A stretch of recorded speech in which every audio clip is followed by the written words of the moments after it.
Act Your Age, Eve Brown. By Talia Hibbert. Eve's Act Your Age playlist. Times Don't Rain on My Parade, Barbara Streisand. Time's Big for Your Boots, Stormzy. Time's Hometown, Cleopatra. Time's Remember, Katie. Time's Bad Blood, NAO. Time's Paputai, Stromy. Time's Honor to Us All, Lea Salona. Time's Sticky, Raven Leaney. Time's Hometown Glory, Adele. Time's Curious, Hayley Kiyoko. Time's Special Affair, The Internet. Time's From Ritz to Rubble, Arctic Monkeys. Time's Through the Rain, Mariah Carey. Time's Make Me Feel, Janelle Monáe. Time's Breathless, Corinne Bailey Rae. Chapter 1. Eve Brown didn't keep a diary. She kept a journal. There was a difference. Diaries were horribly organized and awfully prescriptive.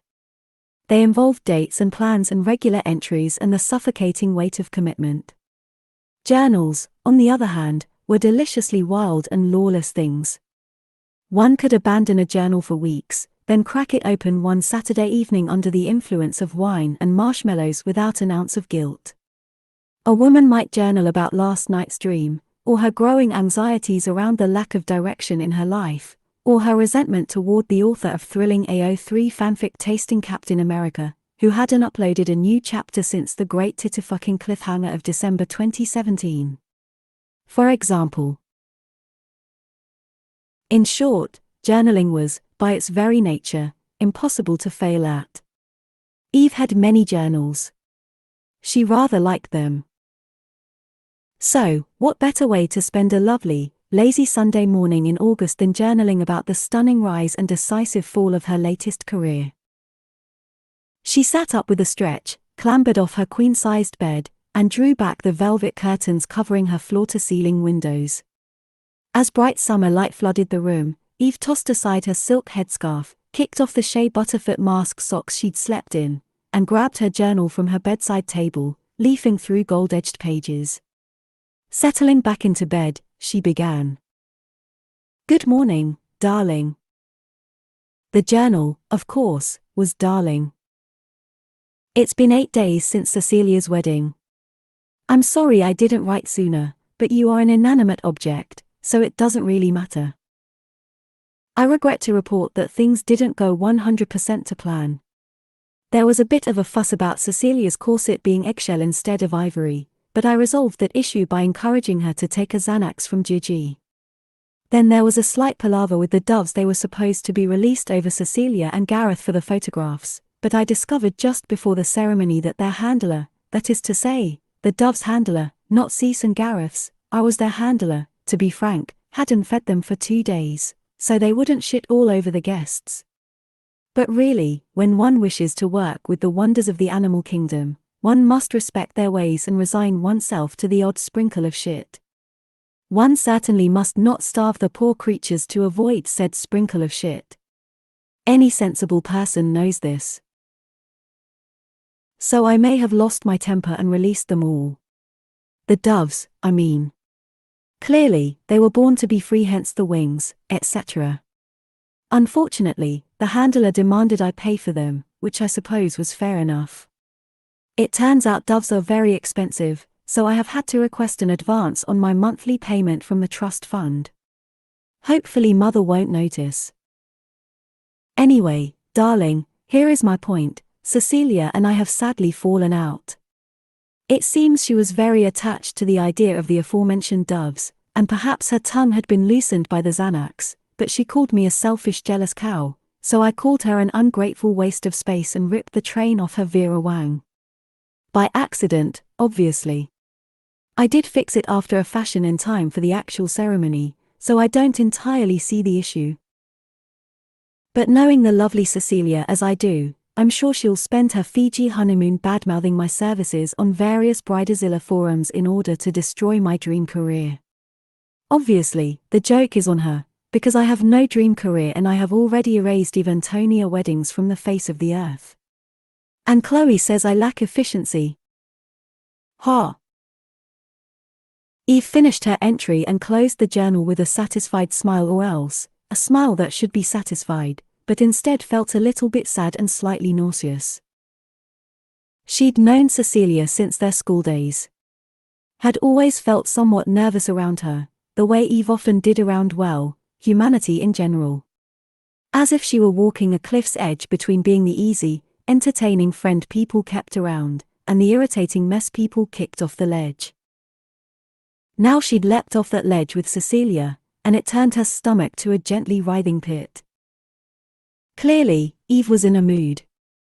Perhaps she should go back to sleep, or binge read a romance novel, or... No moping. Mood or not, she had responsibilities to fulfill. Someone needed to feed Gigi's exotic fish, even if Gigi rarely forgot to do so these days and the fish were getting quite fat now. Someone needed to. Eve was sure she did other useful things, too, but none were coming to mind. Shrugging off her funk, she chose her song for the day, Don't Rain on My Parade, to cheer her up, hit repeat, and popped in one of her AirPods. Soundtrack established, she got up, got dressed, and headed down to the family home's vast marble and chrome kitchen, where she found both her parents in grim residence. Oh dear, Eve murmured, and stopped short in the doorway. Mum was pacing broodily by the toaster. Her pale blue suit made her amber skin glow and really highlighted the fiery rage in her hazel eyes. Dad stood stoic and grave by the Swiss coffee machine, sunlight beaming through the French windows to bathe his bald, brown head. "Good morning, Evie Bean," he said. Then his solemn expression wavered, a hint of his usual smile coming through. "That's a nice t-shirt." Eve looked down at her t-shirt, which was a lovely orange color, with the word sorry, bored now written across her chest in turquoise. "Thanks, Dad. I swear, I've no idea where you find." Mum rolled her eyes, threw up her hands, and snapped, "For God's sake, Martin." "Oh, yes." Dad cleared his throat and tried again.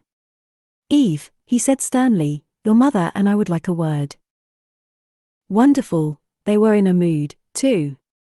Since Eve was trying her best to be cheerful, this was not particularly ideal.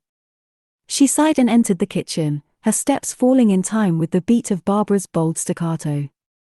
Gigi and Shivani were at the marble breakfast bar across the room. Shivani was eating what appeared to be a spinach omelette, while Gigi stole the occasional bite in between dainty sips of her usual Bloody Mary smoothie.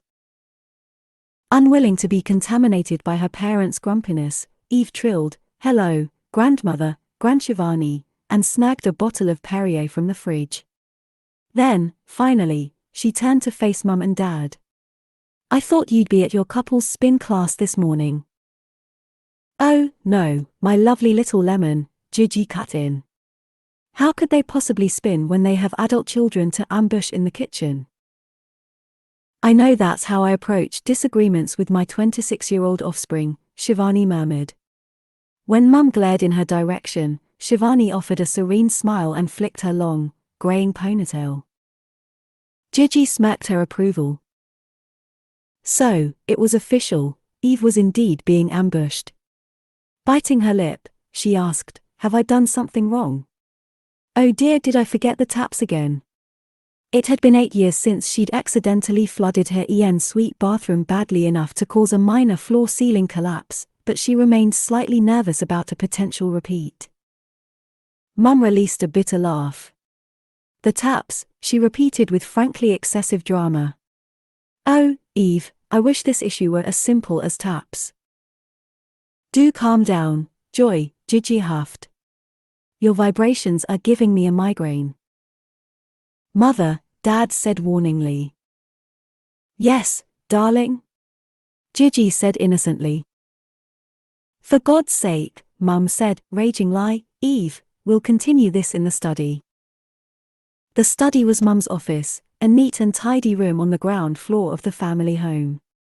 It had an atmosphere of focus and success, both of which Eve found singularly oppressive. She fidgeted awkwardly under her parents' stares. "Where?" Mum asked, straight to the point as always, "is your website?" Eve blinked. She had, in her time, owned many websites. Her oldest sister, Chloe, was a web designer, and Eve had always been a loyal client. Before she could formulate a response, a nice, precise one that covered all relevant information in exactly the way she wanted, Mum spoke again. That was the trouble with Mum. With most of Eve's relatives, in fact. They were all so quick, and so uniformly relentless, their intellect blowing Eve about like dandelion fluff in a hurricane. "I directed my good friend Harriet Haynes," Mum said, "to your business, because her daughter is recently engaged, and because I was so proud of the success you made of Cecilia's wedding last week." For a moment, Eve basked in the glow of that single word, proud. Mum had been proud. Eve had, for a day, achieved something her brilliant and accomplished mother valued enough to deem it a success. Giddy warmth spread out from her chest in cautious tendrils until Eve remembered that her success was now over. Because, behind the scenes, she'd fucked things up. Again. Why did she even bother? Why did she even try? "You don't, really. Not anymore. Harriet told me," Mum forged on, "that your website URL led her to nothing but an error message. I investigated for myself and can find no trace of your wedding planning business online." Mum paused for a moment, her frown turning puzzled. "Except a largely incoherent forum post claiming you stole an entire bevy of white doves, but that is an obviously unhinged accusation." "Obviously," Eve agreed. "I paid for those doves, that lying cow." Mum gave a glacial stare. "I beg your pardon, Eve Antonia Brown.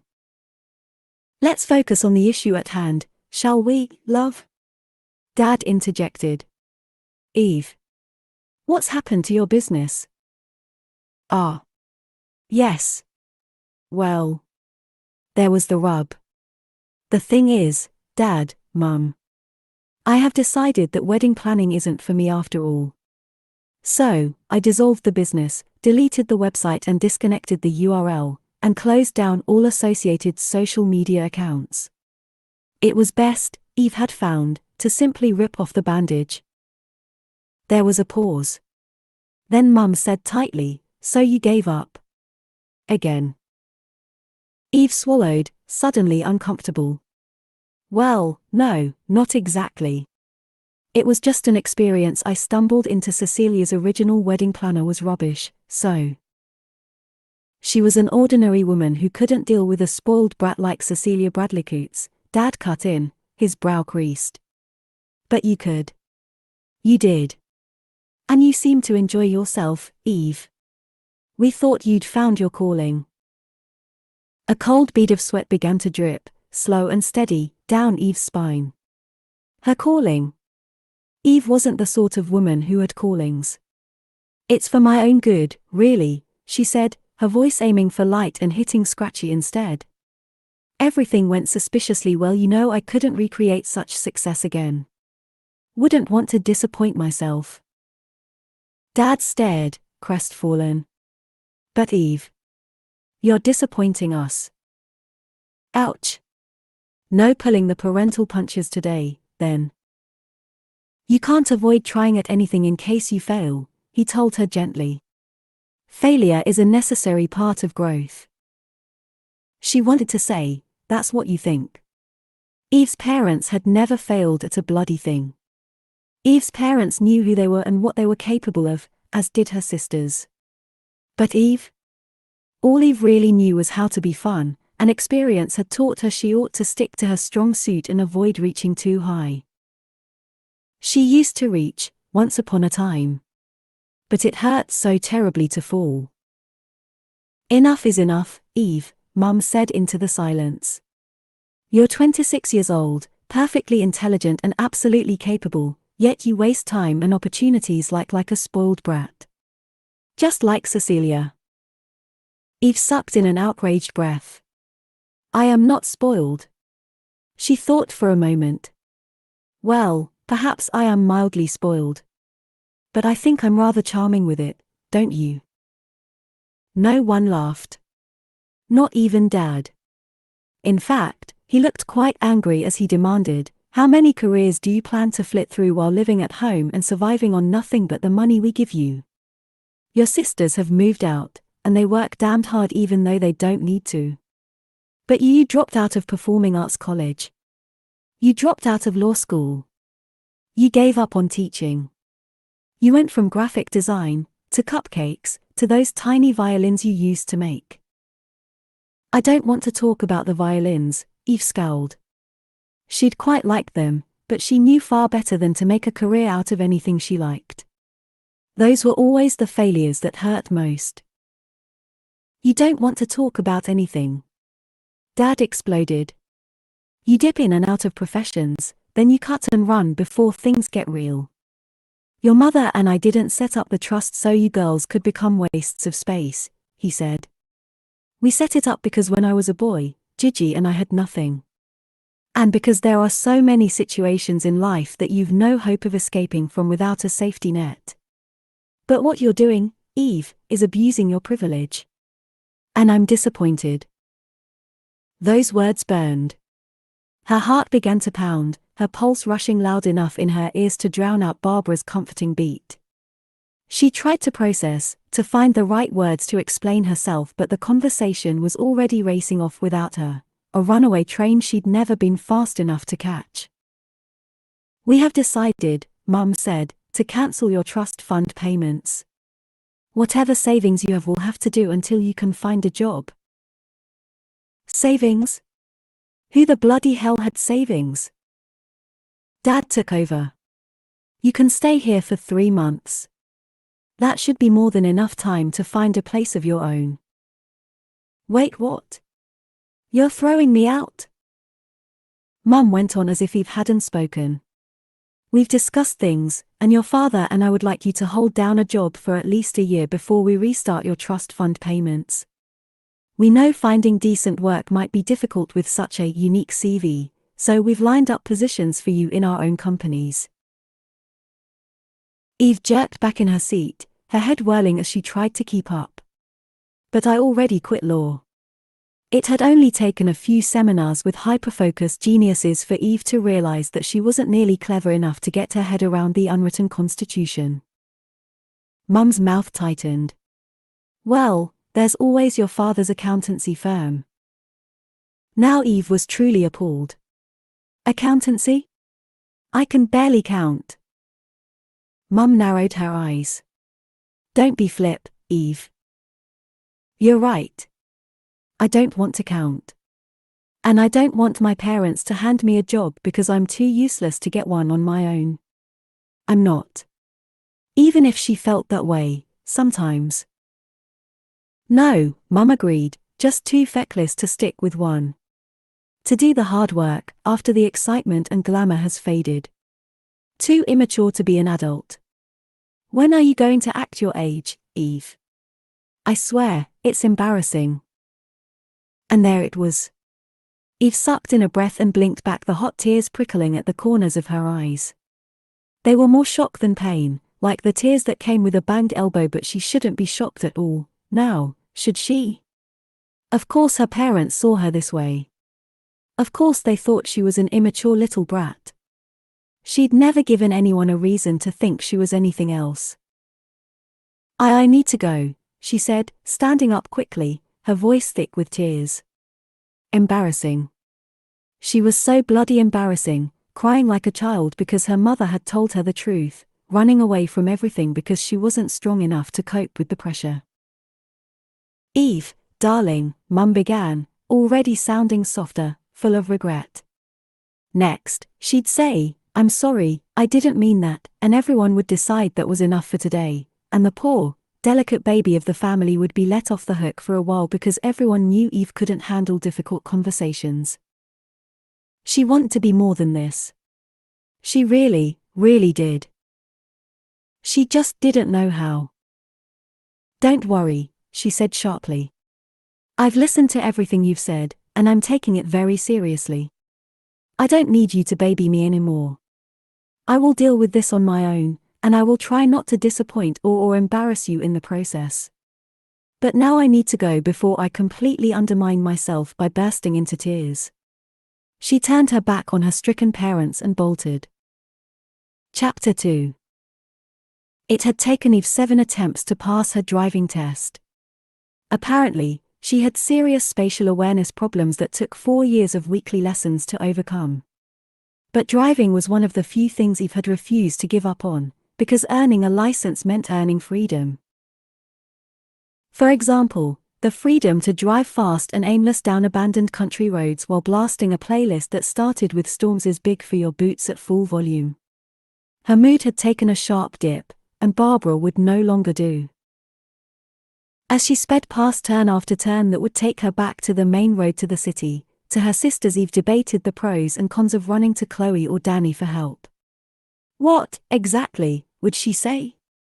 Help, Mum and Dad have cruelly demanded I hold down a job and take on some adult responsibilities. Ha! Chloe was hideously blunt, and Danny was addicted to hard work. They were both intimidatingly no-nonsense and had a shocking tendency to tell Eve the absolute truth, without even the accompaniment of a soothing cup of tea or a nice bit of chocolate. They'd eye-roll her into oblivion, and she would absolutely deserve it.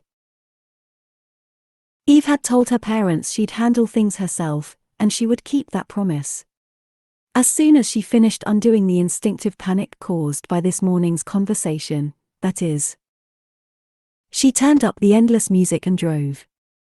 The sun faded behind grey clouds, and pre-rain mist soaked into her skin through the open windows, and well over 2 hours passed without her even noticing. Just when she was beginning to feel the first pangs of hunger, she caught sight of a sign that read Skybriar, 15 miles.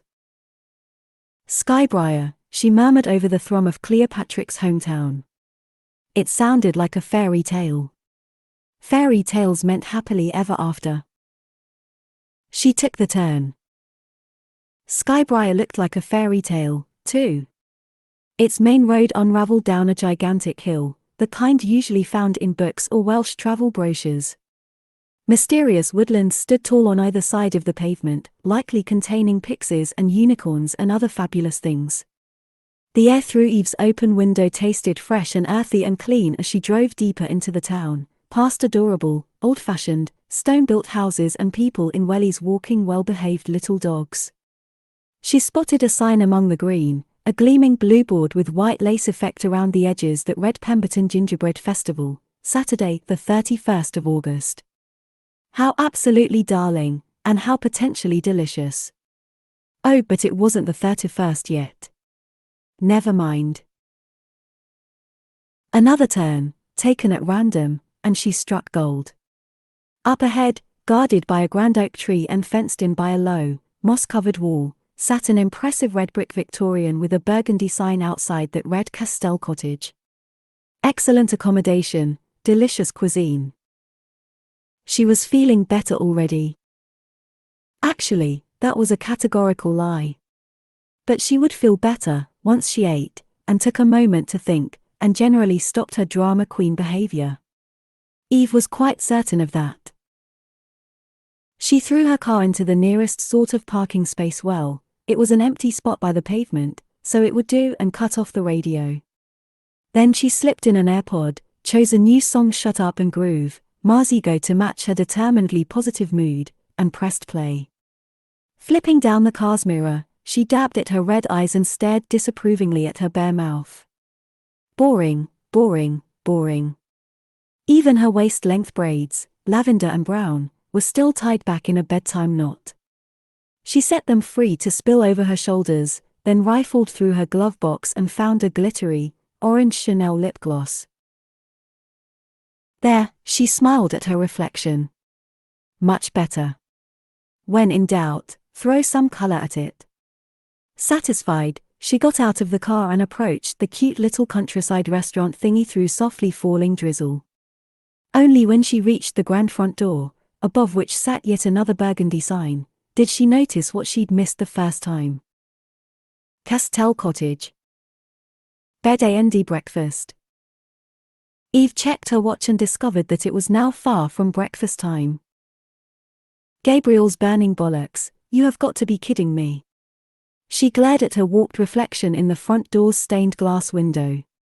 Has the trauma of the morning's events killed off your last remaining brain cells, Eve? Is that it? Her reflection did not reply. She let out a hungry little growl and started to turn when a laminated notice pinned up beside the door caught her eye. Chef interviews, first door on the right. Well, now. That was rather interesting. So interesting, in fact, that Eve's witchy sister, Danny, would likely call this literal sign a sign. Of course, Eve wasn't Danny, so she simply called it a coincidence. Or an opportunity, she murmured slowly. Eve, after all, could cook. She was forced to do so every day in order to live, and she was also quite good at it, having entertained brief fantasies of opening a Michelin-starred restaurant before watching an episode of Hell's Kitchen and developing a Gordon Ramsay phobia. Of course, despite her private efforts, she had never actually cooked professionally before unless one considered her ill-advised foray into 3D genital cakes cooking. It was certainly baking, which amounted to much the same thing. Kind of. The more she thought about it, the more perfect this seemed. Wedding planning had been too exhilarating, the kind of career she could easily fall in love with. The kind where true failure could break her. But cooking at some small-town bed and breakfast? She certainly couldn't fall in love with that. Your father and I would like you to hold down a job for at least a year before we restart your trust fund payments. Her parents didn't think she could get a job on her own and clearly doubted her ability to keep one. They thought she needed supervision for every little thing, and if she was honest with herself, Eve understood why. But that didn't stop their doubt from biting like two small leather boots. So, securing her own job the day she left home. And also, quite conveniently, not having to return with her tail between her legs after this morning's tantrum-like disappearance. That all sounded ideal, actually. 1 year to prove herself. Surely, she could manage that. She opened the door. Contrary to popular belief, Jacob Wayne did not create awkward situations on purpose. Take right now, for example, he didn't mean to subject his latest interviewee to a long, glacial pause that left the other man pale and jittery. But Simon Fairweather was a certified prick, and his answers to Jacob's carefully considered interview questions were nothing less than a shit show. With each meaningless response, Jacob felt himself growing even colder and more distant than usual. Perfect conditions for the birth of an accidental awkward pause. Simon stared at Jacob. Jacob, more pissed off by the second, stared at Simon. Simon began to fidget. Jacob reflected on how bloody irritating he found this man and did nothing to control the derisive curl of his lip. Simon started, disturbingly, to sweat. Jacob was horrified, both by the rogue DNA rolling down Simon's temples and by his obvious lack of guts. Then Jacob's best friend, all right, only friend, Montrose heaved out a sigh and leapt into the breach. Cheers, Simon, he said. That'll be all, mate. We'll get back to you. That's true, Jacob allowed calmly, because it was. He watched in silence as Simon scrambled up from his chair and exited the room, nodding and stuttering all the while. Pitiful, Jacob muttered.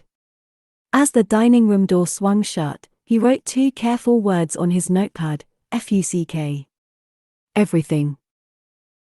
Not his most adult choice, granted, but it seemed more mature than flipping the goddamn table. Beside him, Montrose cleared his throat. All right. Don't know why I'm bothering to ask, but. Thoughts on Simon? Jacob sighed. Are you sure you want to know? Probably not. Montrose rolled his eyes and tapped his pen against his own notepad.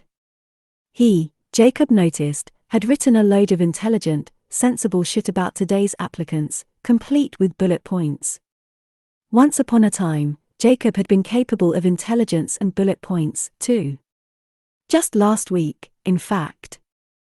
But then he'd been forced to sit through the 7-day straight parade of incompetence these interviews had become, and his brain had melted out of his fucking ears. Well, Morn went on, here's what I put, Simon's got a lot of experience, but he doesn't seem the sharpest tool. Bit cocky, but that means he'll eventually be confident enough to handle that thing you do. Jacob narrowed his eyes and turned, very slowly, to glare at his friend. And what thing is that, Montrose? That thing, Bitchy McBitcherson, Morn said cheerfully. You're a nightmare when you're panicking. I'm a nightmare all the time. This is my ordinary nightmare behavior. Panic, Jacob scowled, is for the underprepared, the out of control, and the fatally inconsistent. Yeah, so I've heard. From you. Every time you're panicking. Jacob wondered if today would be the day he murdered his best friend and decided, after a moment, that it was entirely possible. The hospitality industry had been known to drive men to far worse. Like plastic shower curtains and brown carpets. To lessen the risk of imminent homicide, Jacob pushed the fine frames of his glasses up his nose, rose to his feet, and began to pace the B&B's spacious dining room, circling the antique table that took up its center. Whatever. And you're wrong about Simon, he isn't right for Castell Cottage. You don't think anyone's right for Castell Cottage, Morn said dryly. That's kind of why I'm here. Voice of reason, and all that. Actually, you're here because you're a respected local business owner, and proper interviews need more than one perspective, and… What's wrong with Simon? Montrose interrupted. He's a creep. Morn, who had a habit of leaning everywhere, probably something to do with his ridiculous height and the natural effects of gravity, sat up straight for once. Who told you that? The twins? A reasonable assumption, since Morn's sisters were some of the only women in town who actually spoke to Jacob aside from Aunt Lucy, of course. No one told me. Just watch the man sometime. Women bend over backward to avoid being alone with him. Christ, Morn muttered and ripped a page out of his notepad. All right. I know you hated the first two, and you've written off all the previous candidates. He paused significantly. If he was waiting for Jacob to feel bad, or something, he'd be waiting a long fucking time. So that leaves us with Claire Penny. Nope, Jacob said flatly. Don't want her. He stopped mid-pace, noticing that one of the paintings on the aubergine wall, a landscape commissioned from a local artist, was slightly crooked. Scowling, he stalked over and adjusted it. Bloody doors banging all day, knocking things out of whack, that was the reason. Can't have a chef who slams my doors, he muttered darkly. Doesn't create a restful atmosphere. Bastards. Is that the issue with Claire? What? Oh. Jacob shook his head and went back to his pacing. Claire knows how to shut a door properly, so far as I can tell. But she smiles too much. No one smiles that much. Pretty sure she's on drugs. Morn gave Jacob the dirty look to end all dirty looks, which was a natural skill of his. You can't be serious. I'm always serious. She's 64 years old. Jacob rolled his eyes. You think people stop making bad decisions when they hit 60? Nope. Anyway, you remember before I moved to the city, she used to work at Betty's. I ordered a slice of her apple pie once, and there was a hair in it. That's why you don't want to invite her back? Jacob frowned at his friend. Why are you using your Jacob's being unreasonable voice? I don't want hairy pie, Montrose. Do you want hairy pie? Because if you're that hot for hairy pie, I will make you a hairy pie. You couldn't pay me to eat your cooking, which is kind of why we're here. Morn scrubbed a hand over his face and screwed his eyes shut for a second. Come on, man. You moved years ago. You think she hasn't learned how to wear a hairnet in 5 years? Call her back, let her cook for us, give her a chance. No. Jacob knew he sounded like a dick. He knew even Morn, who got him better than everyone, probably thought he was being a dick. But sometimes it was easier to keep his thought processes to himself because other people had trouble following them or thought they were unnecessarily blunt. Bluntness was never unnecessary. In the case of one Claire Penny, she was cheerful, she was gentle, and then there was that fucking pie. Jacob didn't like poor cooking hygiene, he didn't like working with nice people too easy to accidentally hurt their feelings, and he didn't like compromising at a time when he needed the absolute best. He had plans. Carefully laid, highly detailed, suddenly derailed because sod's bloody law, plans. Plans that involved the upcoming Pemberton Gingerbread Festival, high-quality cooking, and a shit ton of professional success. Entertaining a candidate who didn't meet the criteria to fit those plans would be a waste of time, and he did not have time to waste. So what the hell are we going to do? Morn demanded. Because the festival is in 4 weeks, and shit, isn't there a meeting next week? If you don't show up with a chef, you're going to lose the opportunity. I know, Jacob gritted out. It was all he could think about. How typical that the one time he managed to wrangle something useful out of someone, his chef ruined it all by pissing off to Scotland. Aside from which, Morn said, you're fully booked for the next 5 days, and I can't keep. I know you can't keep cooking for me. I know. Jacob collapsed back into his chair, dragged off his glasses, and pinched the bridge of his nose. If you don't loosen up and hire someone, you're screwed. I don't need to hear that kind of negativity. Jacob Wayne was never screwed. Well, not like that. Obviously he was sometimes screwed in other, better ways. Although not as often as he'd like, but fuck it, never mind. Look, failure is it's not an option. Not when he'd spent years working at the best hotels to learn everything he'd need to make this work. Not when he'd sunk all his savings into this fledgling business. It couldn't be. A sharp knock at the door interrupted their depressing conversation. Jacob frowned, sat up straighter in his chair, and called, "Who is it?" The door opened a crack, which was fucking annoying, since he'd said "Who is it?" Not sure, help yourself, come in. But they weren't expecting any more interview candidates today. Skybriar, while it had grown in recent years, was still a small town, and unemployed chefs weren't exactly rolling through the hills like stray acorns. Which meant this could be a guest, come looking for him. So Jacob arranged his expression into something neutral. Morn had suggested he try friendly, but Jacob didn't see the point of that with people who weren't his friends, and waited. After a moment's hesitation, an unfamiliar face popped itself through the gap in the door. Jacob assumed the face was attached to a body, but all he could see right now was a head, a little bit of neck, and a whole lot of purple braids. "Hello," the floating head said. "I'm here for the interview." Assertive and straight to the point, good. Complete stranger, unscheduled, bad. The kind of crisp accent Jacob usually heard from the guests themselves, potential issue. Hovering in the door like a supernatural creature, undecided. Since she wanted a job, Jacob started cataloging visible details. Big, dark, Disney princess eyes, purple braids, chubby cheeks, and smooth brown skin. She was young, which suggested unreliability. Orange lip gloss, which clashed with the purple hair, but since chefs weren't front of house, he'd let it slide. She was smiling at him, which Jacob found infinitely suspicious, but then Morn kicked him under the table, and he remembered he was supposed to relax. Maybe her inane expression was a good thing. Someone in this place needed to look approachable for guests, and clearly it wouldn't be Jacob. "Hi," Morn said. "You want to come in?" "Yes, thank you."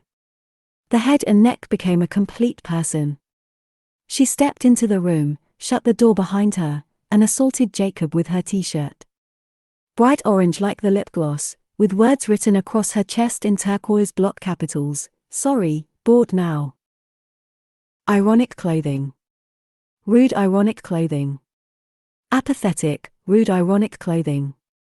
Bad, bad, bad. He couldn't take his eyes off it. It was like a car crash. Even worse, it must be raining outside, because the t-shirt was wet. All of her was wet, her soft, bare arms gleaming obnoxiously. What, she'd gone out in the rain without a bloody coat? Ridiculous. Even more ridiculous, he could see the outline of her bra under the t-shirt. No one should let themselves get wet like that. She could catch her death. Then Morn kicked him again, and Jacob realized it probably looked like he was staring at an interviewee's tits right now. Jesus Christ.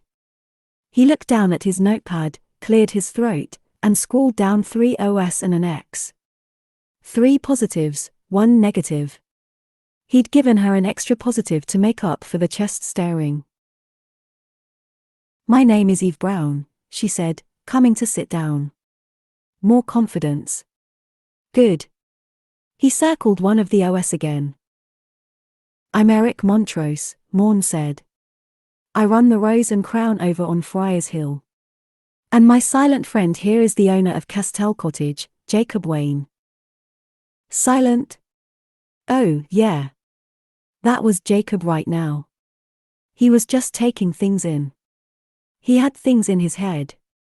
Eve Brown, she said her name was, but it seemed so unassuming compared to the lip gloss and the t-shirt and the way all those long, fine braids spilled over her shoulders. Very dramatic, was the spilling. And the wetness of her skin made it look less like skin and more like some kind of precious metal or silk or whatever. Her neck reminded him of a wood pigeon's breast, that soft sort of curve. But no feathers here, he assumed. Just kind of velvety, the way they looked. He was still circling the O on his notepad. Crap. Jacob put down his pen and cleared his throat. Sorry. Autism. I occasionally hyperfocus. She nodded and kept her mouth shut. No thrilling stories about her sister's husband's cousin's neighbor's 5-year-old autistic son. Wonderful. Another O. Jacob made the mark, then got down to business. Obviously, we weren't expecting you. No, she smiled. Again. For what possible reason, Jacob couldn't say. Perhaps she was trying to be charming. Definitely suspicious. I was actually just passing through, she went on, when I saw the notice on your door. Jacob stiffened. Disorganized, unintentional, just passing through. Bad, bad, bad, X, X, X. Do you often roam the lakes, passing through random small towns, looking for work? The lakes. She blinked, then smiled again. Is that where we are? Good Lord, I drove quite far. Jacob had changed his mind. Her neck did not look like a wood pigeon's breast. It looked like the rest of her, untrustworthy and highly annoying and possibly on drugs. He was allergic to cokeheads. He had been overexposed during his childhood, and now they made him leery. You don't even know where you are? Beneath the table, Montrose kicked him again. He followed it up with a glare, which Jacob knew from experience was code for tone, man. Eve, meanwhile, narrowed her eyes until they went from wide, innocent, puppy-dog things to flashing slits of night. Then they returned to normal, so fast he wondered if he'd imagined that moment. I'm afraid not, she said sweetly. Or at least, I didn't know before. Thank goodness you were so chevalier as to tell me. Jacob stared, perplexed. Then Morn said, did you mean chivalrous? No, she replied calmly. I'm quite certain I meant chevalier. Would you like to hear about my experience now? The answer should be no. She was disorganized and unreliable, therefore, Jacob did not want her anywhere near his masterpiece of hospitality. On the other hand, she was clearly cool under pressure and very self-assured, and he appreciated the firm conviction with which she spoke utter nonsense. Conviction was a very important quality. He jotted down another O. Her pros and cons were practically even, although the fact that she had any cons at all should make her an automatic failure. Jacob opened his mouth to tell her as much, but Morn, the bastard, interjected. Sure. Tell us all about it. Do you have a CV? Jacob demanded, because he wasn't about to let this process go to the dogs. Thanks very much. No, she told him with another one of those sweet little smiles. She really was like a Disney princess, except her clothes were awful and everything that came out of her mouth was wrong. He felt a bit dizzy, which in turn made him more than a bit irritated. Who in the bloody hell was this woman, anyway, turning up at his B&B with her posh, southern accent, making him draw far too many X's and O's? He didn't like her, Jacob decided, his mind snapping into a new direction like a whip. He didn't like her at all. I studied at a pastry school in Paris for, a period of time, she went on, which was the vaguest bullshit he'd ever heard, and I'm an excellent baker. Really, since this is a practical position, I was hoping I could simply take you to the kitchen and prove my abilities. Jacob was frankly appalled. No. Nope. No. For one thing, practical skill doesn't cover things like health and safety experience. Oh, but I have all of that, she said brightly. I had to, so I could join my friend Alaris's mindful juicing experience back in 2017.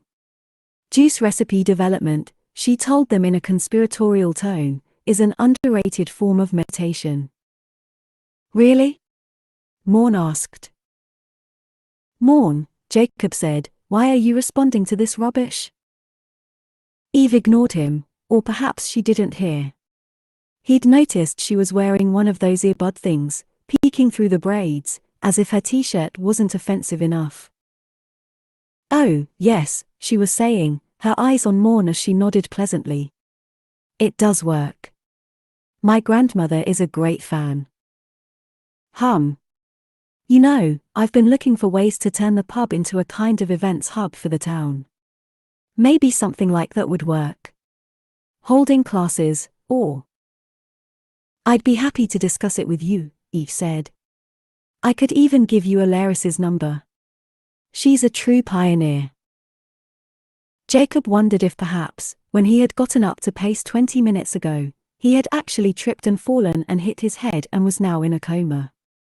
Look, he said sharply, attempting to drag the conversation back into the land of good sense and logic.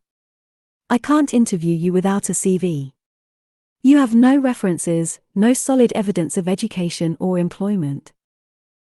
I studied at St. Albert's, she told him, her tone a little colder, from 2000. That won't be necessary, he interrupted. What I'm trying to say is, applications are still open, and if you're serious about this, I'm sure you'll email me your CV as soon as you can get to a computer. If you're serious about this. Clearly, this woman had never been serious about anything in her life. Which made her exactly the type of person Jacob despised. She pursed her lips as if he'd demanded something wildly unreasonable, like the deliverance of a magical scroll from the Andes by tomorrow afternoon. But, she said, I don't have a CV. Or a computer, right now. Actually, I was rather hoping I'd come in here and wow you with my incredible cooking skills, good looks, and general charm. You'd employ me, and I'd have a salary, and a house, and all those lovely things. Jacob stared. Montrose laughed. Jacob realized that must have been a joke. Hilarious. Then he remembered that sometimes jokes were kind of true and wondered if she didn't have a computer because she didn't have a home, and if she was wandering around looking for jobs because she really needed one. But she sounded like the Queen, and her shoes, he'd noticed, were white Doc Martens with red hearts, probably limited edition and very expensive. If he were homeless, he would sell his expensive shoes. Except, no, he wouldn't, not if they were warm and waterproof and sturdy and possibly the only pair he had, because that wouldn't make long-term sense. Are you homeless? He asked. She blinked rapidly. Jacob, Morn scowled, then looked at Eve. You don't need to answer that. Listen, Eve, let me level with you. Oh, God, Jacob sighed, because Morn leveling with people usually involved a vile amount of needless honesty. People complained Jacob was blunt, but at least he'd figured out when it was polite to lie. Mostly. Jacob here is knee-deep in the shit, Morn said cheerfully. Great. Absolutely brilliant. Jacob's second-in-command had gone rogue. Chapter 3. Eve had never had the pleasure of staying at a B&B. In fact, she rarely ever stayed at any sort of hotel. Why bother, when Grandpa's home in St. Catherine was always open? Her vision of a B&B owner, therefore, had been cobbled together from vague ideas and possibly a few books she'd read as a child. Jacob Wayne should, by rights, be an old married couple with a twinkle in their eye who looked upon the world at large with kindness and goodwill and would be happy to hire Eve so that she could start her journey to self-actualization in a job she'd never get too attached to. Instead, Jacob Wayne was a single man, not much older than her, and the twinkle in his eye was more of a steely, judgmental glint. Or maybe that was just the light flashing off his silver-rimmed glasses. Those glasses were balanced on a strong, Roman nose that someone should probably break, because all his features were strong and Roman, and that likely had something to do with how he'd become so arrogant. The man was disgustingly, inescapably, thoroughly handsome, and as Gigi often said, a handsome man is a fearsome liability to everyone but himself. Jacob had high cheekbones and a hard, sharp jaw, a terminally unsmiling mouth, pale skin, and rainer sky eyes that had speared Eve through the chest from the moment she'd entered the room. Everything about him, from his severely side-parted blonde hair, to his blue button-down shirt with its crisply rolled-up sleeves, suggested brisk efficiency. Even the way he talked, staccato bursts that zipped from point to point, said he was irritated by the irrelevant chatter the rest of the world wasted its time on. Most of all, he seemed irritated by Eve. Which was, frankly, his loss. Eve was an absolute delight, everyone knew that, yet it was abundantly clear that Jacob believed himself to be better than her. And perhaps, in certain respects, he might be right, but she wasn't overly fond of people who made judgments like that without the proper evidence. She wasn't fond of them at all. Honestly, she barely wanted to work here anyway.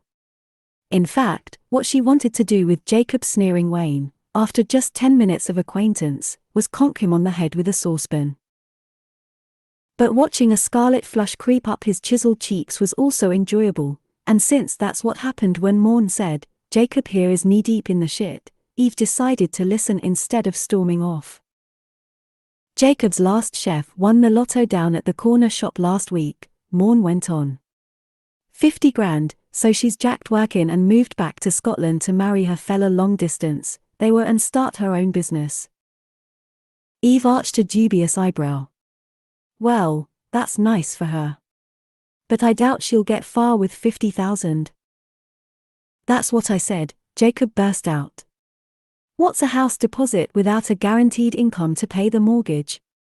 He frowned and snapped his mouth shut as soon as the words escaped, looking thoroughly displeased at having agreed with Eve on any level.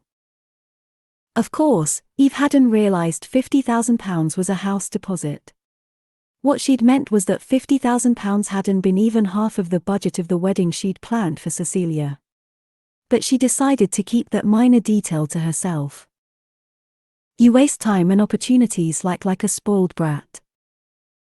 She pursed her lips and turned away from Jacob's sharp, clear energy, focusing on Morn, who was considerably less unsettling in every way.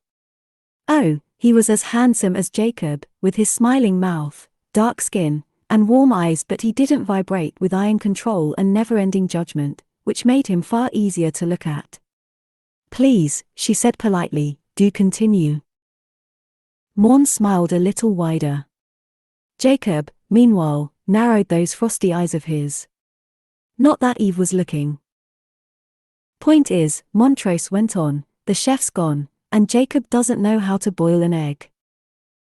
Yes, Jacob growled, I do. Correction, Jacob was cursed by a witch at birth, so no matter how carefully he follows a recipe, it always comes out like shit. Jacob opened his mouth as if he wanted to argue, then closed it again as if, on second thought, he really couldn't. Eve was suddenly glad she'd stayed, though she had no intention of taking this job. Hearing all about Jacob's problems was rather entertaining. Plus, Morn said, it's the gingerbread festival over in Pemberton at the end of the month. He must have seen Eve's expression, because he explained, old school gingerbread bakery with a bit of a cult following. You should try some, it's bloody good. Anyway, they have this annual foodie event and Castell Cottage is running a breakfast for dinner stall. Eve hadn't realized that breakfast for dinner was a legitimate thing, as opposed to evidence of her own chaotic lifestyle, but she decided to take this new knowledge in stride. So they chose your B&B. My B&B, Jacob interrupted. God, what a prat. This B&B, Eve went on smoothly. She was rather proud of herself to lead such an important event, despite your not even having a chef. Jacob's jaw tensed and his cold eyes flashed with irritation, which was rather fun to see. It was rare that Eve's natural skill at annoyance gave her such satisfaction. We did have a chef when I secured the opportunity, he corrected her. An excellent one. Also, Morn cut in, there are multiple food stalls, all with different themes and providers. Pemberton Gingerbread is a bit of a patron for local business, like in the olden days with kings and harp players. Or whatever. He shrugged his massive shoulders. Point is, tourists come from all over the place, so it's an unmissable chance to reach new customers. Plus, there's always press. Jacob wants it to go well. Badly. But, as you pointed out, it kind of requires a chef. Eve assumed that last part was the understatement to end all understatements. Suffice to say, we really can't afford to be picky at the moment. So here's what I think, let's go to the kitchen right now. Jacob's head whipped around as he glared at his friend. What are you doing? Somehow, Montrose ignored the rigid command of that tone. In fact, he ignored it with a smile. You show us what you can do, Eve, and if you're good. Morn, no. If you're good, Morn continued firmly, maybe Jacob will get his head out of his arse and take you seriously. I bloody won't, snapped the man in question. Her patience snapping, too, Eve produced her sweetest smile. You won't get your head out of your arse? Aren't you concerned about potential suffocation? A muscle began to tick at his jaw. Are you? That is not. Jacob cut off his own spluttering with a sharp inhalation. In an instant, he went from flustered irritation to rigid disdain, his gaze drilling into her. For some reason, Eve's breath hitched a little. As if that harsh focus was something other than rude and alienating. Which it was not. Jacob said, still braided through every word, I'm sorry, Ms. Brown, but my friend is mistaken. It's clear to me, based on this interview, that the two of us would not suit. I couldn't agree more, Eve said calmly, and she had the great satisfaction of making Jacob Wayne look like he'd swallowed a wasp. She rose to her feet and said to Morn, it was absolutely wonderful to meet you. Perhaps I'll loiter around a certain pub this evening. Where did you say it was? Morn had been shooting Jacob some serious side-eye, which was rather enjoyable, but now he turned his attention to Eve and gave her the sort of charming and indulgent smile she should always be treated to. Friars Hill, sweetheart. You come and see me. Don't worry, he added darkly with another glare at his friend, Jacob won't be there. Eve beamed. I can't wait to talk, Juice. Jacob threw up his hands, clearly disgusted. Are you flirting with her? He demanded of Morn. Of course he is, Eve said pleasantly. I'm delicious. She turned on her heel and sailed out of the room, tossing a look at Morn over her shoulder in the doorway. Call me, she mouthed with an ostentatious wink. We don't even have your bloody contact details. Jacob yelled after her. Darling, she replied. If you wanted them so badly, you should have asked. Eve was fairly sure she heard a volcanic boom from the dining room as she left, which kept a smile on her face for precisely as long as it took to reach her car and realize she'd found the perfect opportunity to prove herself to her parents and had immediately, childishly, recklessly fucked it up. At which point, every drop of her satisfaction went right down the drain. The minute Eve shut the door behind her, Morn turned to Jacob and demanded, "What the bloody hell was that?" "You're asking me?" That whole interview was betrayal, Morn rank and utter betrayal. Guillotine-worthy. "What were you doing, you sack of shit?" "Bending over backward for that chaos demon." "You mean the woman who could have saved your ass," Morn corrected. "She was perfect." "She was unprepared, unprofessional." "Because you were such a shining star, there," Morn said. "I bet you know her fucking bra size." "I was reading the bloody t-shirt," Jacob roared. "You were acting bonkers, is what you were doing." "I've never seen you." Morn trailed off and narrowed his eyes. "What?" Jacob demanded. He hated trailing off. Hated unfinished sentences. Hated ominous ellipses that other people could mentally finish, but that left him utterly in the dark. Morn continued to look weirdly suspicious. "I have never seen you speak so much to a complete stranger." Heat crept over the back of Jacob's neck, prickled at the bends of his elbows. "I lost my temper. You know better than anyone how talkative that makes me." But the truth was, Morn made a valid point. Jacob didn't typically waste so much of his breath on interacting with untried strangers, because 90% of humanity was eventually proved useless and or infuriating without any exertion on his part. He suspected Eve Brown was both, but he'd exerted himself for her, anyway, and behaved quite badly, too. He must be at the end of his tether. Morn shrugged and shook his head. "Whatever. Look, I know you didn't like her, but just think for a second. She was charming as fuck, which is something the B&B needs that you don't provide. I'm sorry, man, no judgment, but you don't." "I know," Jacob replied sharply. It had never been a problem at the luxury hotel chains he'd used to gain experience in the city. Precision, perfectionism, clear communication, those had all been points in his favor. But it turned out B&BS had different requirements. People wanted to feel cozy and at home. Well, Jacob had gotten that down with the decor, the amenities, the marketing, but his manner didn't exactly fit in with the crackling log fire and hot tea. "Not only that," Morn went on, "she didn't bend for you one bit." "That's a bad thing, Montrose." "No, it's not, you absolute tyrant." "And finally," he said with a flourish, "I know she can cook." "How?" Jacob demanded. Morn got a familiar and annoying expression on his face, the stubborn and superior one.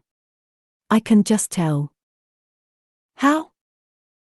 "It doesn't matter how, because we're going to go after her and apologize, and then she'll cook for us and prove it." Jacob shot him a disgusted look. "I hate it when you do this."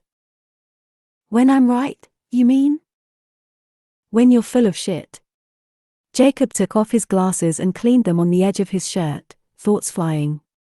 The fact was, Montrose's points weren't entirely inaccurate or illogical. Eve was undeniably warm, excessively so in his opinion, but Jacob was aware he had unusual parameters. She was probably funny, too, if you like that kind of bollocks. Much as Jacob hated to admit it, he could see her making customers laugh, could see the TripAdvisor reviews with little throwaway comments about that adorable cook, and her attitude, while infuriating, suggested she wouldn't be prone to breaking down in tears when under pressure. Jacob couldn't abide tears in the kitchen. He didn't need rogue DNA in his guests' eggs. He would never have hired Eve back when he was working hotels, but the dynamic in B&BS was different, and those who didn't adapt, well, they died out. He refused to die out. Although, if he spent too much time with such an infuriating woman, he might die anyway of frustration. Or frustrated rage. Or something. So what was more important, his survival, or the B&BS? Absolutely no question. Jacob sighed, put his glasses back on, and stood. If she can't cook, I'm going to skin you alive. They broke out of the cottage's front door and into a steady drizzle that was rather typical of the Lake District, even in August. Less typical was the angry yellow tinge of the clouds, the roar of thunder in the distance, and the near-instant flash of lightning that followed. Fuck's sake, Jacob muttered as tiny raindrops beaded on the lenses of his glasses in record time. Electrical storm, he shouted over the thunder. Better get inside, Morn. Really? Height jokes. Now? Always. Morn rolled his eyes. You go left, I'll go right. They split up just as the sky above them cracked open. Rain spilled to the earth as if each drop weighed a ton, and in the few seconds it took Jacob to scan the cottage's small gravel driveway, he was already soaked to the skin. His shirt clung to him, his jeans grew stiff and heavy, and his glasses slid down his rain-wet nose. He cursed, pushed them back up, and squinted at the cars lining the gravel. Every space was taken by a familiar vehicle guests, so he jogged out onto the street and turned left. This bloody woman, he shouted to no one in particular over the rain. An irritating voice at the back of his brain reminded him that he wouldn't be looking for her if he hadn't chased her off in the first place, but Jacob swept the voice aside with only a whisper of guilt. Who the fuck wore ironic t-shirts to a job interview, showed up without a CV, and rambled on about her posh mate's juicing experiences? Who? Feckless, irresponsible ne'er-do-wells, that's who. He knew the kind. He'd been plagued with the consequences of their actions since birth, the same consequences they always seemed to outrun. But he was desperate, and he did try to listen to Morn every 6 months or so, which meant Jacob had no choice but to continue searching. He passed parked but deserted cars on the street and pulled up short when he found a moonblue vintage Beetle he'd never seen before, parked at an outrageous angle a good 2 feet from the curb. There was a pink sticker on the back window that read Seychelles Sluts OF16 Dear God, and he could see a familiar silhouette in the driver's seat. Great. He'd found her. Now he'd have to actually say something to her, something that would convince her to come back and try again. Clearly Morn hadn't thought this through, or he never would have sent Jacob to do this on his own. Get on with it, Wayne, he muttered under his breath, and ran both hands through his dripping wet hair, pushing it off his face. Then he stepped out onto the street, ready to walk around the car and knock on her window. But in the end, he never made it there. Because the moment Jacob left the safety of the pavement, the car's lights flicked on, and the car itself jerked backward. Directly into him. Hard. Trusty fucking Brown. Chapter 4. Jacob wasn't an expert in physics, but he didn't think the force of one little beetle should hurt this bad. Then again, the whole event took him completely by surprise, so he didn't do much to save himself. First, the car's bumper slammed him bodily into the Porsche Cayenne behind him. His head jerked back and hit the windscreen so hard, it was a miracle he didn't crack the glass, or maybe he did. He wasn't sure, since a moment later, he was busy sliding to the ground like a stunned sack of potatoes. Landing was awkward as fuck, his right wrist taking almost all his weight and bending hideously. So he gave up on the whole staying upright thing and let his body flop back onto the road like a fish. After all that, Jacob decided the most sensible thing he could do was lie very still and make sure he wasn't dead. Oh, shit in a sweet pea. His thoughts exactly, but the voice that floated to him over pounding rain definitely wasn't his own. It was too posh and too pretty. Could voices be pretty? Jacob wasn't sure. He'd take a look at the voice and check. He opened his eyes, felt a stab of pain shoot through his head like a sharpened ice pick to the skull, and closed them again. His glasses were missing, anyway. No point doing eye stuff. Bugger eyes. Who needed them? Oh no, oh no, oh no, oh no. There was that voice again, strange and yet familiar. His mind was hot and sticky like fudge. Yum, fudge. Was this a guest, maybe? A yummy, fudgy guest? Fuck. No lying around in the street in front of guests. It was inappropriate and irresponsible and very bad business. Jacob tried to sit up, but several points of agony screamed at him simultaneously to stop that shit and lie down again. So he stopped that shit and lay down again. Then the voice said, "Are you a dog? Please don't be a dog," and memory came to him like a bolt of lightning. He croaked accusingly, "Eve." She was supposed to wilt with guilt under the mighty power of his voice, but all she did was sigh, "Oh, thank goodness you're not a dog." Rage was an excellent method of clearing the head. Jacob forced his eyes open, even though he couldn't see for shit and felt kind of dizzy. The sky above him was a sickly yellow, staticky with the motion of still falling rain. He didn't spot any Eve-shaped blobs in his line of sight, but he hoped she could see him or more specifically, that she could see the burning hate in his eyes. "You'd rather hit me than hit a dog," he demanded. Interview was so bad. His words were wonky. Goddamn it. He didn't want his words to be wonky. "Don't flatter yourself," she said primly. "It has nothing to do with you in particular. I meant that I'd rather hit a person than a dog." His lurching mind grappled with that drivel for a moment before he announced, "You are joking. This is a joke." "Of course I'm not joking. Dogs are so small and sweet and vulnerable. Humans are much sturdier. See how well you're handling this." Jacob might be having an out-of-body rage experience right now, because his pain was growing oddly distant, and he barely even noticed that the storm was slowing as suddenly as it had begun, and really, all he could feel was this overwhelming urge to bury Eve Brown in a hole somewhere, or possibly dump her at the bottom of a well. "How well I'm handling this," he echoed, his shout making his battered lungs ache. "Woman, I am one wrong move from vomiting blood." There was a slight pause before Eve said reasonably, "But if you were a dog, you might be dead right now." Jacob was searching for the strength to drag himself up and strangle her, even if it killed him, when a new smudge of blurry color appeared before his eyes, an oval of rich brown, surrounded by ribbons of pastel purple. She came closer, closer, and he made out the details he'd rather forget.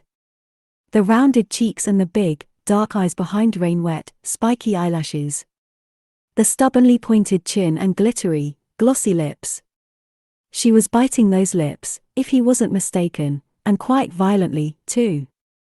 Not to mention, there was a deep furrow on her formerly smooth forehead. Maybe she was racked with guilt. Or maybe she was just worried about a potential manslaughter charge if he died.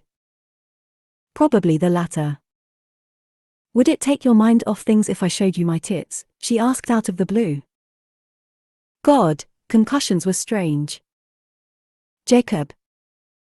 "What?" he bit out. "Did you hear me?" "Did I?" He stopped. Oh. Had the tits comment not been some kind of auditory hallucination? "Dunno," he slurred. "Maybe it would help." "Wait, no, what the hell is wrong with you?" "Several things." She disappeared from his line of sight, which was honestly a blessing, and her voice came as if from a distance. "I only asked because when I came to the interview you seemed very distracted by my chest, so." "I was reading the t-shirt," he insisted for what felt like the 1000th time. "If you say so," she murmured, clearly amused and absolutely infuriating. Then she cried, "Ah!" Found them, and reappeared again. Slowly, carefully, she slid his glasses back onto his face. His glasses. She'd found his glasses. He hadn't even asked. And now here she was, putting them on for him. Of course, that task was not as easy as certain films and TV shows like to make it look. As a general rule, Jacob made sure no one ever did it to him. Similarly, when women tried to remove his glasses in fits of passion, or whatever the fuck they thought they were doing, it usually pissed him off enough to take him out of the mood, and then he had to think about messy blowjobs for a solid 5 minutes to get going again. So when he realized that a complete stranger was attempting one of his least favorite things in the world, he tensed. Which hurt like a motherfucker and turned out to be a waste of energy when she pulled off the move without a hitch. Well, mostly. She avoided all the big no-nos, like stabbing him in the cheek or the eye or the ear. She didn't get the glasses quite straight, but he suspected they were no longer straight at all. Plus, one of the lenses had cracked, which was utterly her fault, so he refused to give her 10/10 for cautious glasses sliding. But still. Pretty impressive. And now her face was in focus. He could see something unexpected. Those huge eyes of hers were shimmering with something that might actually be tears. But she didn't let the maybe tears fall. She offered a smile that was a shadow of the cheerful, dimpled thing she'd flashed in his dining room and said, "There.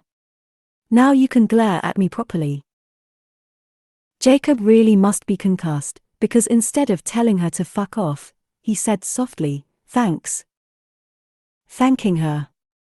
He was thanking her for putting his shattered glasses back on his face after she'd knocked them off with her car. But her smile was wider and realer now, and if she gave him just a little more, that dimple would appear, and... "Jake?" The shout was Morn's, clearly nearby. "Where are you, man?" Eve looked up. Jacob blinked and wondered why he felt so off balance. Now her gaze wasn't on him anymore. Concussed. He was definitely concussed. "Montrose," she called, and rose to her feet. Jacob, for some reason, tried to sit up, as if there was a string attached between them. He made it roughly halfway before pain wrapped a fist around him and squeezed. Shit, shit, shit. He clamped his jaw shut because he refused to throw up in front of Eve, or rather, in public, or rather, at all.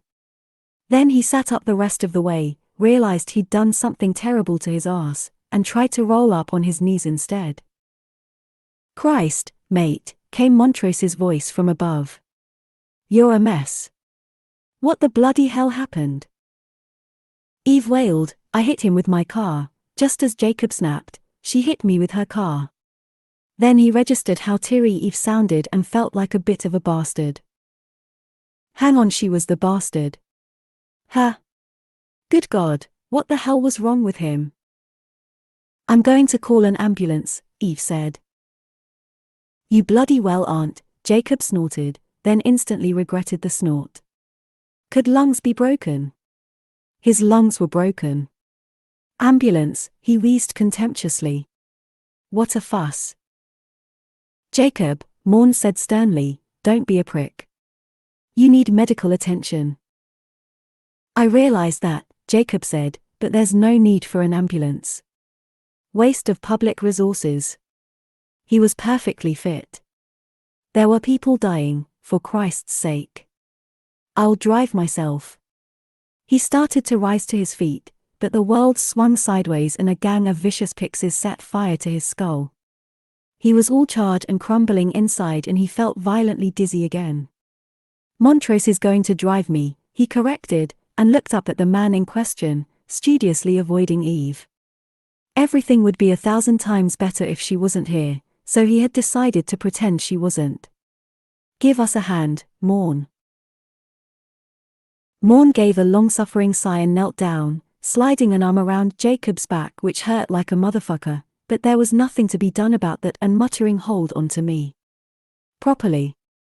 I mean it, you bastard." "Yes, sir." Jacob attempted to sound grudging or maybe indulgent, as opposed to pathetically grateful. In the end, he missed all of the above and simply sounded drunk. As they staggered to their feet together, Eve fluttered around like an especially annoying, orange butterfly. "What shall I do?" she asked. "He's driving you, what shall I do?" Disappear, Jacob suggested wearily. Down a well, maybe. Or up a mountain. Or to the moon.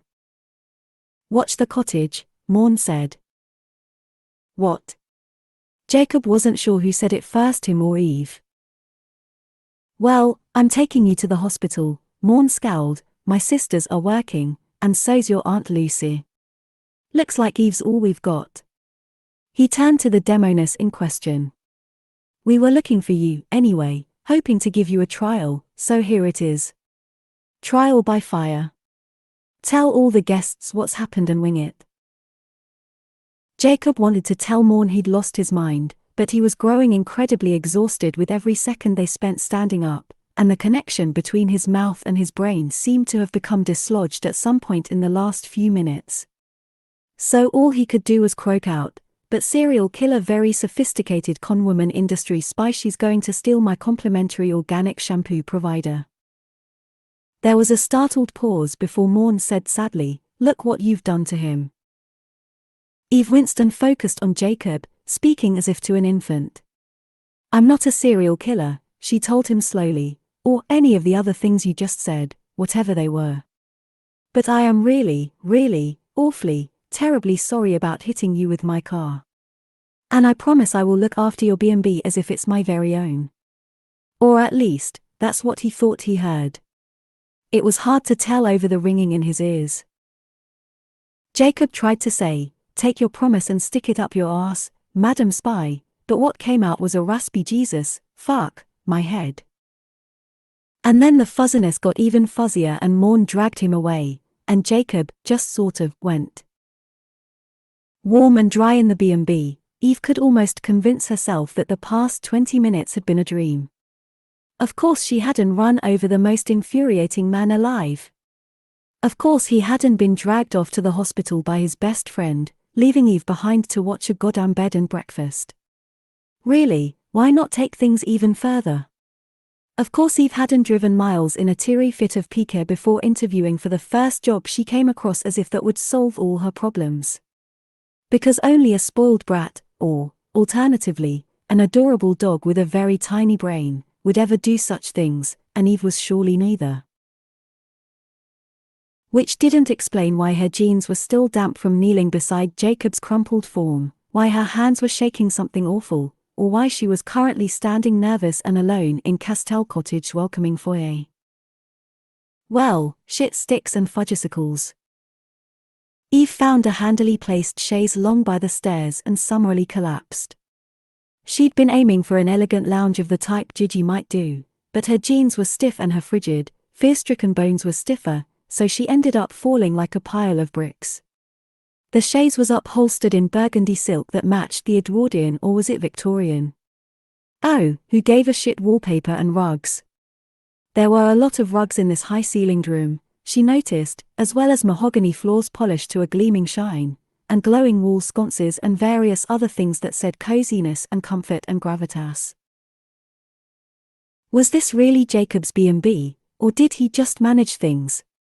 Only, she'd have taken him for a fan of cold, impersonal, modernist decor. Traditional vibes that she actually liked were not what Eve expected from the man. He'd probably hired a decorator. And she should probably stop thinking uncharitable thoughts about someone she'd just put in the hospital. When Eve's phone buzzed from her back pocket, she jolted in a manner that screamed guilty conscience. The vibration popped her bubble of shock, making her suddenly, uncomfortably aware that she was now responsible for the house in which she lounged. Better make a good show of it. Asshole or not, Jacob did deserve to have his obvious B&B standards upheld. And she had said. She'd said. I promise I will look after your B&B as if it's my very own. Which, in hindsight, had been a reckless promise to make. Already regretting her words, Eve huffed out a shaky breath and sat upright, in order to seem more commanding and less, collapsing. Unfortunately, regardless of her physical position, she was clearly incapable of looking after a damned flea. This morning alone, she'd failed at running away, failed at her first job interview, and failed at basic car safety. By the time Jacob returned, she'd probably have set his roof on fire.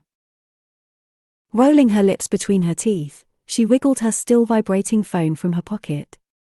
It was set to Do Not Disturb, so someone must have called multiple times. The name Florence Lennox flashed up on the screen. Eve sighed, hesitated, then pressed accept. In her experience, the best way to deal with bad feelings was to avoid facing them by any means necessary. Whatever Florence wanted would do wonderfully as a distraction. Hello? Darling. There you are, I texted twice. Twice? Eve murmured. Goodness. Please thank your fingers for their service. Florence released a waterfall of tinkling laughter, which was strange, since she never usually laughed at Eve's jokes. In Florence's circle, Eve was the baker friend, which meant they called her up when they needed event cakes, then invited her to whatever said event happened to be, as a form of payment. Following which, they gently ignored her until the next party. Eve had a designated status in every friendship group she belonged to. That was how she managed to cling to the periphery of them all. Oh, darling, you're hilarious. But, do listen, I have a proposition for you. Eve frowned at the phone. A proposition was not how Florence usually spun, a request for you to bring a 3-tiered topsy-turvy cake to my mother's 50th birthday. Yes? Don't sound so nervous. Flo had a charming habit of noticing and immediately articulating weakness. A bit like a wolf that could talk. It's about your little events company. Now, I know you love to take over the cakes and things for all my parties. Love might be an overstatement, but Eve didn't hate it. Fucking up a favor was nearly impossible, and people were always so pleased when they tasted her double fudge. Causing happiness was about the only thing that still made her sparkle. I thought cakes were your only real skill, Florence was droning on, but it seems you've been hiding other talents, you naughty thing. Because I've heard amazing things about the wedding you planned. She paused. Well, except for that odd rumor about your biting off a dove's head and spitting feathers into the bride's face, but never mind that. My point is, it's little Freddie's birthday in February, and he's just given our original party planner the clap, so we need a new one. One he probably won't give the clap. Little Freddie Lennox was Florence's 20-year-old brother. Eve considered several responses. For example, I actually just closed my company down, or, all I did was free the doves, that lying cow. But in the end, she settled on stammering, Florence, does that well, what I mean to ask is. The clap is some sort of euphemism, isn't it? Florence laughed. Silly goose. Of course it is. Eve relaxed. It's a euphemism for Freddie shagging the party planner and giving her chlamydia, darling. And what a frightful fit she's thrown about it, too. I see, Eve croaked. I see was a lovely, neutral phrase. Much more socially acceptable than bloody hell. Florence, what the fuck is your family on? But really. If you were going to sleep with staff, practicing safe sex seemed the very least you could do. Or perhaps she was being judgmental. Now, darling, we will of course be paying you, you're an entrepreneur now. Florence trilled. As Eve wasn't particularly close to, well, any of her friends, none of them had a complete picture of just how many times she'd been an entrepreneur. Her failures were her own private wounds to lick, thank you very much. And since the party's not until February, Florence went on, we won't need to start consultations until September. Eve blinked. That's 6 months before the actual party, Flo. Well, came the frosty reply, this is Freddie's 21st, Eve. If you can't take that fact seriously. No, Eve blurted, that disapproving tone making her stomach roil. It reminded her of being at school, when life had revolved around avoiding too much soul-shriveling attention from students or teachers. No, that's not what I meant. But, Flo. I'm not sure if I'm up to this at the moment. Understatement of the year. Eve had rather a lot on her plate, what with today's mild familial disowning and mild vehicular maiming. Plus, September was only a month away, and she should probably spend that month job hunting. She braced herself for a Hurricane Florence tantrum, and possibly for temporary ostracism from one of her many friendship groups. Instead, after a slight pause, she heard a sniffle. "Evie," Flo said, sounding rather damp. "Please. I know it's a sudden ask, and Freddie can be a bit difficult, but he's really fluffed things up with this party planner woman and our parents are going absolutely bonkers and well, I need your help, Eve. You wouldn't let me down, would you? Not when I need your help. It would be so terribly cruel." Eve bit her lip, a worried frown creasing her brow. Florence sounded quite upset, which made the stress and annoyance sloshing around Eve's stomach swell predictably into concern. The fact was, Flo had a problem, and Eve, her currently messy life aside, could fix it. So after a moment's internal wobbling, she inevitably gave in. "Oh, all right. If you need me, Flo, you know I'll do my best." So, 6 months of party planning it is. What were friends for, after all? "Really?" Florence squealed. "Oh, that's wonderful, Eve, absolutely wonderful. Knew you'd see reason." Her tone zipped from squeaky pleasure to smooth business in the blink of an eye. "Since I've got you on the phone, we might as well talk details. Venues are the priority at this point, of course. When are you available for viewings?" "Never mind, I'll email you an invite to the Google Calendar." Eve blinked. Gosh. Florence was very focused when it came to this birthday party. And the more Eve thought about it, the more she realized this might be a blessing in disguise. Party planning was different from planning a wedding. Significantly less time, less pressure, but still a job. The beauty of it dawned on her slowly, like an early morning Sunday. 6 months spent planning Freddie's 21st, then another 6 months planning some other party, and she'd have done it. She'd have held down a job for a year, proved her parents wrong. And maybe done them proud? Let's not get out of hand, here. Scraping together a couple of parties was hardly running a business like Chloe or being a professional genius like Danica. But Eve had officially secured gainful employment, even if it wasn't precisely what Mum and Dad had had in mind, and she really intended to keep it this time. Absolutely nothing would go wrong. Chapter 5. By the time Jacob returned, Eve was beginning to worry she'd actually killed the man. Hours had passed. The sun hung low in the sky, and several guests had already returned from their days out.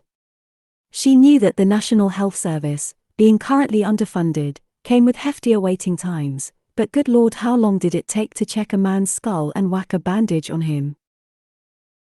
In the time since he and Morn had left, she'd found the rather impressive, if terrifyingly clean, kitchen, helped herself to a sandwich, plus a tiny baked potato with beans and cheese, for dinner, and relocated to the dining room to avoid any further guests.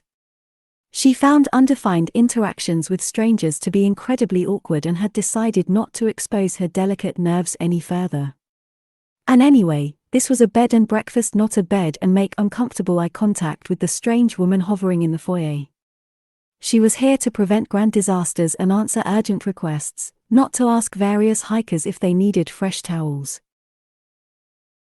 Even if a little voice in her head suggested she was absolutely supposed to ask about the towel thing. Oh, well. Eve was considering calling the local hospital and demanding to know if she was an accidental murderer when she heard the distinctive heave of the front door opening. As had become her habit, she leapt to the window and craned her neck to see who was there. It wasn't a guest. Nor was it a rogue burglar she'd have to fight off to protect Jacob's livelihood. No, it was Jacob himself. She only caught the barest glimpse, a head of ice-blonde hair resting on Morn's broad shoulder, and then they were gone. Suddenly, all those hours of wishing they'd hurry back turned into a desperate wish for them to not be here.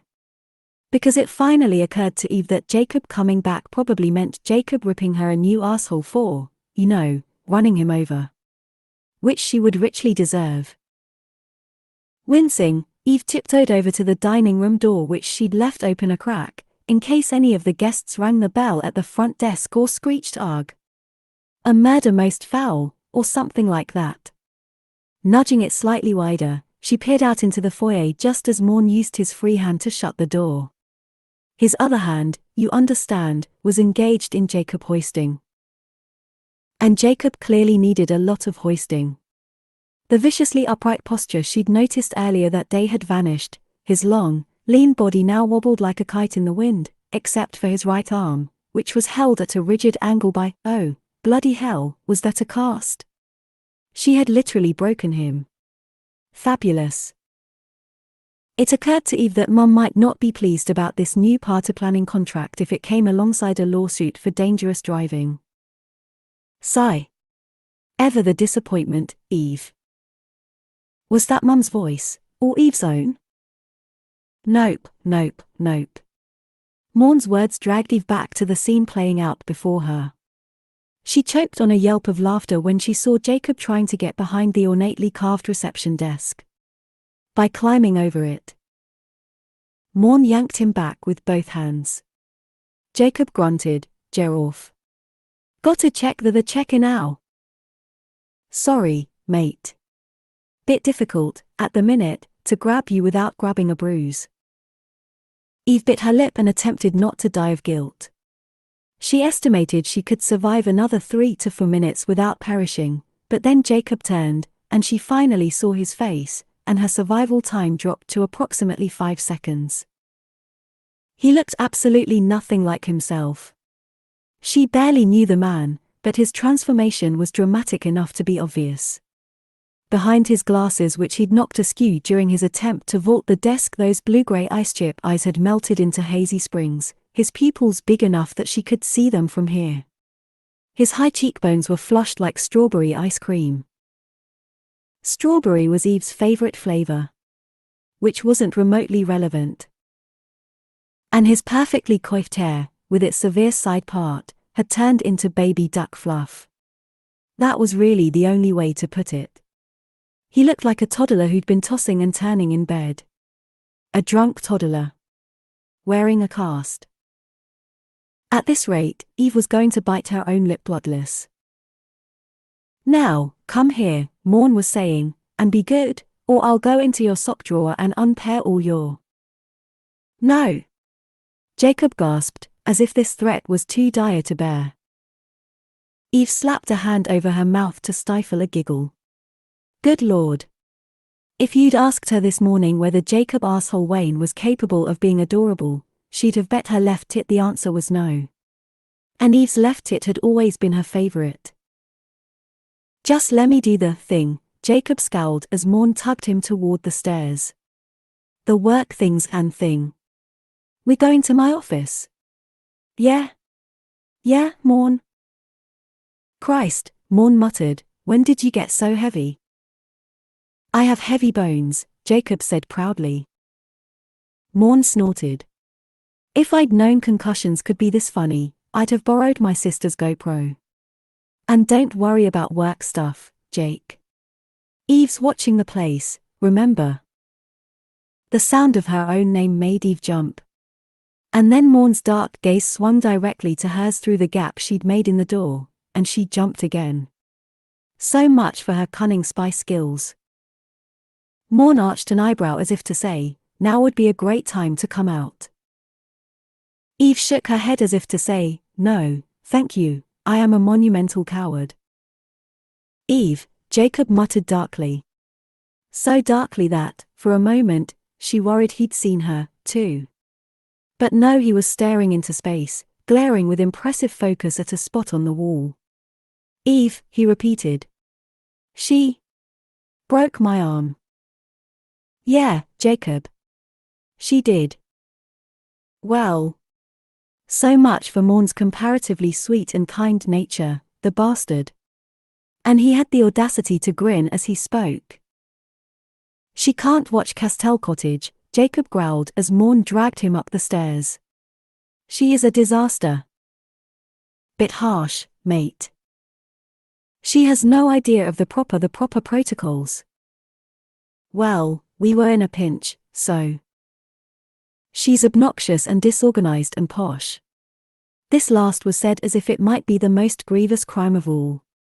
And, Jacob went on, as Morn towed him away, she is hideously pretty. Eve blinked. Had she misheard that last part? Interesting phrasing, Morn said mildly. Would you mind explaining? His voice faded as they disappeared, and Eve barely restrained herself from kicking the wall. She wanted that explanation, too, goddamn. Hideously pretty? What on earth did that mean? Jacob must be confused. He must have said it wrong. He probably meant hideously petty or something along those lines. She shook her head and backed away from the door, considering her options. Since Jacob was now back and clearly under proper supervision, Eve was technically free to go. She'd promised to watch the B&B, but it no longer needed watching.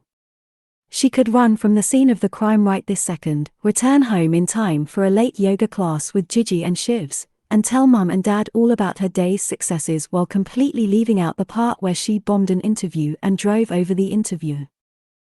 Except that seemed a little bit terrible.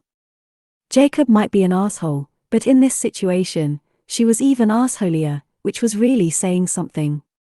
She should stick around to make sure he was okay, attempt to apologize to his annoying, strawberry ice cream face, etc. Plus, whispered a voice inside her head, no job in the world will regain Mum and Dad's respect if you keep running away from the trouble you make. Eve usually kept that annoyingly sensible voice, a voice that sounded irritatingly like her eldest sister, Chloe, under strict lockdown. The stress of the day must have released it from its chains. After a few moments of deep breathing and loin-girding, Eve swallowed her anxiety and forced herself out of the dining room, across the foyer, and up the stairs. She hadn't ventured onto the upper floors of Castell Cottage at all today, but now she found them much the same as the lower ones, if a little lighter and brighter, the corridors narrow but well lit, the walls covered in ditzy, yellow flower prints and the floors covered in plush, emerald carpet. She kept an eye out for Jacob or Morn as she climbed to the first floor, then the second. Only at the top of the third set of stairs did she see the door that might lead to her doom. It was a slab of imposing mahogany with a pearlized handle and a gold sign marked private. Yep. Jacob was probably in there. She smoothed out her braids and straightened her t-shirt as she approached. Then she hovered, awkward and uncertain, for a few seconds before raising a hand to knock. Shove the bastard open like a TV detective. In the end, it didn't matter, because the door swung open before she could touch it. There stood Morn, who looked surprised for a moment, then pleased. "Oh," he said. "You came up." "Well." Eve fidgeted on the spot. It seemed as if there were things to discuss. Morn arched an eyebrow. "Interesting. And here I had you for a runner." "A runner," she repeated with all the righteous outrage of a woman who had totally been moments away from running. "Never. Never? Never. Right." He grinned. "Then what I'm about to say won't bother you at all." Eve experienced a deep and powerful sense of foreboding. "Have at it." Her voice squeaked on the last word. "Oops." "Come in," Morn ordered, and it clearly was an order. Eve stepped through the doorway, jumping a little when he closed the door behind her.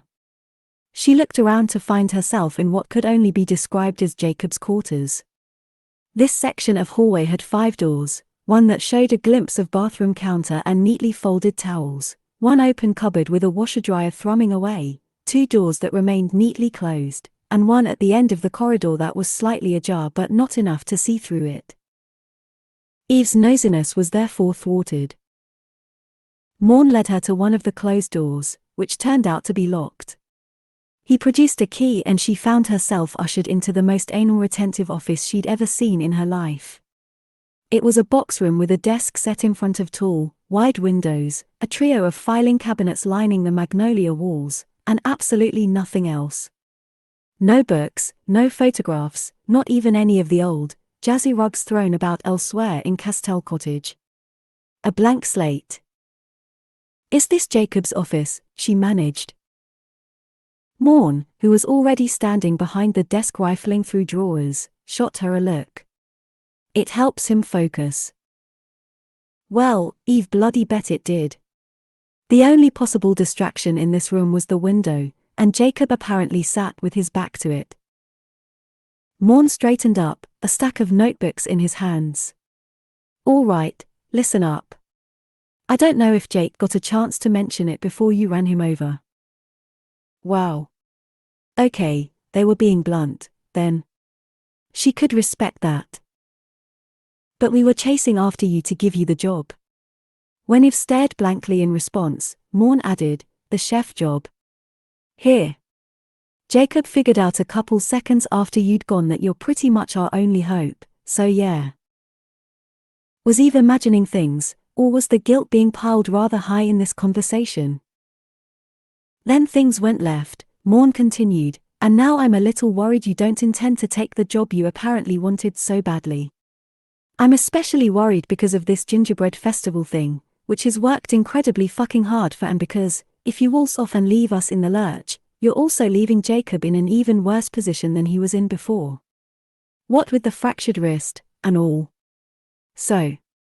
That'd be fucked up. Right?" Eve wasn't mistaken at all, the guilt pile was indeed high, and it was working.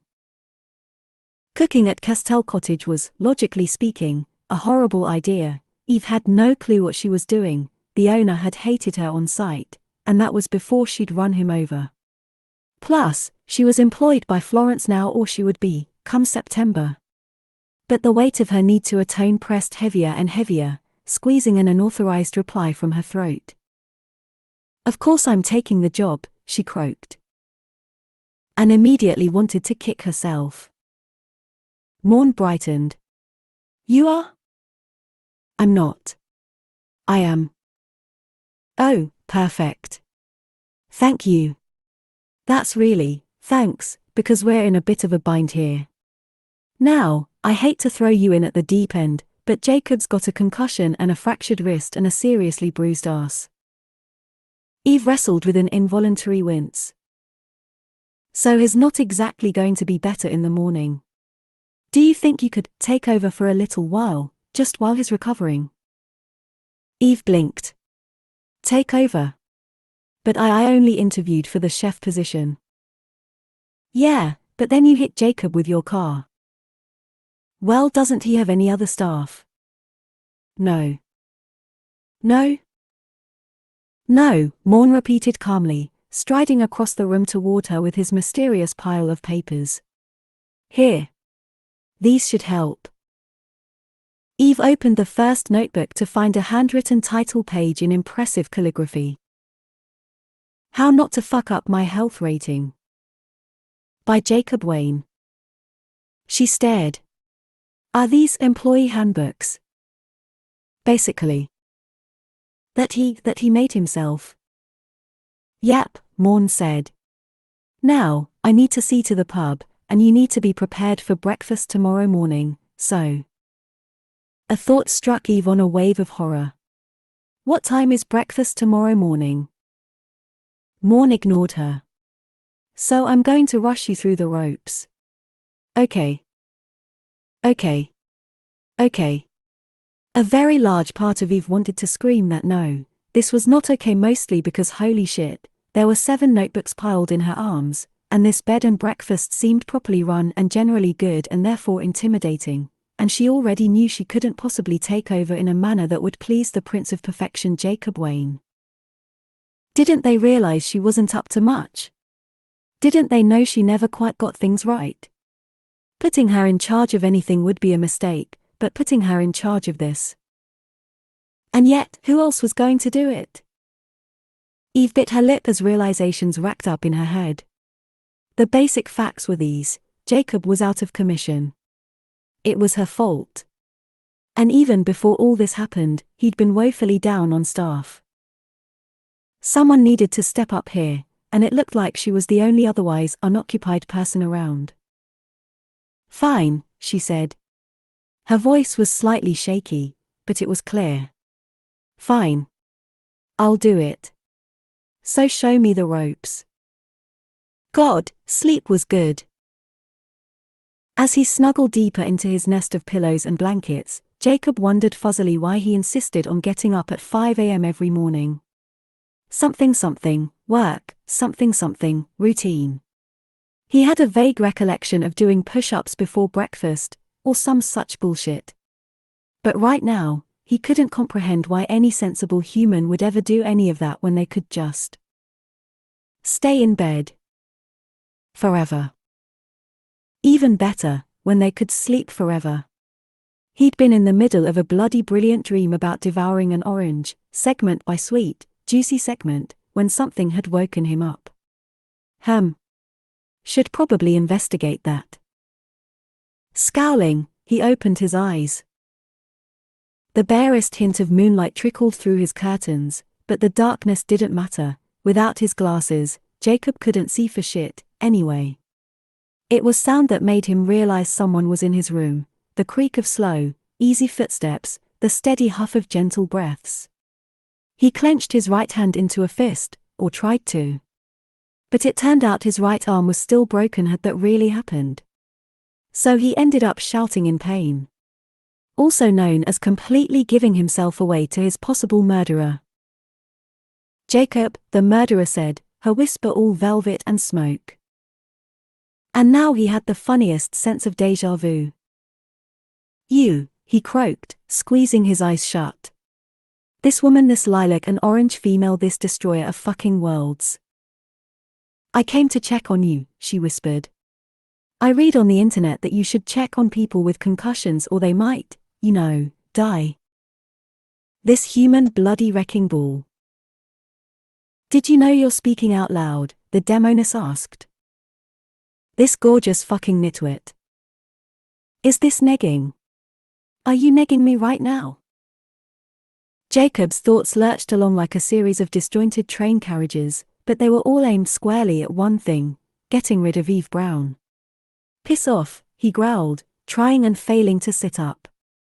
Turned out his ass was broken, too. That's what it felt like, anyway. "Your ass is what?" "Stop reading my thoughts." With his left hand, he fumbled for his glasses. "I'm not reading your thoughts. You're speaking out loud, genius." "That's right," Jacob muttered soothingly to himself. "I am a genius. Everything is fine. Here are my glasses, I will just put them on and be happy." Oh my God, concussions are so weird. For once, the harbinger of evil made a valid point. Jacob shoved his glasses onto his face, scowled at the crack across his lens, then got on with the very necessary business of glaring at Eve Brown. "Go away." She came closer, because she was the bane of his existence.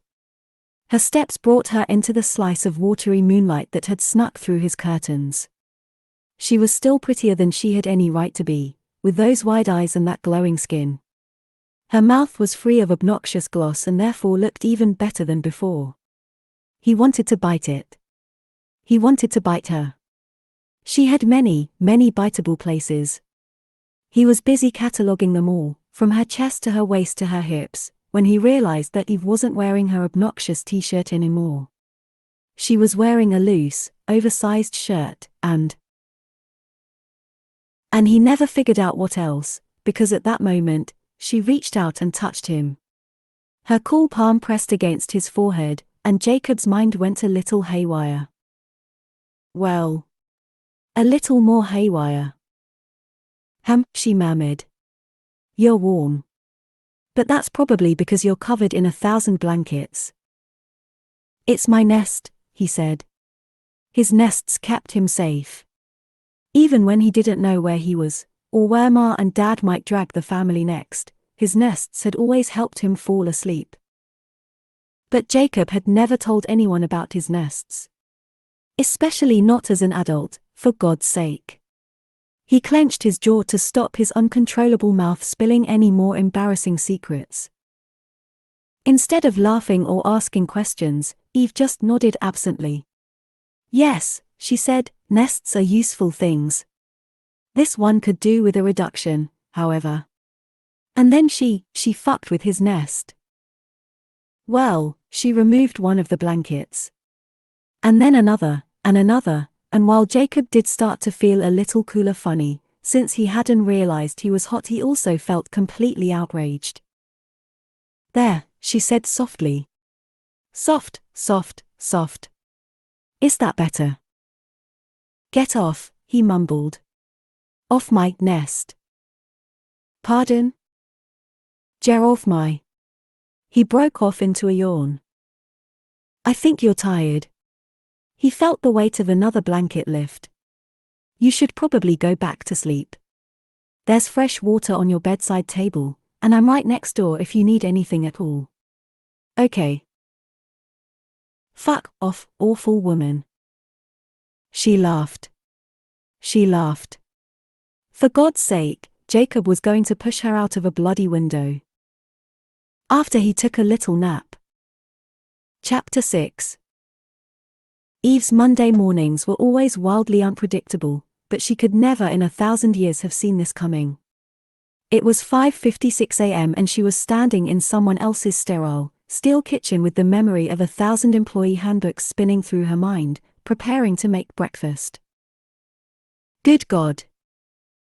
It wasn't as if Eve had never made breakfast before. She really had taken several cooking courses. It was just, she'd taken those courses for fun, to pass time, to learn a new skill. They were a party trick to impress friends with, a way to devise the perfect hangover breakfast for Gigi or comfort food for Chloe. She hadn't taken those courses to be an actual bloody chef, a professional who was held to specific standards and on whose shoulders the weight of a bed and breakfast guest's morning experience rested. And yet, here she fucking was. Delightful. Huffing out a breath, she bent to check the fresh pastries she'd chucked into the oven, tapping her thighs in time with the hypnotic beat of Katie's Remember blaring in her ear. Morn had arrived half an hour ago to check on her, but Eve, like a witless fucking oblong, had sent him home because he looked tired. Who gave a damn if the man looked tired? She was tired. She'd spent last night on Jacob's pull-out sofa, courtesy of Morn, sleeping on lumpy pillows he'd dragged out of some cupboard, wearing pajamas he'd apparently borrowed from some mysterious and outrageously long-limbed sister. She'd been up for hours reading Jacob's various employee handbooks and checking on his adorable sleeping face, and Googling bad bed and breakfast reviews to torture herself with the various ways all this could go wrong. She'd gotten ready that morning under the cover of darkness, trying to put off the moment Jacob discovered her presence for as long as possible because she knew he'd be unreasonable about it. Really, under such stressful circumstances, it was only a matter of time until she crumbled into dust and contaminated the croissants. This entire endeavor was doomed to go tits up with her at the helm. Excuse me. Eve jumped so violently, she was surprised she didn't bump her head on the ceiling. Smoothing down her apron and adjusting her hairnet. How not to fuck up my health rating. Chapter 1, Section A, The Basics. Wear your fucking hairnet. She turned toward the source of the sound. There was a window-like hatch in the kitchen wall, and the employee handbooks had revealed that it was meant to be opened. Eve had done so when she came down that morning and discovered the window let her see into the dining room, sort of like an olden days shop front. Now that window was occupied by what appeared to be a guest. Hello in there, he said brightly. He was a man of middling age, pink-cheeked and grey-haired, with far too friendly a smile for this time of day and a waterproof parka covering his torso. Bit early for breakfast, am I? He asked cheerfully. Eve stared at him in disbelief. Who in God's name was early for a 6:30 a.m. breakfast? Yes, she said faintly, then rallied. How not to piss off my customers. Chapter 3, Section B. Harmless rule breakers are to be humoured, however much it might pain you. But I'm sure we can accommodate you, sir. The pastries are still in the oven, but I can take an order for a cooked breakfast. Eve approached the window, produced her little notepad, and steeled her spine. Do not fuck up. Do not fuck up. Do not fuck up. But already, she was starting to doubt her memory of the employee handbooks. She knew she'd memoized them, but she also knew she had a tendency to mess things up at vital moments, and therefore her memories of memoizing were not to be trusted, and… Oh Christ, the man was talking. Sunny side up, and the stewed tomatoes, tar. Eve scribbled dutifully and hoped like hell she'd just caught the tail end of a request for a full English. Because that's what the poor bastard was getting. Right. If you'd like to take a seat, I'll bring it right out. Cheers, my darling, he said, but he did not take a seat. Why didn't he take a seat? This hatch wasn't open yesterday, he went on conversationally. Eve froze in the act of reaching for some eggs. It wasn't. But it was supposed to be open, wasn't it? Or had she misread, misunderstood, Nor the day before, when I arrived. Nice to see what's going on behind the scenes, though. Say, where's Jacob this morning? Oh dear. This particular question was the one Eve had been dreading. She'd hoped no one would miss the man's icy presence and she therefore wouldn't be asked about him, but apparently, no such luck. Jacob is, indisposed. Indisposed, is it? The man chuckled. If it were anyone else, I'd think that was code for a hangover. Eve laughed nervously. Right. But not Jacob. Lord, no, not him. So what's up with him? I hope he's not poorly. He's a lovely lad, he is. Eve blinked. This here's the only place that guarantees us a ground floor room every time. My Sharon's got dicky joints, bless her. Puts us on a special list, he does. Eve's sister Chloe required similar accommodations, so Eve knew some people were horribly unreasonable about that sort of thing. But apparently, not Jacob. Typical. She'd feel much better about her rather shocking sins toward him if he could be a little bit evil. The bastard. Barry? A voice trilled from the dining room doorway, out of sight. The man in the window turned toward it, his smile growing impossibly wider. There why are, Shaz? Sleepyhead. I've ordered my breakfast, babe, didn't know what you wanted. A woman appeared in the hatch, as smiley and pink-faced as the man. Hiya, darling, she beamed at Eve. I'll have what he's having. Of course she would. Right, Eve stammered. Which is? I mean, rather, would you like your eggs? Sunny side up, thank you. Fabulous. Eve stared at the couple with a rictus grin she hoped they might find encouraging. Any further instructions? No? Fine. Can I get you anything to drink? Tea? Juice? We have a selection of both this morning. It's not just bed and breakfast, Chapter 2, Section F, there's no such thing as too much. I'll have a coffee, the woman said. He'll take a green tea. Shaz? Don't start.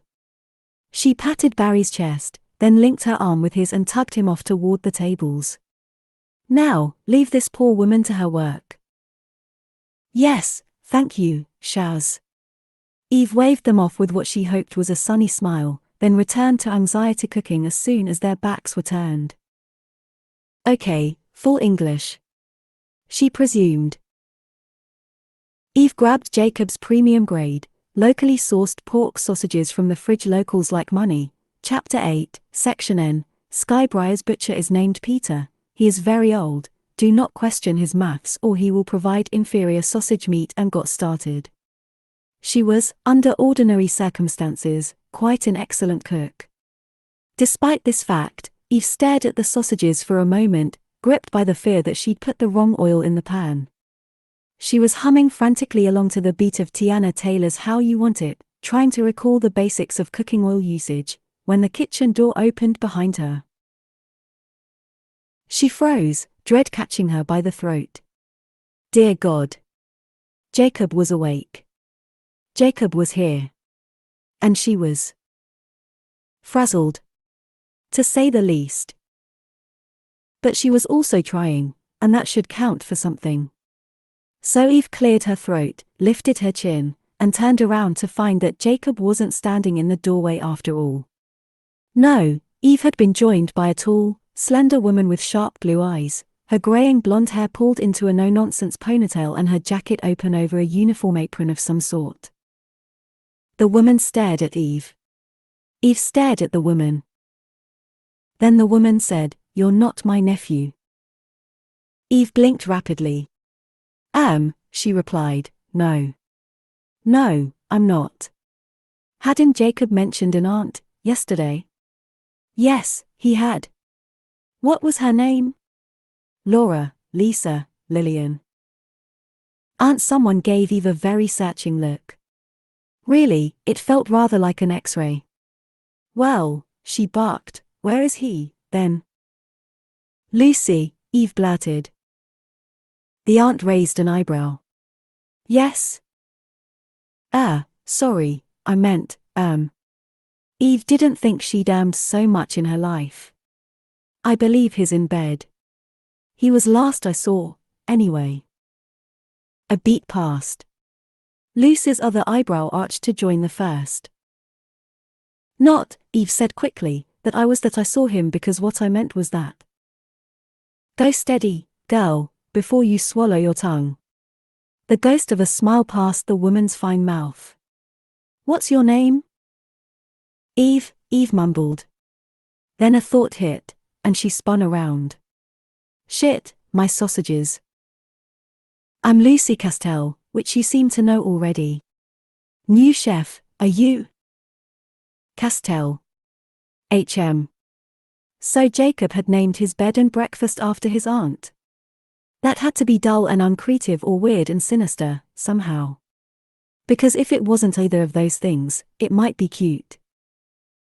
Yes, I'm the new chef, Eve tossed over her shoulder, snagging a tin of tomatoes from the pantry. Christ, now her timings were all off. And Jacob's in bed because...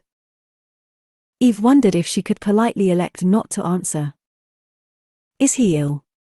Lucy nudged. Lord, the woman was like a diamond drill.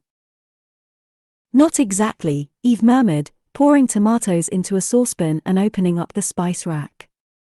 He got a little bit run over. Lucy's air of calm evaporated.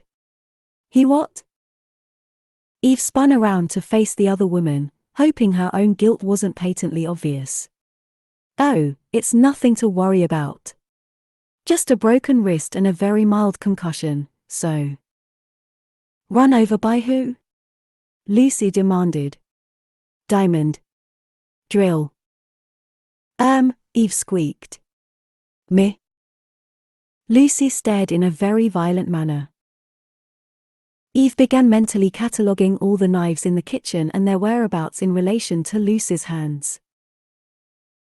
After a tense moment, the older woman said, Are you trying to tell me that my nephew, your employer, is currently in bed because you hit him with your car? A new guest popped up at the window like a video game toadstool. What's that? Someone hit Jacob with a car. No, Eve said. Apparently, Lucy said. Blimey. Any hash browns going? Asked the guest. Eve bit her lip. I'm certain I can whip some up if you give me just a... Lucy held up a hand. Please, don't let me keep you. I will be upstairs, checking my nephew's still alive. She swept out of the room. Oh dear. Eve supposed, all things considered, she'd better do a damned good job with this breakfast. Why in God's name didn't you call me? Leaning against his dresser, Jacob squeezed his eyes shut and pressed his thumbs to his temples. Didn't help, his headache still flared in time with every outraged lilt in Aunt Lucy's voice. He sighed and opened a drawer, rifling through it for his spare glasses. Because you were busy. Busy? A couple of clients and a weekly book club is not busy, Jacob. I didn't want you to worry. He found his old case and pulled out a pair of glasses identical to his current frames, except for the fact that these were undamaged, and also weaker by 0.75 in the right eye. Sliding them on, he blinked until the slight blurriness became almost unnoticeable. These would do, for now. It's my job to worry about you, you plonker, Aunt Lucy said. He turned to face her, and this time, he could see her furrowed brow and pale cheeks clearly. His gut squeezed with guilt. And with a little pain from the ache in his skull and his back and his stomach. The stomach was hunger. But he hadn't even managed to shower yet, so hunger would have to wait. Sorry, he said, because he knew from experience that she wouldn't leave him in peace until he apologized. But in my defense, I was concussed when I told Morn not to tell you. Ha! I'll be having a word with young Eric soon enough, Lucy said, looking menacing. Sorry, Morn. But first, what on earth is the woman who hit you doing in the kitchen? I mean, I'm all for forgive and forget, babe, really, I am, but I know very well that you aren't. Jacob opened his mouth, then closed it. The woman who? I'm sorry, what? Slowly, Lucy said, the woman who hit you is in your kitchen. Oh. Oh shit. Eve? Eve is still here. That is what she called herself, yes. Purple hair, about this tall, wearing a t-shirt that I'm sure belongs to one of the twins. One of the... Jacob set his jaw and sucked in a breath. No. No way would Montrose actually hire the living terror who literally ran Jacob over yesterday. Except someone needed to take over, and Morn is even more practical than you sometimes. So this is exactly the kind of thing he would do. Fuck, he hissed. Then, sorry, Aunt Lucy. Don't mind me, sweetheart. Lucy was already straightening up his perfectly tidy room, throwing back his bedcovers and opening the window. She gave his curtains a considering look. Would you mind if I just popped these off and gave them a quick iron? They'd look proper smart with a nice crease in there. Whatever you want, Jacob called over his shoulder. He didn't have time to argue about the relative merits of curtain ironing. He had an Eve to remove. Righteous outrage propelled Jacob out of his private quarters, but when he hit the staircase, reality kicked in. Specifically, the reality of his body, which fucking killed. Gripping the banister with his good hand, his left hand, and what bloody use was that? Jacob eyed the steps warily before tackling the first one. Pain sang to life along the length of his spine, from the dull ache near his shoulders to the sharp stab at his tailbone. When his foot made contact with the next stair down, his head throbbed inside his skull like he'd jumped off a building. For shit's sake, he muttered. You have got to be kidding me. His injuries definitely hadn't hurt this badly yesterday. Then again, much of what he remembered about yesterday wasn't exactly coherent. Except for the part where Eve Brown stormed his very serious interviews with her utterly unserious self, thoroughly got on his nerves, made him chase after her like an undignified puppy, then ran him over for his troubles. Yes, that part was crystal bleeding clear. Gritting his teeth, Jacob took the next step. By the grace of some merciful God, he made it down all 3 flights without running into a single guest. Clearly, he'd gotten up during the lull between early birds and those who liked to sleep in, and thank Christ for that, because as he finally reached the polished wood floors of the foyer, he felt a bead of sweat trickle down his temple. When Jacob sweated in front of people, he preferred it to be on purpose, because he'd chosen to run, or he'd chosen to lift, or he'd chosen to go out in some god-awful Sunday. Not because he'd unexpectedly lost the ability to walk down his own bloody stairs without gasping for breath. He was swiping the sweat away with an irritable grunt when he heard footsteps approaching from a nearby corridor, the kitchen corridor. And then, wouldn't you know it, Eve fucking Brown appeared. She was walking with brisk efficiency, a plate of steaming breakfast balanced in each hand, just one plate per hand, which told him she'd never waitressed before. Inefficient method. Lack of confidence. And yet, her hold was steady and her spine was straight and her focus was undeniable, her trajectory taking her toward the dining room. Until she noticed him and froze. Wide-eyed, she gasped, "Jacob." As if he'd died yesterday and she might be communing with a ghost right now. "Eve," he replied. The word was meant to sound dignified, possibly cold. Cold was always safe, after all. But instead, her name fell from his lips like a fistful of sand, his voice a strained rasp. She looked different this morning. It wasn't her lack of obnoxious t-shirt, or the Castell cottage apron she wore, but something else. The steadiness of her stride, maybe. The lift of her chin. Yesterday, her braids had spilled around her shoulders and even the soft, baby curls at her hairline had been styled, somehow, but today her braids were pulled back in accordance with health and safety, and her little curls frizzed around her face. Her skin was glowing and he suspected that if he touched her cheek, not that he ever would, dear God, unless he suspected she had some kind of deadly fever, in which case he would of course have to, as an act of human decency, but never mind that, what had he been saying? Oh, yes. If he touched her cheek, he had a feeling she'd be warm like the air in a busy kitchen. Even though he knew very well that Eve did not belong here, for a second, standing in his hallway with her hands full, she looked as if she might. Jacob shook his head sharply. Must be the concussion. "Are you okay?" she asked, frowning as she stepped closer. Her expression screamed such obvious and unexpected concern that Jacob looked down at himself reflexively, just to check his arm hadn't dropped off while he wasn't paying attention. What he found was even worse. He was still wearing his fucking pajamas.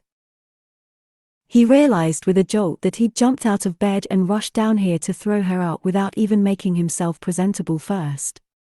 He was roaming the halls of Castell Cottage in grey jersey and flannel, which meant he'd come to work inappropriately dressed, which made him undeniably unprofessional. Even worse, Eve Brown was looking at him like he was an adorable but endangered baby animal, which was especially annoying, for some reason. Shit. Shoving a self-conscious hand through his hair, Jacob set his jaw and steeled his spine. He was already down here, and he wouldn't be climbing those fucking stairs without a 10-minute breather and a cup of tea, so he might as well act natural. But this disaster, just like everything else wrong with the world, was completely Eve's fault. Coating himself in ice-like armor, he said stiffly, "I'm fine." The no thanks to you part was unspoken, but he hoped she sensed it. "You and I need a word." Literally just one word, go. Well, that sounded appropriately omniscient, Eve muttered. Then she paused, shaking her head. Or is it? "I know what you meant," Jacob snapped. "Really?" She gave him a skeptical look, then rolled her eyes and lifted the plates. "Look, if you don't need anything I'll be right with you, but I need to serve these before they get cold." No one likes cold tomatoes, Jacob. Be reasonable. All right. Before he could begin to formulate a response to that, she'd swept off into the dining room, leaving him and his annoyance with the uncomfortable feeling that they'd just been dismissed. And with the admittedly obvious realization that he was late for breakfast. He'd slept in by his own standards, and now, according to his watch, it was 6:44. Breakfast had already begun without his supervision. Jacob rushed into the kitchen, expecting chaos, more chaos, and a flagrant disregard for the health and hygiene posters he'd stuck to the walls. You know, filth, disorganization, rats scurrying toward the open pantry, maybe. At least a small microwave fire.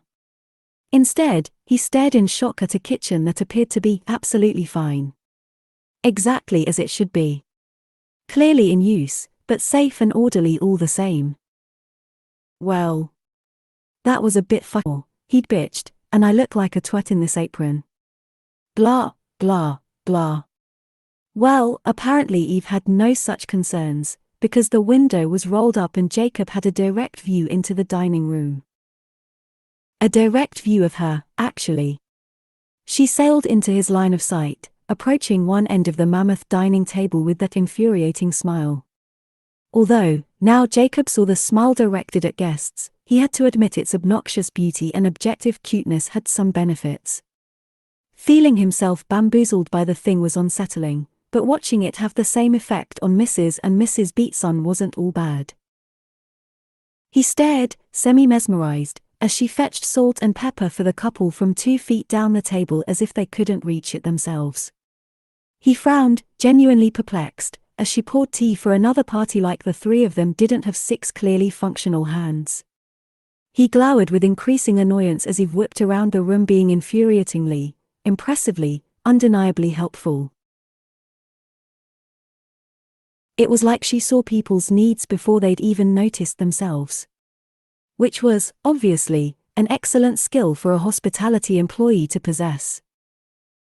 But goddammit, he wasn't supposed to think this kind of thing. He wasn't supposed to think anything complimentary about Eve. She'd fractured his bloody wrist, for fuck's sake. Had anyone else broken Jacob's arm, and therefore messed with his ability to carry out key aspects of his daily routine push-ups, Sudoku, etc., he'd be fuming for at least a week. And he was angry with Eve. He was. Even if he also, suddenly, remembered the tremor in her voice when she'd knelt over him on the road, offering an entirely insufficient apology. Bugger that tremor, and bugger her. By the time she returned to the kitchen, Jacob was determined to despise her the same way he did everything, thorates she'd brought back and stacking them in the dishwasher correctly. For some reason, this only pissed Jacob off further. Here, damn it. Here. What is with all this disorder, perfection, prowess? Any of those words would apply, but he didn't want to say them. In the end, he whisper-hissed, "How the hell do you know what you're doing?" Eve blinked those long lashes, then smiled, so quick and sharp it flashed behind his eyelids like lightning. "Oh, I see. So the bug that's crawled up your ass this morning is down to the fact I'm not crashing and burning yet."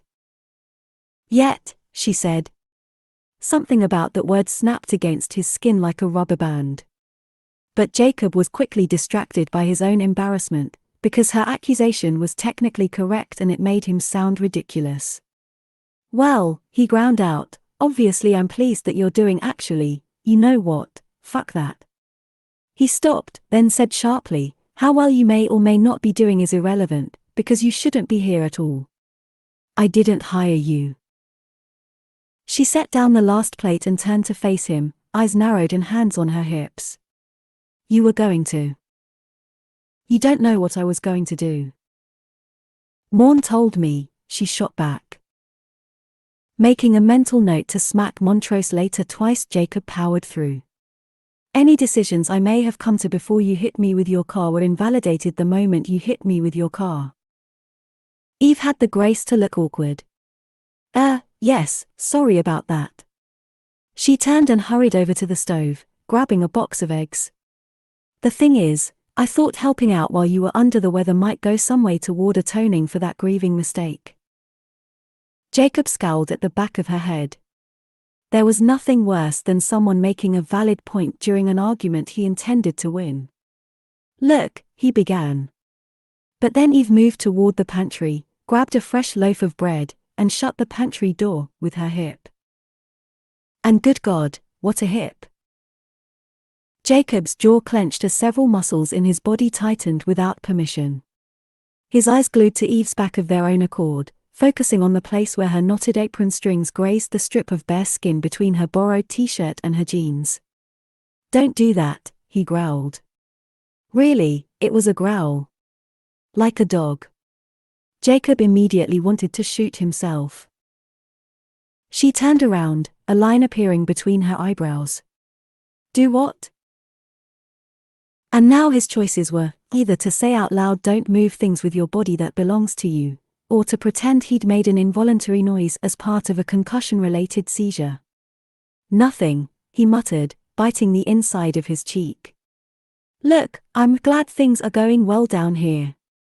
And that you started breakfast, and so on.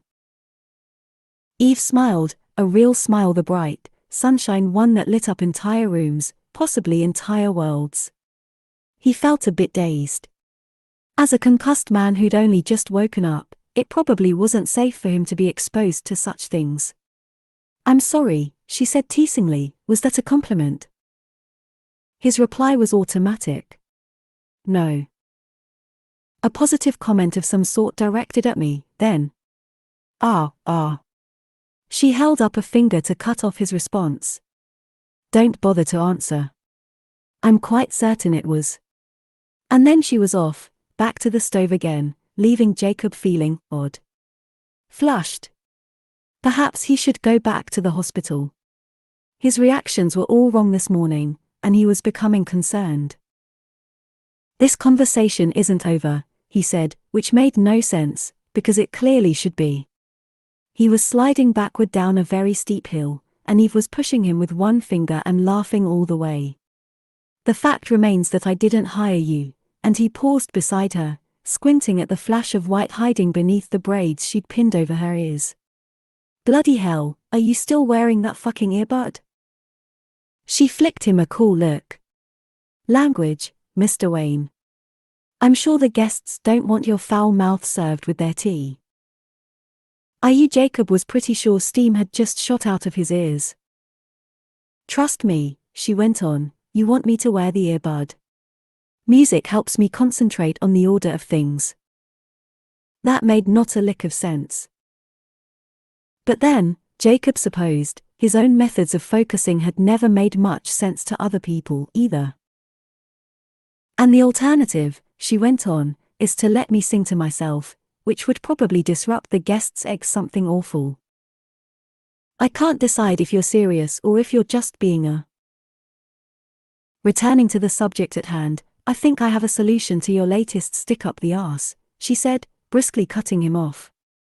Yesterday, before you were blathering on about a trial, correct? Incorrect, he shot back. I do not blather. She stared at him for a moment before murmuring, Dear God, you are so much fun. He hadn't picked up any of the usual indicators: excessive emphasis on unexpected words, for example, but that absolutely had to be sarcasm. Even if Eve was currently watching him with a gleam of amusement in her eye. Anyway, she continued, the point is, you wanted to trial me. So trial me. He frowned. I beg your pardon. A trial? Surely she didn't mean. Let me make you breakfast. Apparently she did mean. Interesting. Here, sit down. She wrapped a hand around his elbow, and Jacob jolted like he'd been shocked. Shit. She snatched her hand away. Sorry, she said quickly. Sorry. Do you not like to be I shouldn't have? Bruises, he lied through gritted teeth. Because he couldn't exactly say, it appears physical contact with you has an atypical effect on my nervous system. And yet, it did. An effect that made him hyper-aware of the flimsy jersey pajama pants he currently wore, pants that did nothing to hide an erection. Not that he had an erection. That would be ridiculous. That would be obscene. He was just a little bit worried that he might eventually get one, perhaps, for some reason. Who knew? You could never be too careful about these things. I'm going back upstairs, he blurted, striding toward the door. Going upstairs to change. And things. Later. I'll come down later. To test you. Keep up the barely acceptable work. Barely acceptable. That's what I said, Jacob sniffed, and then he made good his escape. Chapter 7. It took Jacob so long to come back, Eve was almost convinced he'd forgotten about her. Almost. But a man with that level of dogged focus probably didn't forget much. Except, apparently, for the little chat they'd had last night, while he'd been curled up in bed like the world's most adorable wolf. Because she had a feeling that if he'd remembered that, he would have ramped up the asshole behavior by at least 50% this morning. As it was, he'd been practically cordial. Eve was waving off the last of the guests with a smile when the kitchen door swung open behind her. Her tentative glow of success faded like sunlight behind a cloud, because the snick of that door handle brought her earlier challenge flying back like Thor's hammer. You wanted to trial me. So trial me. Let me make you breakfast. A test. She had volunteered herself for a test also known as her number one weakness and natural enemy. For fuck's sake, she didn't even want this job. What in God's name had she been thinking? That everyone assuming you're useless and incapable is starting to get old. Well. There was that. Still, she was already feeling the familiar high-pressure jitters that accompanied formal judgment of any kind. Her palms were clammy. Her pulse vibrated in her veins. Had she always produced this much spit? Slowly, she turned around to face the man she knew was waiting. And almost dropped down dead when she laid eyes on him. Good Lord, she murmured. Jacob, or rather, Super Jacob, because that's how he looked, arched a pale eyebrow. Pardon me? If he was any other man, this would be the point where she made a comment about his outrageous hotness. After his earlier disheveled appearance, which had honestly been gag cute, Jacob had clearly decided to remind the world exactly how put together he could be. The razor precision of his close shave displayed those unholy cheekbones to unfair advantage. The blade-like part of his blonde hair somehow emphasized the sharp line of his jaw, the unfair symmetry of his face, the angular shape of those pale, wolf-like eyes. He'd managed to put on a crisp, grey shirt despite his cast, the right sleeve folded up around his biceps. And the jeans he wore hugged his lower half in a way she could only call subtly obscene. One probably wouldn't notice the slight outline of his massive fucking package, unless you were looking, and Eve had no idea why she'd been looking, in which case, you really couldn't notice it. Gosh. He cocked his head. Eve? She swallowed, clearing her throat. Time to say something unaffected and totally professional. How'd you get the shirt on? His eyes narrowed. Yes, brilliant, Eve. Question him about his clothing habits. Evoke mental images of him naked. Well done. After a frigid moment, he muttered, I cut the sleeve. Despite herself, she squinted at the sleeve in question. Did you? I shortened it, then cut along the hem so it would fold higher, then stitched the edges so it would look neater. When she moved closer all the better to stare at his impossible handiwork, Jacob shifted to the side as if to hide it from her. Christ, woman, don't inspect it. I'm shit with my left hand. She paused. You mean, when you said you did all that? Yes. He sighed, rolling his eyes. I did mean the literal interpretation of the word I. Most people do. But your wrist is broken. Believe me, he said dryly, I'd noticed. Eve flushed. No wonder he'd been gone for hours from the sound of things, it must have taken him that long to get dressed.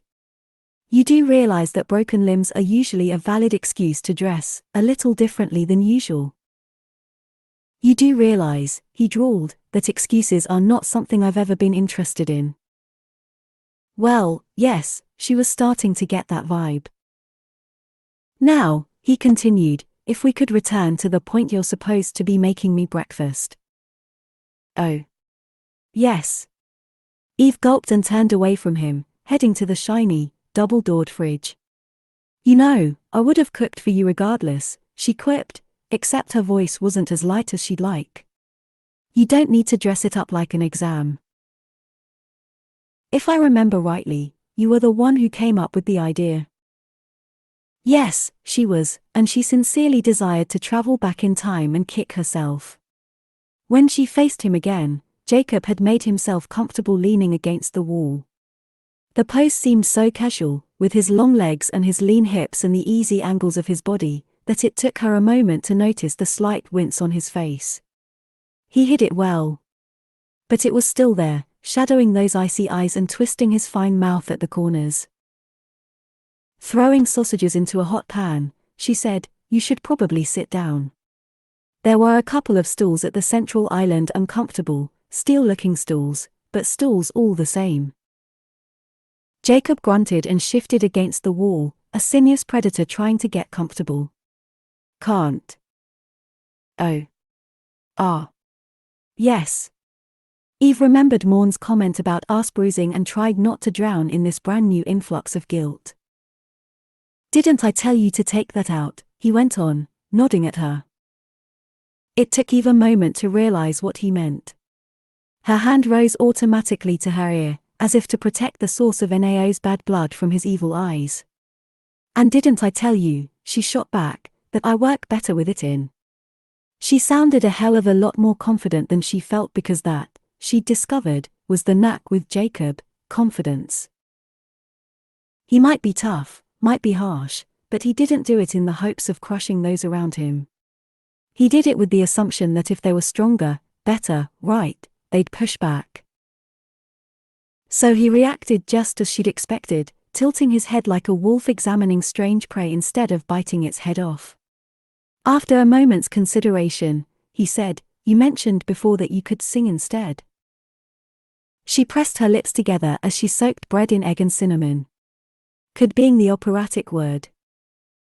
His lips tilted at the corner into something that was almost a smile. A smile like slow-dripping honey beneath the summer Sunday. She faltered, a little bit stunned. Jacob made ice look good, but apparently, he made warmth look even better. "Oh dear. Since it's an option. I would rather you sing," he said, "even if it's terrible, than appear ignorant toward guests." "Ignorant? I'm only wearing one." He straightened, strolling over to the dining room window and pulling down the hatch with his good hand. Eve tried not to be salty about the fact that rolling the thing up had taken 2 hands and a few hops on her part. "I see that, Eve. I also see a TripAdvisor review titled Rude Chef, Weekend Getaway Ruined.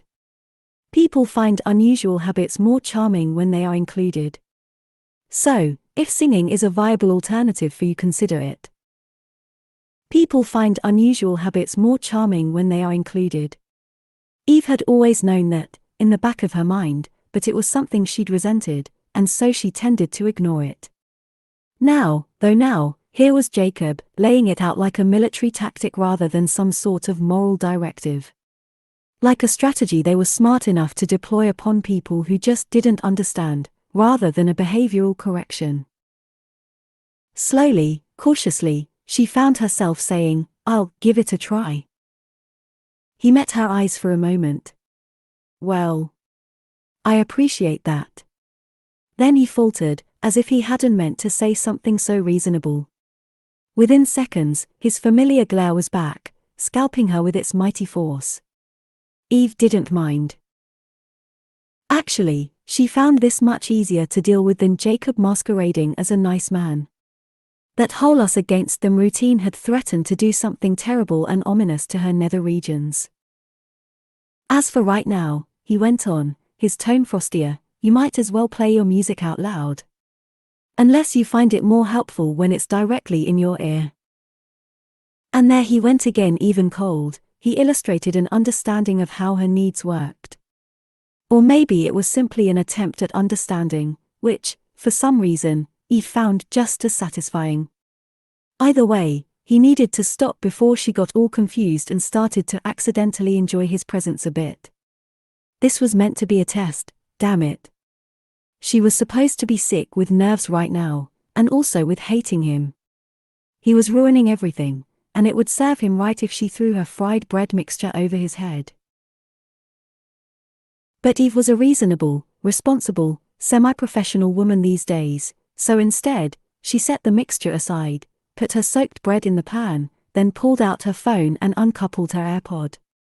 Lilting piano notes filled the room, accompanied by a pounding beat and rhythmic French rap. Watching Jacob as he returned to his spot leaning against the wall, she explained, "It's Stromy," he finished. "What's this one called?" She stared. "Stromy," he said, all casual, as if it made perfect sense that he'd know such a thing. He clicked his fingers, then nodded. "Paputai. Right?" She stared some more. "You listen to Belgian rap from 2013? "No," he said. "Well, at least that made sense. I listened to Belgian rap in 2013. And, she was back to the staring. "Ist CEQ tu parles français? OUI. Toi aussi? Passablement. Mon vocabulaire est faible. Un enfant aimé après Illinois y des ans, donc ma grammaire est pauvre." "Your grammar doesn't sound poor to me," she said pertly. "And I see no holes in your vocabulary. I suppose we'd have to talk a little longer to discover all that, but this isn't a tea party." Eve huffed out a breath. "Oh, yes. How could I forget? I'm being tested, and you're impossible. Usually, people who want a job from me are a bit more polite. I've come to the conclusion," she gritted out as she flipped his eggs, "that you are incredibly difficult to be polite to. And I don't want your bloody job." Even if she had sort of accidentally enjoyed herself this morning, once she'd gotten the hang of things. She was jolted out of that unexpected thought when Jacob released a bark of laughter. It was so sudden, and so completely surprising, that she spun to look at him as if further inspection might reveal that the noise had come from someone else. But no, judging by the ghost of a smile still on his lips, and the lines fanning from the corners of those piercing eyes, it had definitely been him. Even if he cleared his throat and iced up under her gaze faster than a puddle in December. Still, she had to ask. "Did you just laugh? Did I just make you laugh?" "Woman," he sighed, "you couldn't make me do anything, even with a gun in your hand." Funnily enough, she believed him. But he had laughed. She'd heard him. The sound, wry and rusty, had been a little bit like music. "Hurry up with the breakfast, would you?" he said, and though his tone was lazy, she had the distinct impression that Jacob was changing the subject.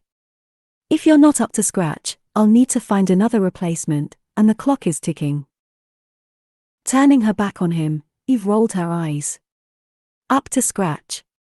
It's only eggs and bloody sausages." "Actually," he said sharply, "it's much more than that. This is hospitality. Hospitality matters. Creating a home away from home matters. And I prefer staff who take this responsibility seriously." She faltered as his words sank in. Responsibility. Taking things seriously. Those were the things Eve had failed at most of all, and she was supposed to be fixing that. She swallowed. "Furthermore," Jacob went on, "while my standards are high at all times, they are even higher when people from all over the country will soon be tasting Castell Cottage's food." She blinked rapidly, shoving her discomfort aside as she stirred the scrambled eggs. "The whole country?" "Yes. You do remember the reason I considered hiring you, correct? The festival in Pemberton." "Oh, shoot. Yes," Eve said brightly. "Of course. Telling the truth, no, actually, I had entirely forgotten. Seemed like it might cause an argument. But shit, now she felt even worse, because this gingerbread festival, whatever that entailed, was important to the business, and it had dropped clean out of her head. She'd planned to stick around until the man she'd injured was somewhat back on his feet. But she couldn't do that only to disappear when he really needed her, could she? For heaven's sake, she'd messed him up so badly it took him hours to get dressed, never mind to hunt down another willing human sacrifice/chef. And there was her guilt again, like clockwork. "What do I have to do?" she asked casually, her back still to him. "For the festival, I mean. What does it involve?" Jacob gave a long-suffering sigh, as if she'd asked him to recite the periodic table. Although, knowing him, he could probably do so with little difficulty. "Don't worry," he drawled. "It'll be quite simple, since my previous chef already planned everything. A few menu options similar to those we offered during this breakfast service will be written up on a board. Some can be prepared in advance, others are simple enough to make using the equipment I've already purchased." Already purchased? Eve wasn't the greatest with money, but she did know a new business couldn't buy equipment without earning something back to make the purchase worth its while. Yet another reason why Jacob was so determined to go forward with this festival, she supposed. "You will be responsible for cooking to order at the stall, and I'll serve customers," he continued. "Are putting your winning personality to good use." "You have a very poor sense of humor," Jacob said steadily. "If I were you, I'd keep that to myself." Eve rolled her eyes, but she was too busy wrestling with her own thoughts to really take offense. Because the more Jacob spoke, the more she became dreadfully convinced that staying in Skybriar longer than planned was her only moral course of action. The man needed her help even if he'd likely rather die than phrase it that way. And Eve owed him said help, probably more than she'd ever owed anyone anything. Which made her choice crystal clear. For the next month, whether he liked it or not, Eve Brown would work as a chef for Jacob Wayne. She would serve breakfast for dinner at a gingerbread parade or whatever, and only then would she disappear in a puff of smoke to begin her party-planning profession. All things considered, it seemed the least she could do. Jacob cleared his throat, rudely interrupting her very serious thought process. "Am I getting this breakfast, or are you going to stand there looking grim all day?" "Grim?" Eve yelped. "I never look grim. My resting expression is general delight." "Your resting expression is princess," he muttered. "Princess?" Her hands curled into fists. "What?" Jacob barked at her silence. "Are you actually nervous about this? Because if you've been merrily feeding my guests substandard food all morning without saying a bloody word." For some reason, Jacob questioning the deliciousness of her breakfast was starting to piss Eve off. "Hard to speak to a man who's asleep," she pointed out sharply. He flushed, "Strawberry ice cream again?" "Just a hint." But he also stood tall and narrowed those flinty eyes behind his glasses. "I have a concussion." The "because you hit me with your car" part did not need to be said. "Yes, you have a concussion," she replied, "but you were a prick to me even before that event, so I don't see how it's relevant." Jacob's jaw dropped. Pettily, she enjoyed the sight. "Now, shut up about it," she finished, slapping his breakfast onto a plate. Funny how she'd made all this food without really noticing. Arguing with him had worked wonders for her nerves.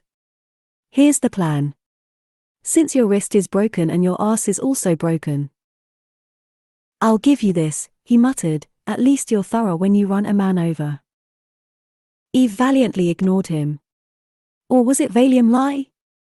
You can't sit at a table and you can't hold your own plate. "I can hold my own plate, genius," he said, waving his left hand. "And can you also feed yourself, genius?" He glared. "It's very irritating when you say logical, intelligent things. Stop it. Now." Ridiculous, to take such sideways words as a compliment. It was just well. Eve's sisters were smart.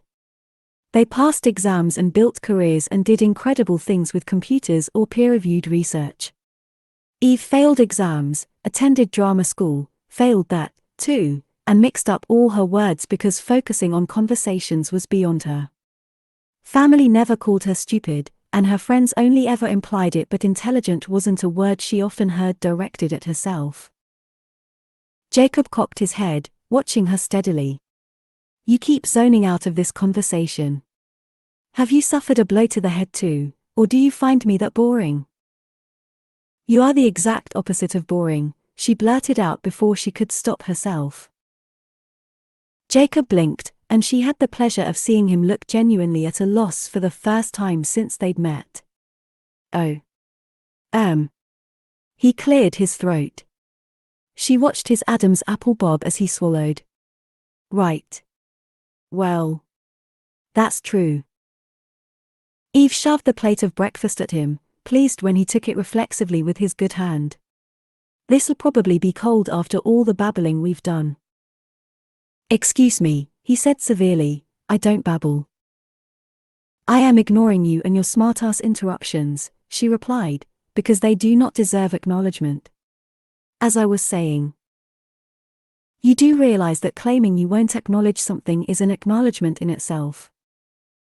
You already injured him yesterday, Eve. At least let him recover before you beat him over the head.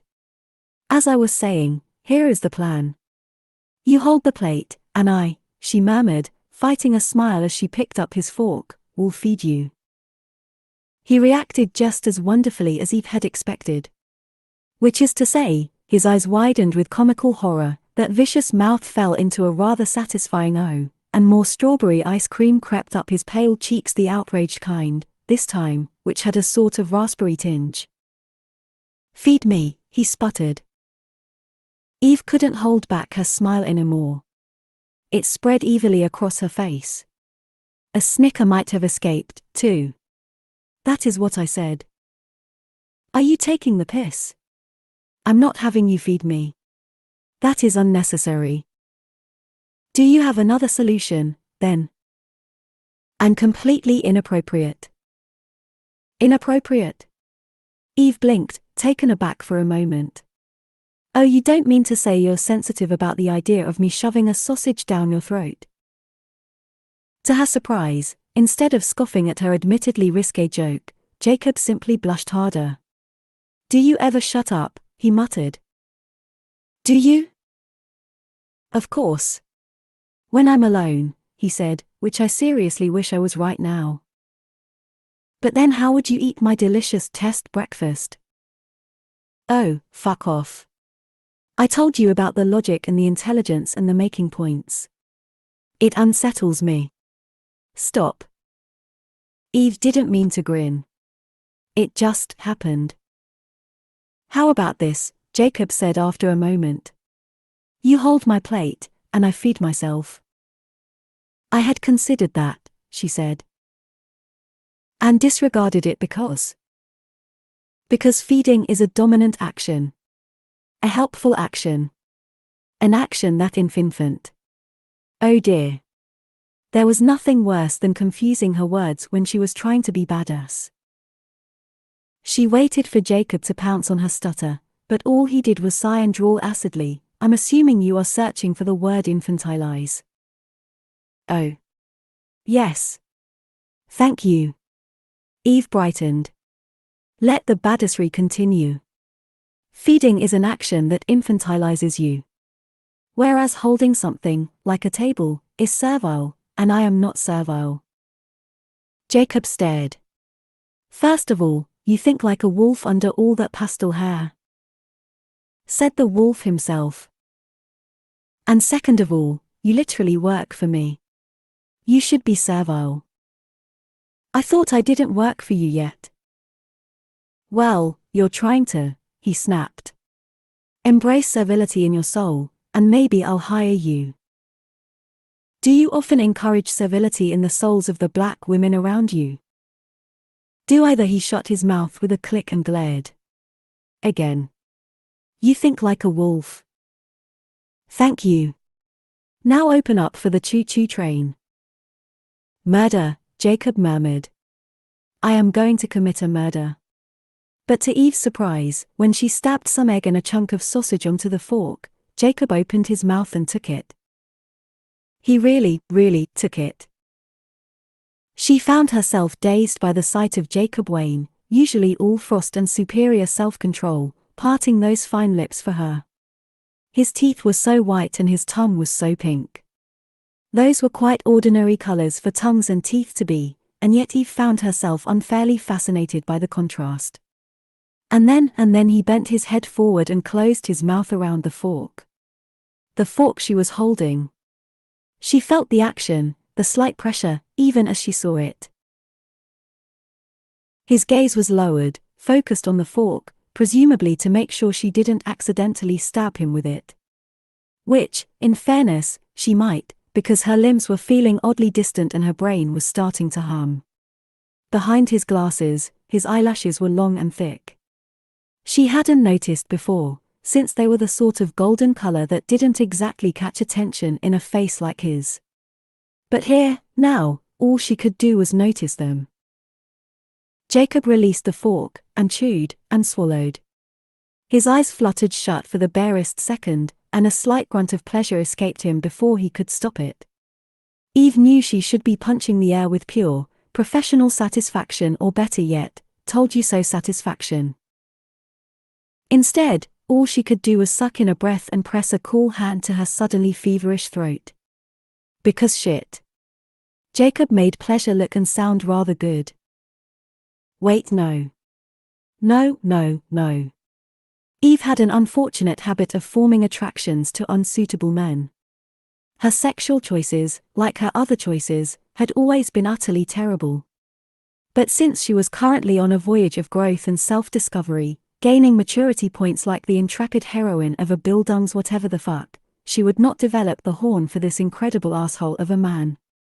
She absolutely refused. She didn't even like him. Of course, Eve had certainly lost her head over men she didn't like before. But this was different. This was absolutely different.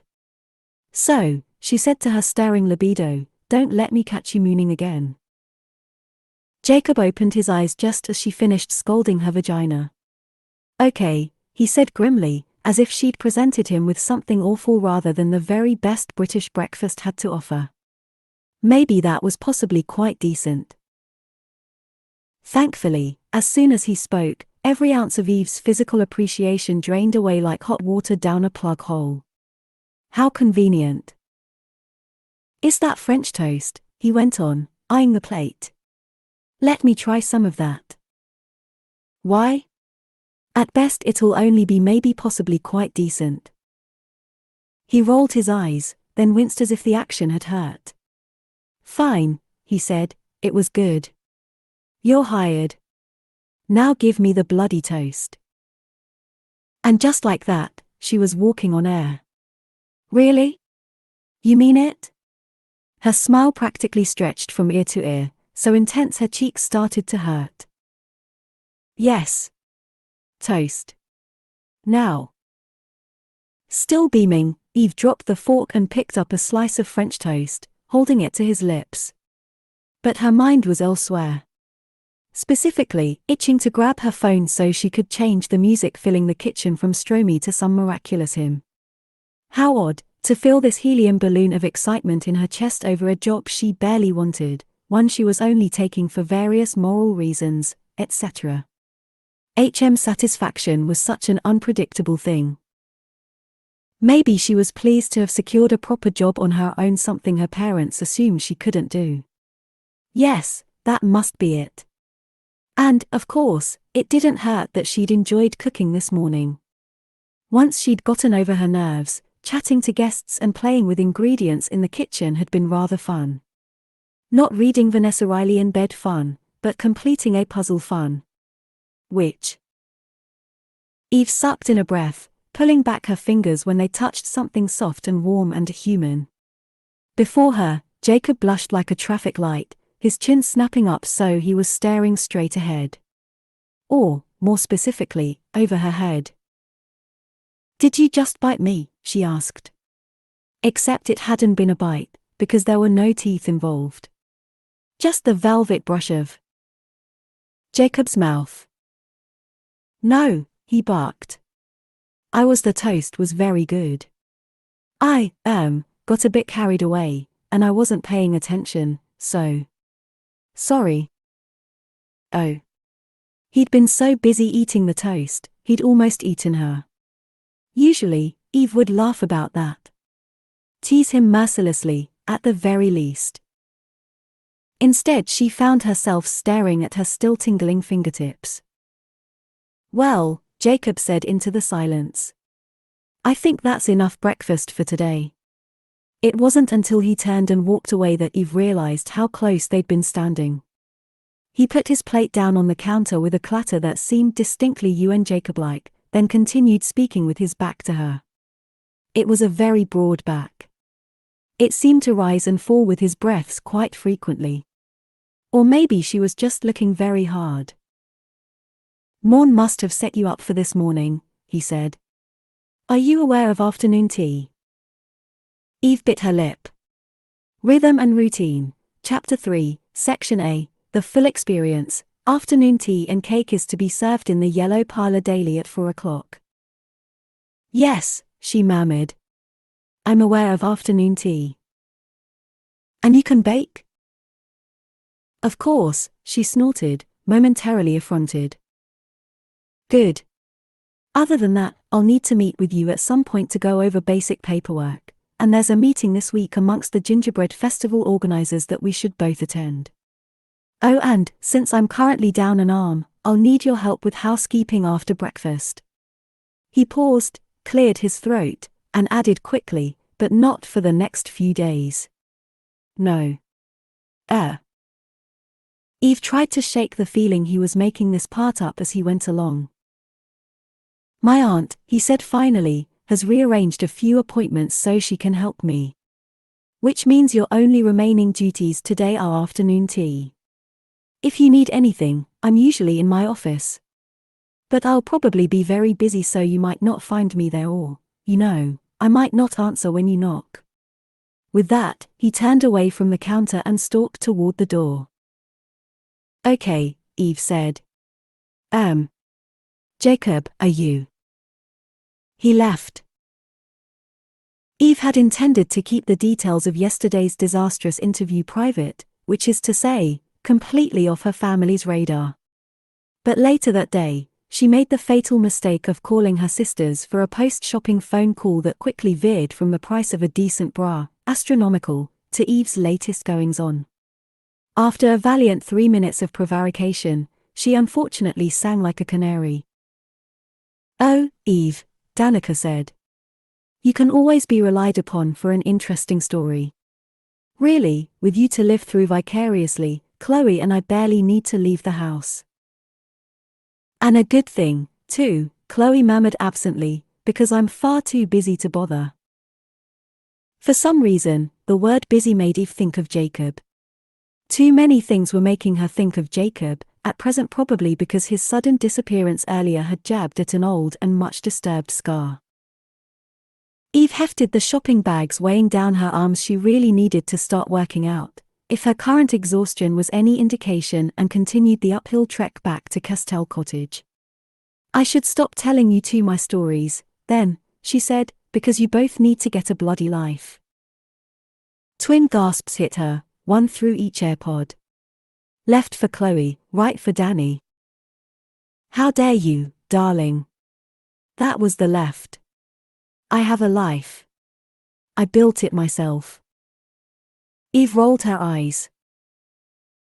I'm simply incredibly bogged down with work at the moment, Chloe went on, and in fairness, Eve could hear the telltale rapid taps of Chloe working at her laptop in the background. And I also have a life, Danny said. Somewhere in the background, her boyfriend, Saf, called, Nope. Shut up, you. Nope. Zafa. There was the sound of a scuffle, followed by a few grunts. Then Danny laughed, let go of me, you awful man. Are you going to stop throwing cushions? He asked reasonably. Do you two mind? Chloe demanded. Eve is in the midst of a crisis. At the sound of her name, Eve blinked. She'd been drifting off a little bit, there. Thinking about. Well, not about Jacob. Not specifically. More about people in general, about how her friends never liked her quite as much as she liked them. How they dropped her as soon as someone better came along, or pushed her to the edge of the circle when space was tight, or generally treated her as optional rather than vital. She had a little scar on her heart from all those tiny, vicious prods, and Jacob walking out abruptly this morning had left that scar sore and aching. Not that she'd wanted Jacob to stick around. She might be slightly hard up for friends, real friends, the kind you read about in books, but that didn't mean Jacob made the cut. Which was just as well, since he clearly didn't want to. Is it a crisis? Danny was saying. Because it sounds as if she's landed on her feet completely by accident, what with this Insta job. Are you enjoying yourself, Evie Bean? Enjoyment was something Eve rarely considered when it came to the world of work. Work was something you did to try and feel useful until you fucked it up. Work was something you did to help the people around you until you weren't needed anymore. Work was not something you enjoyed in and of itself, because that would only make the situation worse when everything collapsed. Yet Eve knew she had enjoyed herself that morning. The creative chemistry of cooking, the social aspect of starting her day with so many people even working in relative solitude, being in control of her own environment, had given her a little thrill. It was incredibly odd. She assumed the sensation would wear off soon. I'm not having a terrible time, she hedged to her sisters, and ignored their laughter. What glowing praise, Danny snorted. Have you told Mum and Dad? Yes, Eve said, which wasn't technically a lie. She had sent Mum a text that said, Parents, I've found a month's interim employment and secured an event planning contract beginning in September. My current job has provided temporary lodgings, and I'll deal with the rest later, so don't worry about me coming home. Then she'd muted their texts and firmly ignored all their calls. Nothing personal. She was just afraid that if she heard her parents' voices again before she'd gotten over their last conversation, she might do something mortifying, like cry. So where's the crisis part? Danny nudged. That would be the bit where she ran over her employer, darling, Chloe said helpfully. Eve had finally crested the hill and reached her car. She unlocked it, trying not to look at the bumper where there may or may not be a Jacob-sized dent. She didn't know, having refused to check, and shoved most of her shopping bags inside. Her current housing situation was, well, more like a squatting situation, and until that was resolved, she probably shouldn't traipse into Castell Cottage with all the new clothing and toiletries she'd just bought. Since Jacob had no idea she was living in his spare room, and all. She was going to tell him, of course. At some point. I don't see how that's crisis why, Danny was saying, unless he's dead. Or suing. But it doesn't sound like he's doing either of those things, is he? No, Eve muttered, just killing me slowly via frostbite in revenge. Pardon? He's a bit of an asshole, is all. In fact, she felt a rant on the subject building in her chest, like a bubble that needed popping. Due to the car hitting thing? Yes, and also due to his personality. How unfortunate, Chloe murmured absently. He's completely unreasonable, Eve said, warming to the topic. Intimidatingly focused and alarmingly straightforward and apparently determined not to like anyone. Sounds like Chloe, Danny said. Which brought Eve up short for a moment, because actually, well, that did sound like Chloe. Very like her, on a superficial level at least. Charming, said the woman herself. And accurate. Just feed him, Evie, that'll soften him up. Everyone likes food. And now Eve's mind was thrust backward to that morning, to the curious sip in her belly when she'd felt Jacob's mouth on her skin. His mouth. On her skin. Goodness gracious. She sucked in a breath and started walking again, stomping over the B&B's gravel drive. Maybe. I don't know. This morning, he did seem like he might. She trailed off, suddenly hot all over and ever so slightly confused. What? Danny prompted. Like he might what? Never mind. I've got to go now. Do you? How sudden and suspicious, Danny drawled. Are you perchance hiding something, little sister? That was Chloe. No, Eve lied. It's just that, if he catches me on the phone, he'll probably flush it down the toilet. I beg your pardon. So I'll text you later, love you, bye. Eve hung up with a twinge of guilt toward her sisters and absolutely no guilt toward Jacob, who totally deserved to be mischaracterized as a foam-flushing prison warden so Eve could avoid awkward conversations. Totally. Chapter 8. One upside of having his brain slammed against his skull. It made Jacob sleep like the dead. Or rather, he had slept like the dead last night, and had fallen asleep easily this evening. But now he was awake again, so maybe his sleeping superpower had already gone. He rolled over and eyed the blinking blue light of his alarm clock in the dark. 1:11 a.m. For fuck's sake. He was in the process of burrowing deeper into the blankets when a particular awareness zipped down his spine. He'd woken because something was wrong. With a grimace, Jacob threw off the covers and dragged his aching bones out of bed. Striding to the window, he snatched open the curtains and was hit in the face by a waft of warm, summer-scented night air. He stared out at the grounds for a moment, letting his eyes adjust to the moonlight. When adjustment failed to happen, he realized he'd forgotten to grab his glasses. Bloody concussion. Since when did a man who'd been short-sighted since childhood forget his glasses? He was just turning back to get them when he heard it. Loud. Harsh. Unmistakable. The sound that had roused him from his sleep, a siren of danger and destruction. Quack. Quack. Quack. Ducks.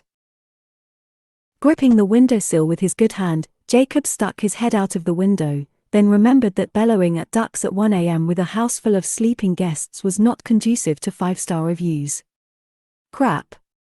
He turned and stomped out of the bedroom, snagging his glasses on the way. Maneuvering quickly and quietly through the B&B was a familiar act, if a little more difficult now his body had become a giant bruise. Still, the knowledge that ducks were defiling his precious, perfectly arranged garden shitting in his pond, no doubt, the bastards pushed him harder and faster. He broke out of the back door minutes later, only realizing he was shirtless when a breeze bathed his bare torso. For fuck's sake. He always wore his pajama set always, but on the one night he couldn't face wrestling his cast through the armhole. Whatever. Didn't matter. He had ducks to shoe. Although, as Jacob strode across the grass, he realized he couldn't hear the ducks anymore. Instead, he caught snatches of a voice, low and pure and kind of pearlescent, singing like a fairy tale siren. Notes rose and fell on the wind, and he stopped walking, vaguely hypnotized. What the bloody hell was that? He rather liked it. Unless it belonged to an inhuman creature luring him to his death, in which case, he hated it, but damn, it was bloody effective. He stared into the darkness of the garden for a moment, trying to locate the source, until quack. The voice cut out and the ducks returned. Fuck. He shook himself and started toward the pond again. Past the cherry tree, around the folly, left at his carefully arranged wildflower planter because meadows were pretty but order was prettier, and there. The pond. It was a lovely sight, with the moonlight slanting off its narrow surface, and all that crap. There were just two things wrong with the whole scene. 1. The ducks. The fucking ducks. 2 of them. The first was gliding over his pond as if it had the right, and the second was waddling about the banks, foraging for food. Which brought Jacob to problem number 2, Eve Goddam Brown, sitting there with a bag of bread, feeding the bastards. Encouraging their presence. Ruining everything, which he suspected was a particular talent of hers. Although that thought came with a niggling sense of unfairness, because she hadn't ruined breakfast. Quite the opposite. She'd been thrown in at the deep end and it turned out he admired the way she swam. He'd been dangerously close to not hating her presence until the accidental finger lick had brought him back down to earth via the power of embarrassment. But he'd decided to wipe that unfortunate incident from his mind. So, focus on the issue at hand, Jacob. What are you doing? He demanded. She jumped half a foot in the air, slapped a hand to her chest, and released a little scream. Christ! Hadn't she heard him coming? Did the woman have any situational awareness at all? Now he was worried about her being murdered or kidnapped when left unattended. Worrying because such an event would leave him chefless. Obviously. Oh, she said, slightly breathless. Jacob. She twisted to look at him, the side of her face softly illuminated by the moon. This sort of light turned her dark skin silvery and made her wide eyes into mirrors. Her braids were loose, spilling over her shoulders, practically forcing his gaze downward, at which point he discovered she wasn't wearing a bra. It was difficult to miss, really. Her top was thin and kind of loose, and the armholes hung low, and the sides of her breasts swelled. Jacob put a fast and violent stop to that train of thought. It wasn't hard. All he had to do was look at the ducks and fury welcomed him back into its cold embrace. Yes, he agreed, Jacob. Me here. Maybe he hadn't fully woken up yet. Which means, he continued, trying to snatch his thoughts back from their duck-eve boob precipice, you are caught. She blinked slowly.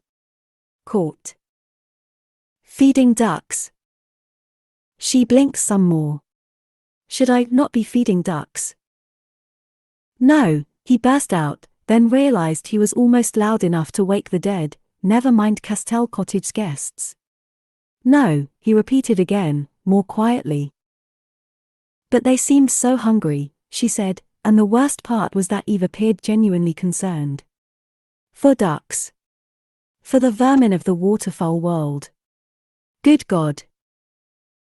They're not hungry, Jacob scowled, they are wild animals who know how to feed themselves, so stop it. You'll encourage the bastards. They'll make a habit of returning. They'll treat my pond like a common watering hole and bring their friends.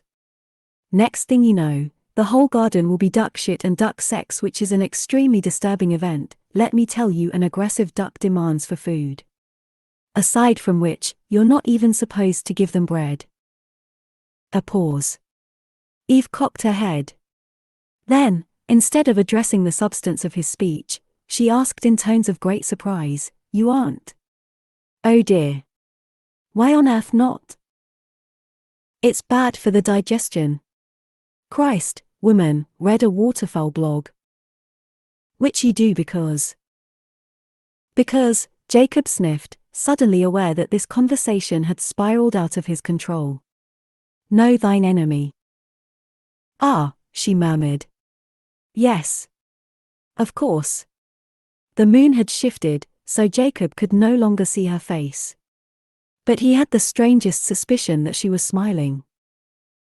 He wasn't entirely sure how he felt about that. What are you doing here, anyway? He demanded. Aside from sabotaging my garden. Nothing.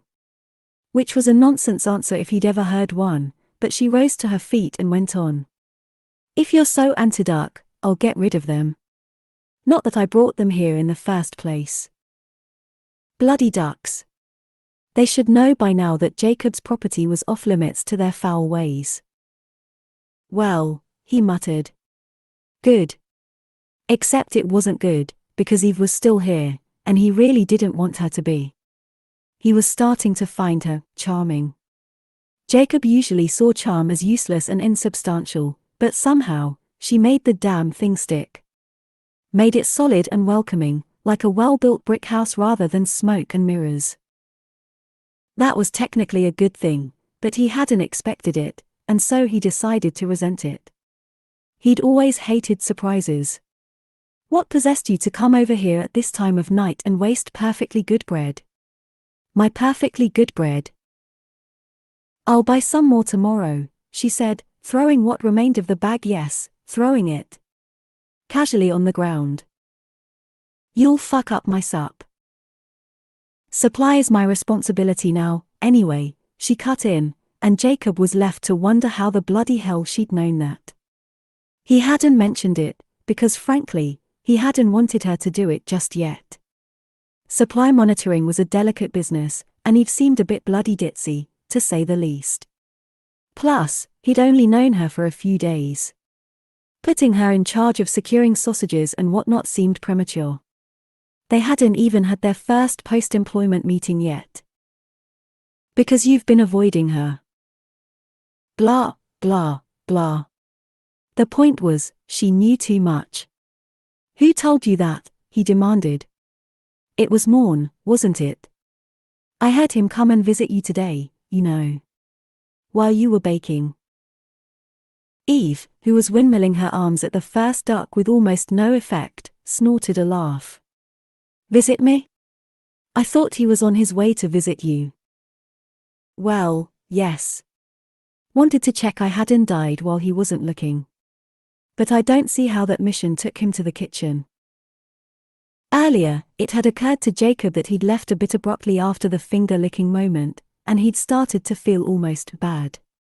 After all, Eve was so unrelentingly earnest, she might as well be a puppy, and if you kicked a puppy, even by accident, you had to pick it up and rub its belly and say sorry. Not that he'd intended to do something so awful as apologize. Or rub Eve's belly. He'd just planned to pop into the kitchen and say something vaguely friendly, to negate his earlier awkwardness. So down he'd gone, only to find her laughing. With Morn.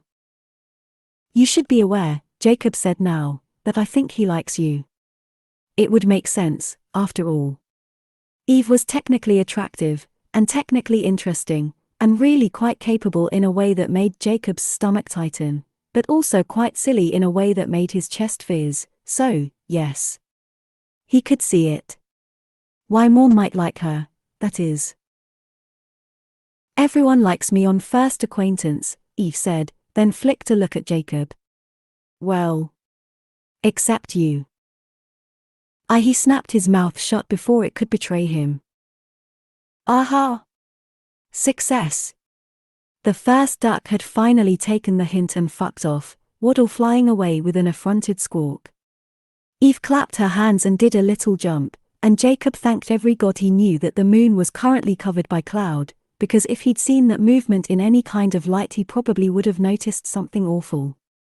Like her tits. Or her thighs, in those tiny shorts he absolutely hadn't been looking at. And by the way, Eve went on, Morn didn't tell me anything. I read about it in the handbook. Jacob froze. Supplying oneself, the art of remaining ready, she went on. Jacob froze some more. She walked toward him in the dark, her shadowy outline drifting closer. Are you all right? She asked.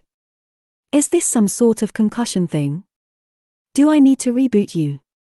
And then she reached out a finger and tapped him on the nose. He caught her wrist automatically, trapping her hand in front of his face. Her skin was soft, almost unnaturally soft. She must bathe in butter or milk or something because if he didn't know better, he'd think her whole body was wrapped in satin. He could feel her pulse beneath his fingers and it was fast. Probably because she'd just been grabbed by a strange and silent man in the dark. He let her go. Well, she said cheerfully, I wasn't expecting that to work. But she moved away with a speed that didn't quite match her casual tone. Damn. Every time they did something other than argue, he managed to fuck it up. Surprising, how tense and unhappy that made him. Jacob wasn't in the habit of giving a shit about people who weren't on his pre-approved list. It was complicated and it always ended badly. Badly, as in, with him dumped on someone else's doorstep like a bag of rubbish. Now, why was he thinking about that? With effort, he wrenched himself back to the conversation they'd been having before everything had somehow gone off the rails. "You've been reading my handbooks." "Oh, yes. Morn gave them to me." "And you actually read one?" She sounded confused when she corrected him. As if she didn't understand his disbelief. "I read all of them." "You read all of them?" "I can read, you know." "You've been here for 2 days." "Technically 3, since it's past midnight." "Days don't count until they end," Jacob snapped. "And you should know, I really wrote those manuals for myself more than anyone else. To get my systems clear in my head." That explains the rampant swearing and generally unprofessional tone. He was so beside himself with astonishment, he didn't even scowl at the unprofessional comment. Even though it was bullshit. Jacob was the soul of professionalism. Although he had a feeling that if he said that out loud, she might laugh in his face. Didn't matter. He couldn't get over the fact that she'd apparently taken his weird manuals. Yes, he knew they were weird and read them as if they were very serious materials and applied them with impressive commitment. Serious. Application.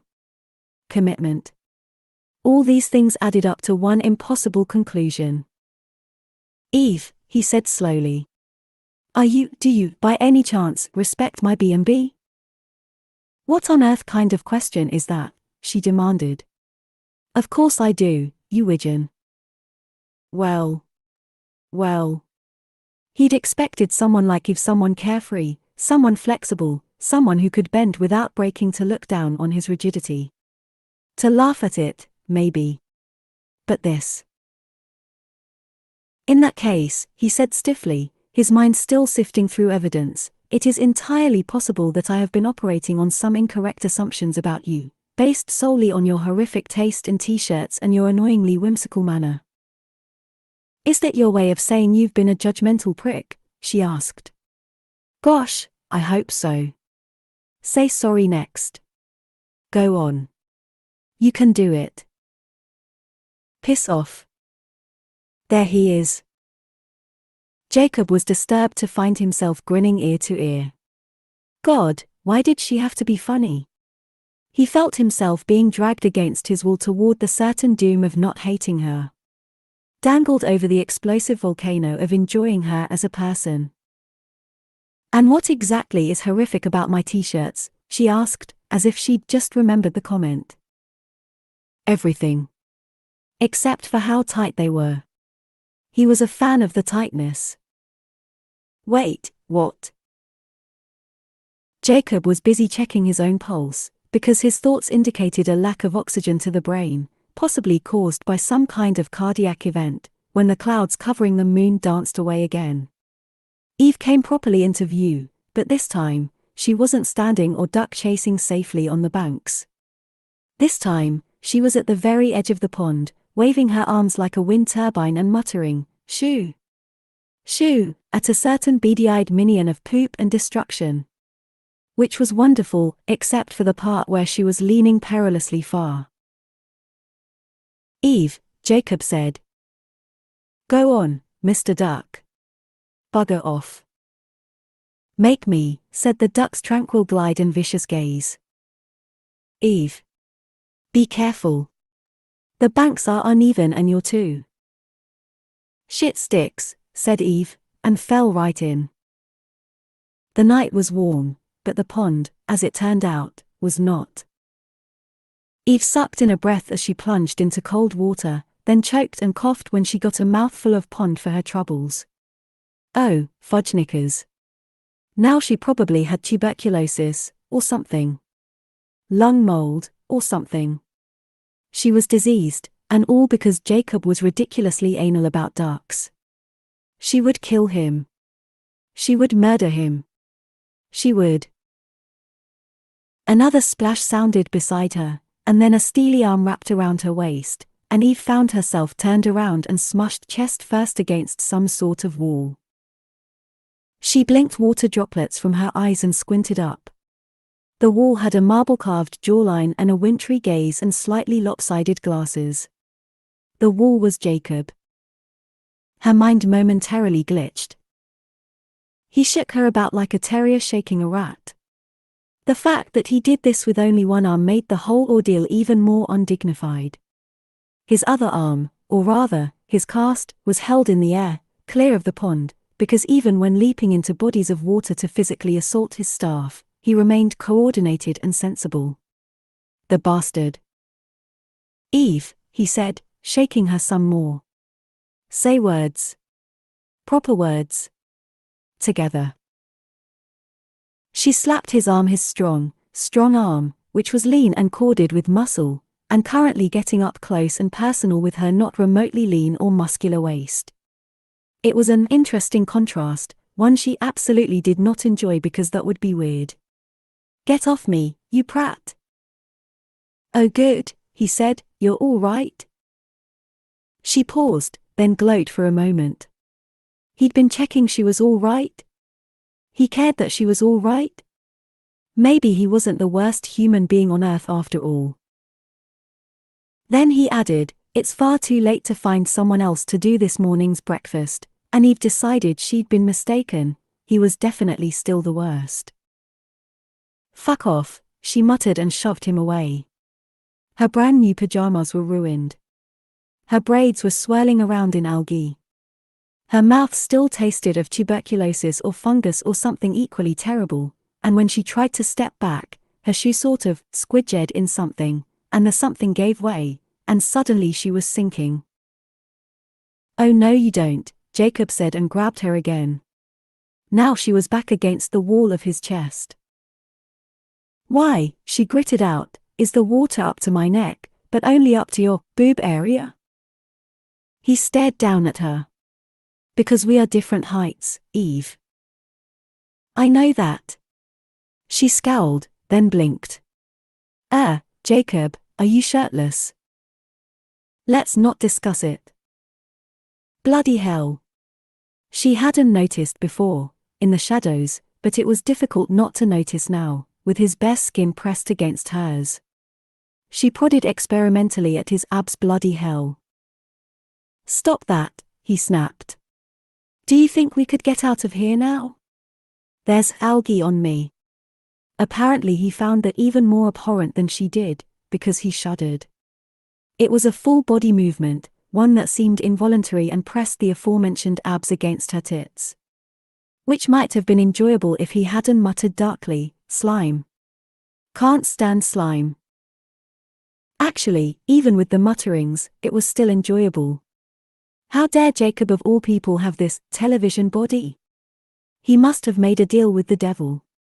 She'd seen evidence in the kitchen of him eating microwaved spaghetti bolognese for dinner.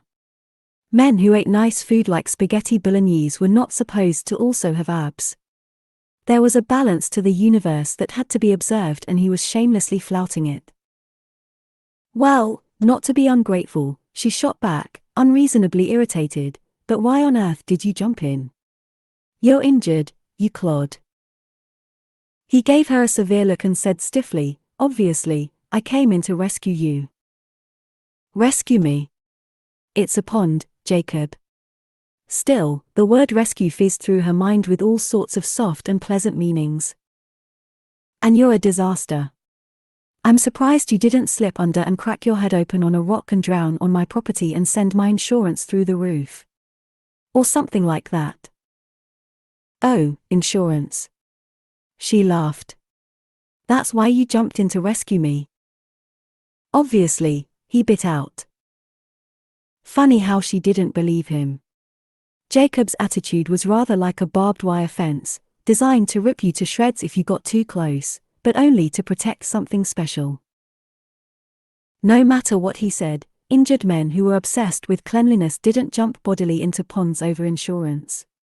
No, people did things like that because they were secretly halfway nice, even if they didn't want anyone to notice. But if she pointed that out, he might sputter his way into an embolism. So instead, Eve kept her smile hidden, rolled her eyes, and pulled away from his chest. His hard, naked, shockingly well-muscled ahem. His chest. Whatever. Come on, then. Let's get out. Gladly, he said. Then he waded through the water with sickening ease, plopped his left forearm on the banks, and heaved himself up one-handed. Eve watched the entire maneuver very, very closely, for research. In the conveniently broad shaft of moonlight glowing down on them, she observed for science the following. Times Jacob's biceps and shoulder muscles, tightening and shifting beneath his skin as they worked. Times the long, lean line of Jacob's torso emerging from the water, his abs dripping wet, beads of moisture trailing down the sharp V leading into his pajama pants. Times the curve of his arse and bulge of his thighs through the aforementioned, soaking wet pajama pants as he scrambled fully onto the ground. For science. Obviously. He stood, then turned around and blinked, as if surprised to find her still in the pond. Oh. Didn't we decide to get out of there? Yes, she agreed, but as you've previously mentioned, you and I are different heights. And possess different levels of upper body strength. And so on. Snorting, Jacob sat down on the banks with a wince. She tried not to think about his various Eve-inflicted bruises. He propped his elbows up on his knees and leaned forward, arching an eyebrow. Does this mean you need my help? No, she said automatically. He arched another eyebrow. And, if she wasn't mistaken, the corner of his mouth tilted into what might be a smile. No? No, she repeated. But. Well. I just thought, since you're so concerned about your insurance, and whatnot, that you might like to oversee my exit from the pond. Oversee, he echoed, and this time his smile was unmistakable. There were teeth involved. Strong, white teeth, with slightly turned-in incisors. She couldn't speak for a moment, at the unexpected sight of his grin, wolfish and unrestrained and mildly sarcastic. Then she swallowed and pulled herself together. For heaven's sake, she was in a pond. Now was not the time to mentally wax lyrical over the smile of a man she barely even liked. Yes, she said, oversee. Without your uptight masterful intervention, I could easily make some sort of mistake and fall and hit my head and die. Jacob snorted and shook his head, but he was still smiling as he reached out a hand. All that to avoid asking for help. No wonder you went to a performing arts school. You're even more of a drama queen than I am. Eve pressed her lips together as she bobbed toward that outstretched hand. Clearly I'm not that much of a drama queen, she muttered, her attention focused on not slipping again. Or I wouldn't have failed. She barely realized she'd said those words out loud before Jacob reacted. Cocking his head in that sudden, predatory way of his, he asked, failed. Oh dear. Oh dear. Why in God's name had she said something like that? The fall must have shaken her brain loose. Or perhaps it was the pond-based bacterial infection currently multiplying in her lungs. Eve shrugged, though he probably couldn't see the action, since she was underwater in the dark and everything. Then she reached out and grabbed his hand. Their fingers actually squelched as they interlocked. Disgusting. Definitely disgusting. Except for the breadth of his palm, and the long delicacy of his fingers, and the firmness with which he held her, as if nothing on earth could make him let go because he simply wasn't a letting go sort of man. Those things were not disgusting. Not quite. He was silent, for a moment, staring at their joined hands, probably thinking about that hideous squelch. Then he shook himself slightly and looked at her again. How do you fail at drama? Well, I know how I failed at drama. I hated it. Also, my acting was more wooden than a plank. I should have been chucked out after my first class, except Aunt Lucy made me take it as an elective to improve my confidence. All this came out in an absent-minded stream before he snapped his mouth shut and looked askance, as if he had no idea why he'd said such a thing. Maybe they'd both been infected with some kind of loose-tongue disease, or maybe oversharing was a natural side effect of interacting with another human being in the dead of night. Eve fought a smirk. Improve your confidence, HM? Did it work? She could just imagine a younger Jacob, doubtless twice as irritable and ferocious, refusing to talk to the other children because he found them all incredibly dull. And his aunt, deciding this was an issue of confidence, nudging him toward a class he hated with the best of intentions. Or maybe that wasn't right at all. Because now she was imagining a different younger Jacob, eyes huge behind his glasses, hair like duckling fluff, standing rigid at the back of a class while everyone else paired up and pretended with an ease he couldn't quite access. And her heart sort of squeezed. Jacob scowled and shook his head. No, it didn't help, because drama is soul-destroying. For me, anyway. I would have assumed it came quite easily to you. He untangled their hands, the same hands Eve had almost forgotten were joined. The connection had started to feel natural at some point, much like their bickering. Need more leverage, he explained when she jumped a little, and then his hand slid down her forearm and wrapped around her elbow. So, he continued, planting his feet. How did you fail at drama? The same way I fail at everything, she said breezily, wrapping her own hand around his forearm. With pastiche. She had the vague idea she'd misspoken, but Jacob didn't correct her, and then her thoughts were sweeping off, anyway, too fast for specifics to matter. Eve had been searching for a foothold in the edge of the pond, but she froze as the connotations of her other words sank in. I fail at everything. It was technically true. She'd bombed school, every one of her professional dreams had died, none of her friends cared enough to hold her braids back while she threw up, and her last boyfriend had believed vaccines were a front for a government tracking system based around injectable microchips. She quite literally failed at everything, from meaningful employment to sound relationship choices. But she certainly wasn't in the habit of admitting that out loud, and especially not to her employer. She added after the mother of all awkward pauses. Not that I'm going to fail you. I mean, this job. Or anything. Jacob looked down at her seriously. That hadn't even entered my mind. Oh. Tentatively, she smiled. Until you brought it up. Oh. Her smile was replaced by a scowl until she caught sight of his smile in the moonlight, another subtle tilt of the lips, a wicked gleam in his eyes. Oh. You bastard. You're not supposed to call your boss a bastard. Pull. As if following his own instructions, he began to heave Eve upward. She squawked and grabbed a fistful of grass with her free hand, until he barked, "Do not fuck up my lawn." Scoffing, she let go and grabbed his calf instead. Fine.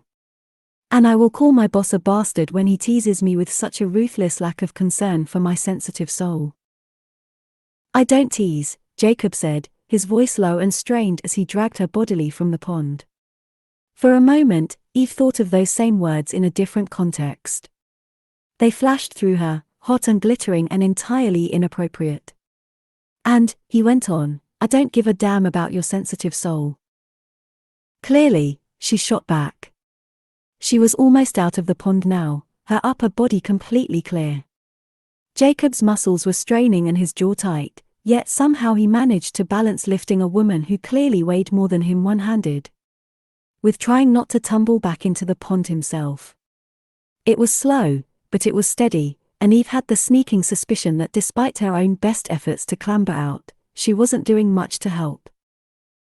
Look, he said, the word a rasp. There are many ways to fail. Trust me, I'm aware.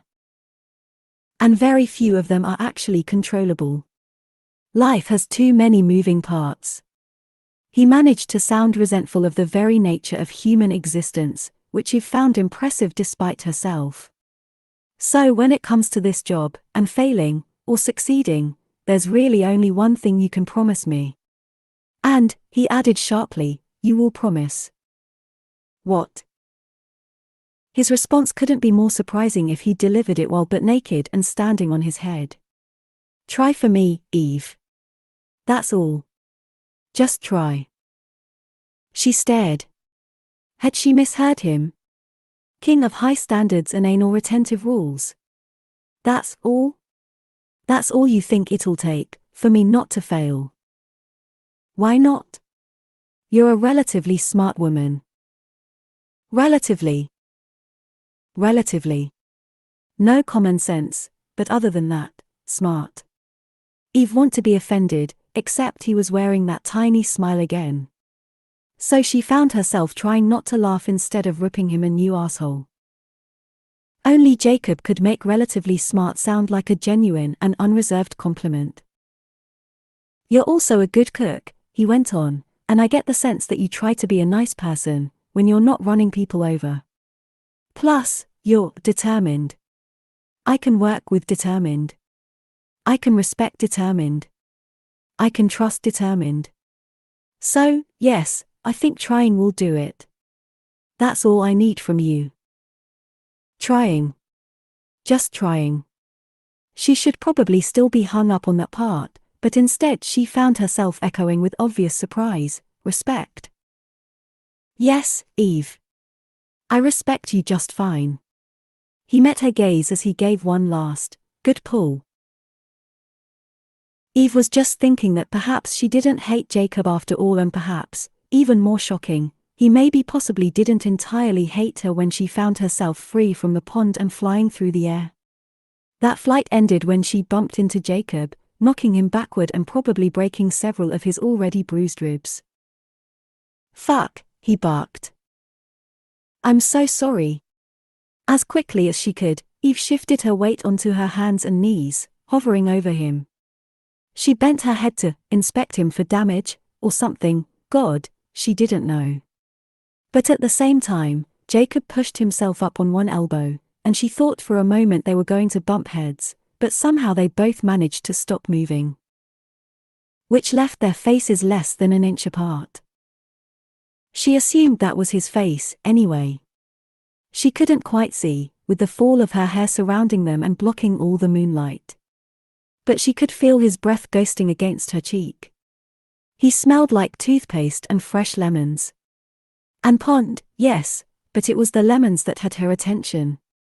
Something about it, or the heat of him, or his closeness, made her feel slow and stuck, like she'd just waded into honey. Sorry, she repeated softly. The word was a barely their breath. Then he pulled back a bit, or tilted his head, or something, and she could see him now. He had warm, summer sky eyes, although he wasn't smiling. Not at all. His mouth was a soft, slapped out, lips slightly parted as if he'd just been kissed. Such a sweet mouth, now that she looked at it, for all the sharp things it said. Are you sure you didn't come here to kill me? He asked. Quite sure. But you'd be so good at it. You half murder me on a regular basis completely by accident. Shut up, she said. I'm trying to admire your mouth and you are ruining it. Admire my? He choked a little bit. Choked, and blinked rapidly, and then, if she wasn't mistaken in the moonlight, he blushed. For such a hard-hearted ass, he certainly blushed a lot. And for such a smart woman, because Eve was smart, she had decided she sure made a lot of bad decisions around him. I'm trying to admire your mouth. Why on earth had she said that? Was she high? Were there shrooms growing in that pond and had she managed to huff them, or whatever one did with such things? Flushing with mortification, she scrambled backward and hopped to her feet, brushing the dirt off her knees. Ha! You should see your face. A muscle in Jacob's jaw ticked as he stood. Has anyone ever told you your sense of humor is shit? You have told me. I was right. He turned on his heel and stalked back toward the house. Where are you going? She called, shifting awkwardly and wetly on the grass. He shot a look over his shoulder. To clean up. She waited. He sighed and stopped walking. You should probably come and drink some Coke at the very least. If you die of pond disease, my insurance will be even higher. Coke? To kill whatever was in that water you swallowed. It's a thing, he said stiffly, and started walking again. Fighting a smile, she rushed after him. You know, if you're so worried about insurance, you should probably put a fence around that pond. It doesn't need a fence, Eve. Only you would fall in. Chapter 9. They took turns in the shower. Eve went first, of course. He wasn't going to send her home soaking wet and filthy, and anyway, Jacob needed to think, and he couldn't do that if she was roaming around unattended. Better to shove her into the bathroom, to hear the lock click, to lean against the door and quietly lose his mind while safe in the knowledge that Eve was contained to one room only. So that's exactly what he did. Of course, what he'd meant to lose his mind about was his current situation, shirtless, covered in algae, forced to share a bathroom with an employee he couldn't stop staring at. So many layers of inappropriate and uncomfortable and just not right. He should have been turning this awful night over in his head for hours. Instead, Jacob leaned against the bathroom door and heard the rush of water over what must be Eve's naked body, and lost his mind in an entirely different way. Admiring your mouth. Fuck. Fuck. He wanted to ask himself what that meant, but even to a serial overthinker there was only one possible answer. It was very straightforward, really. She liked his mouth. She'd claimed to be messing about, but Jacob didn't believe her. He didn't know why. He was hardly an expert in reading people, quite the fucking opposite. But still, he didn't believe her. He just didn't. So this, then, was the state of things. Eve liked his mouth, disliked the things that came out of it, and was currently naked in his shower. That last part wasn't meant to be relevant, but he couldn't stop thinking about it. Jacob was staring at the wall, tapping the fingers of his left hand against his thigh in a rapid rhythm, when the lock behind him clicked again. He had just enough time to straighten up and turn around before the door swung open to reveal Eve. There she stood in nothing but a towel, one of his towels, her shoulders bare and glistening with water, her braids piled on top of her head and dripping wet. The scent of lemon hung about her like a cloud, and something low in his gut clenched like a fist. She'd used his soap. There were 3 different kinds of body wash in the shower, just in case Jacob ever felt like changing things up, but he rarely did, so the lemon one was way emptier than the mint or the raspberry. She must have seen that, she must have noticed that, but she'd used the lemon anyway. She'd used his soap. Jacob knew there was nothing strange about that fact, under the circumstances. Nevertheless, it joined the list of things in his head that he couldn't get rid of. Don't worry, she said. I didn't break anything. Which is when Jacob realized looming in the bathroom doorway wasn't a normal thing to do. Sorry, he muttered, and stepped aside.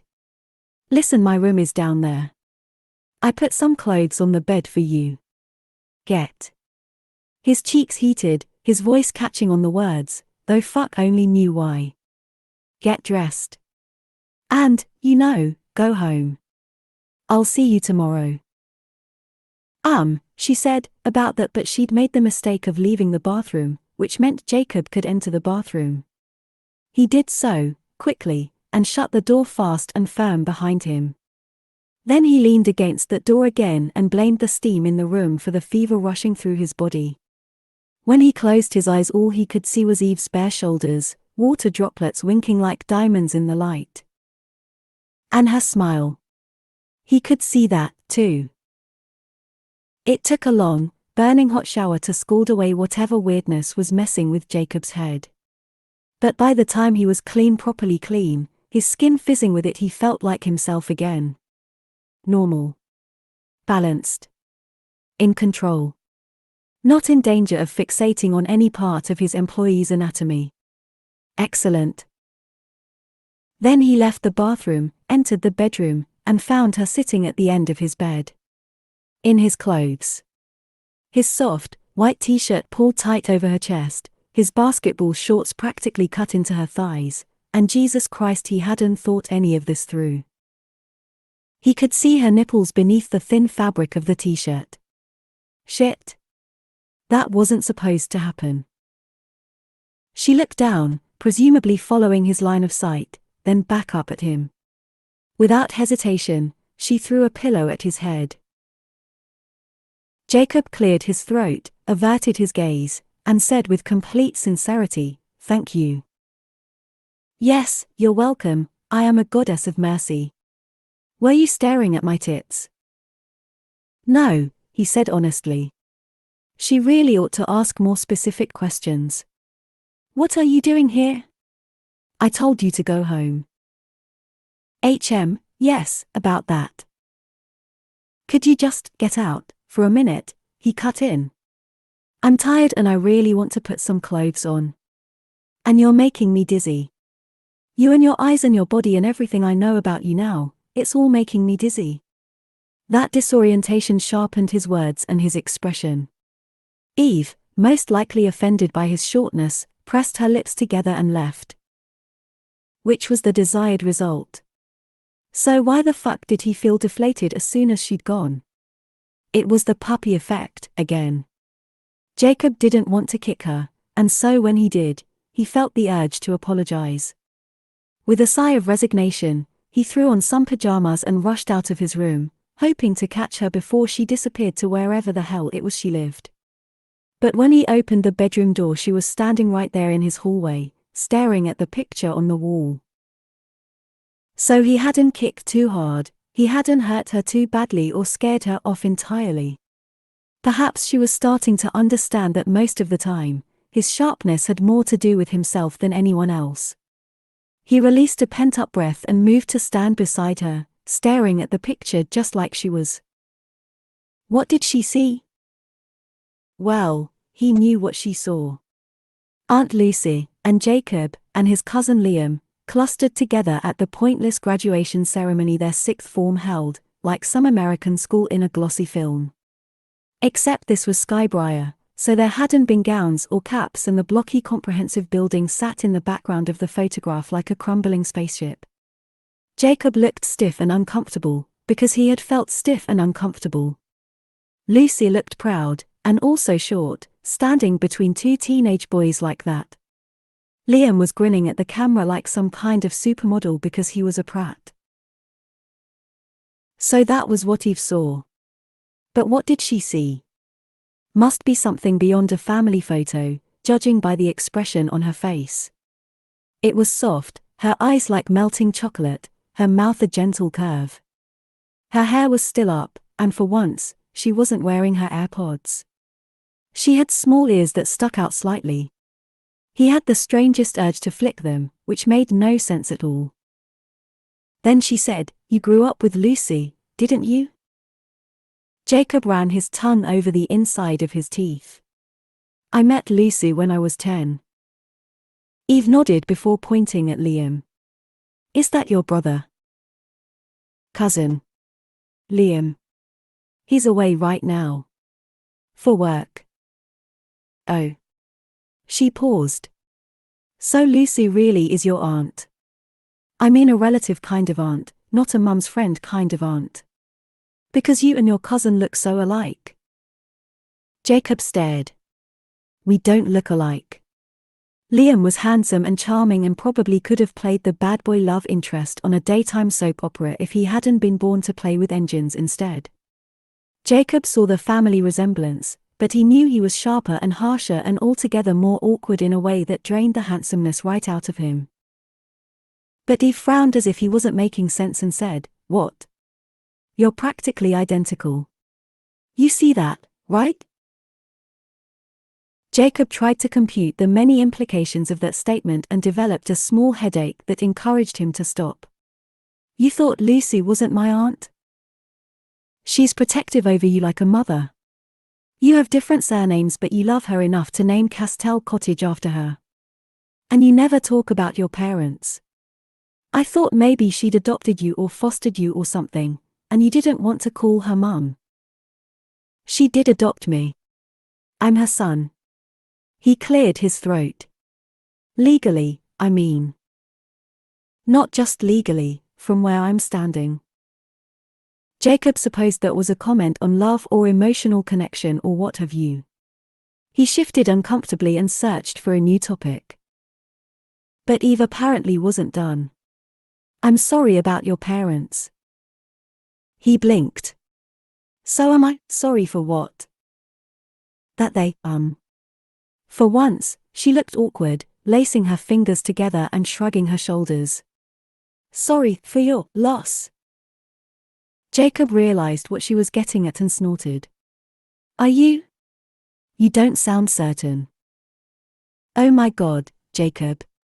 She squeezed her eyes shut and winced. He decided to put her out of her misery. My parents aren't dead. Her eyes flew open. Aren't they? Well, I suppose they might be. I'd hardly know, at this point. But last I heard, they were alive and well, terrorizing a small village in southern Italy. Mind you, that was a few Christmases back. This time of year, they're probably in. He thought for a moment. Thailand? Cambodia? Maybe Laos. Eve stared as if he'd started speaking a foreign language. With a sigh, Jacob did what he'd always done, right from his first day at school, back when he'd arrived in Skybriar. He ripped off the bandage and splayed his guts out there like they didn't matter one bit. All the better to speed up everyone else's eventual boredom with his life story. My parents are international adventurers, also known as spongers, grifters, or childish twats. They had me by accident and weren't pleased with the result. After about a decade, they gave up and came back to England long enough to dump me on Lucy's doorstep.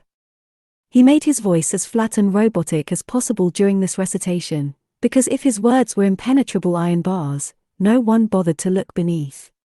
To see the anxiety he'd grown up with, waking up somewhere different every morning in the bed of his parents' truck.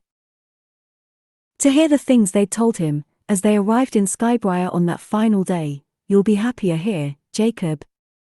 Lucy has more time to deal with your quirks.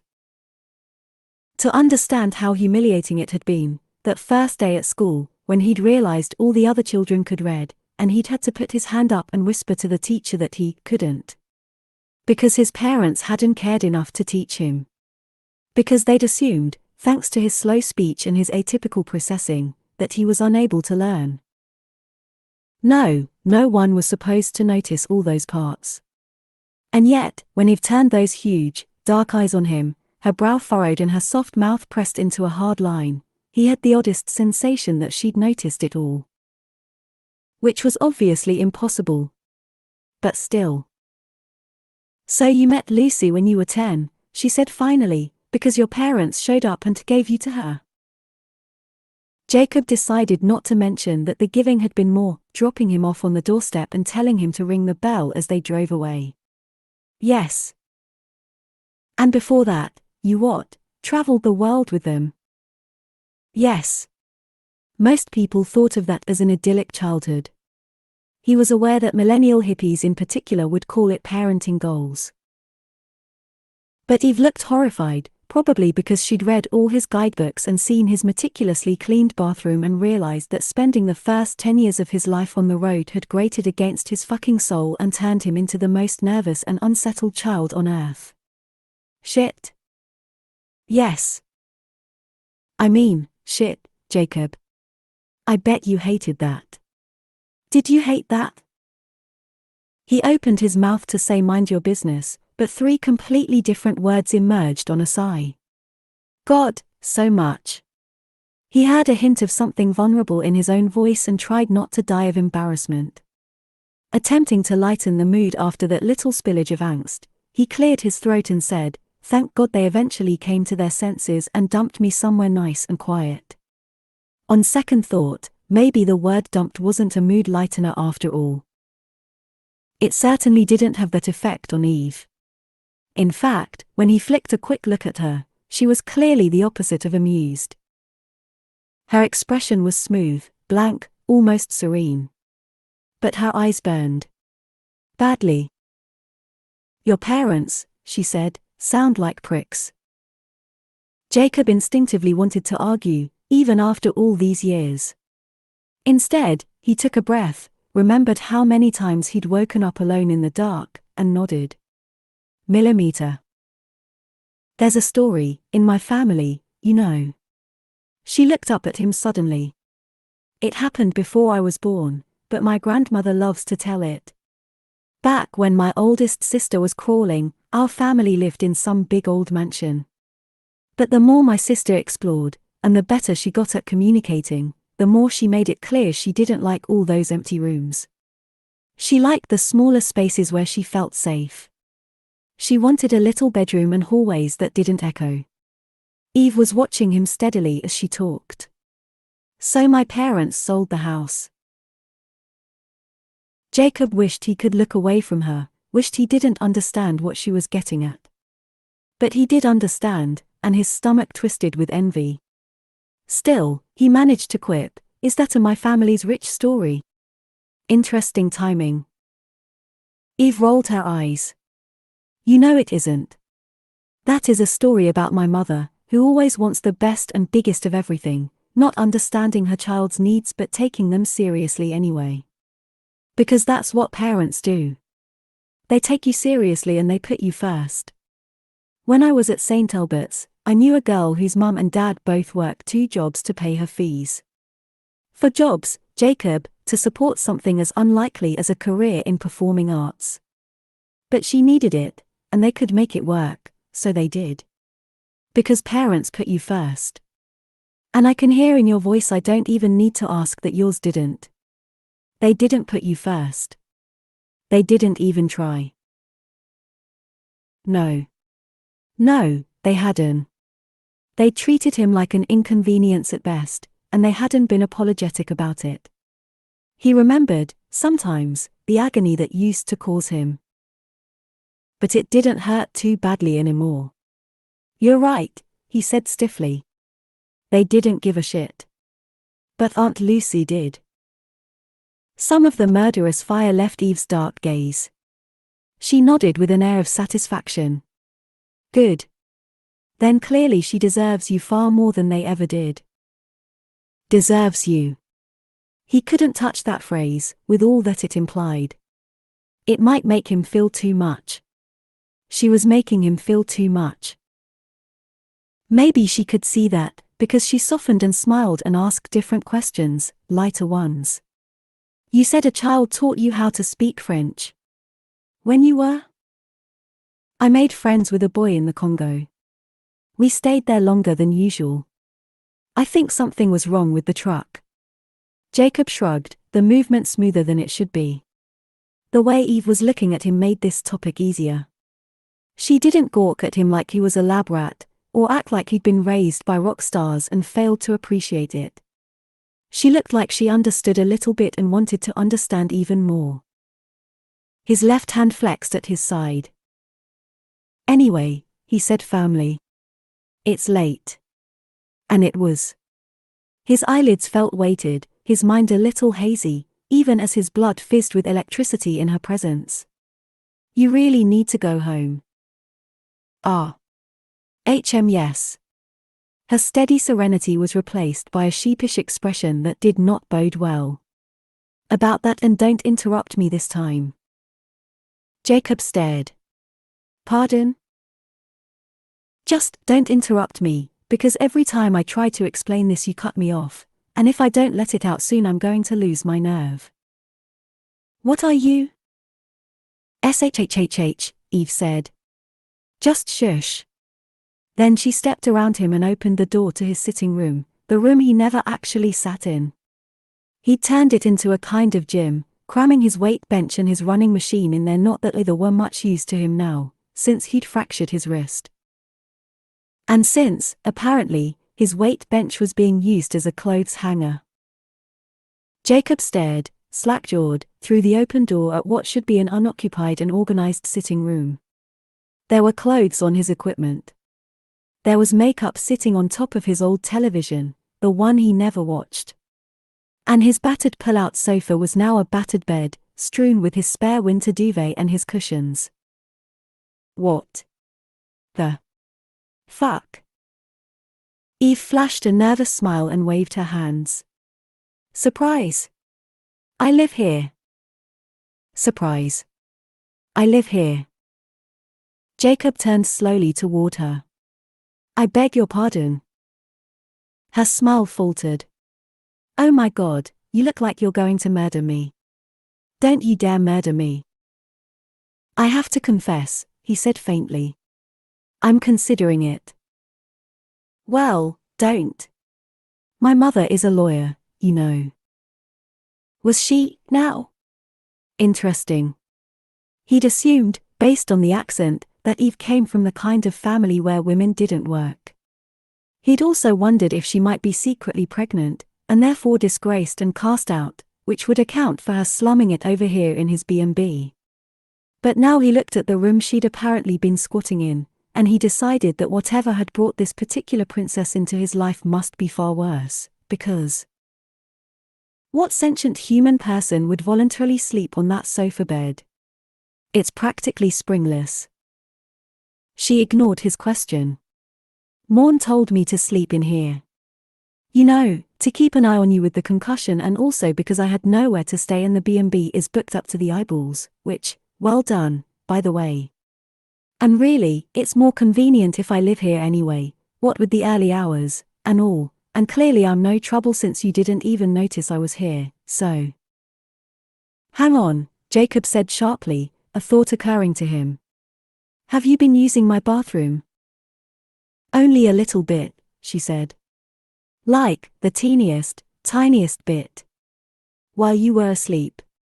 And I cleaned up after myself so you wouldn't even know I was there. But also because I'm a super considerate roommate. He looked at her. Tell me the truth.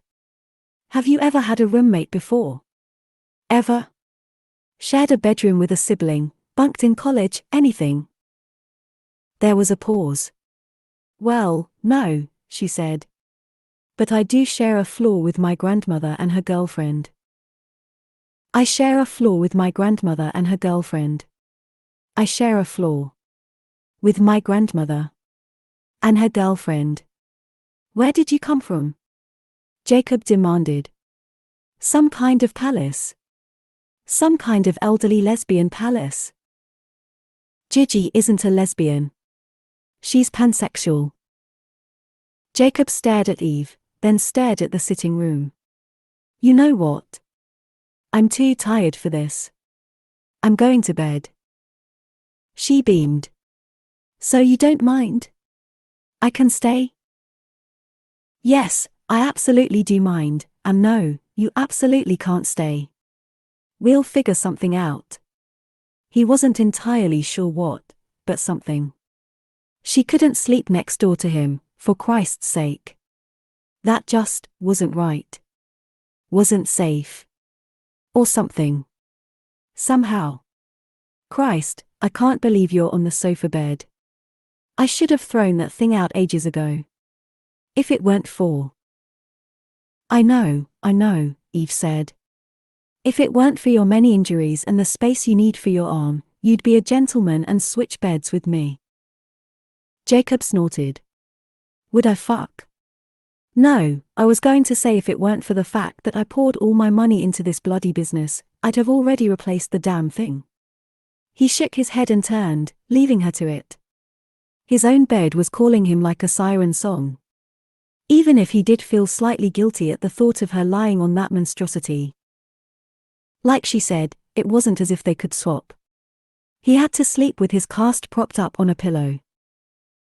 So why don't you share? It's a big bed. Jacob froze, then forced himself back into motion. Get out. Before you say or do something incredibly terrible. Whatever, he managed, hoping he sounded exactly as bored and unaffected as he should be. You want to sleep here, then sleep here. Just don't wake me up. Well.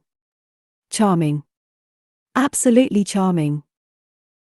No one, he said over his shoulder, has ever accused me of that. Chapter 10. The gingerbread meeting, as Eve had begun to think of it, happened 2 days later.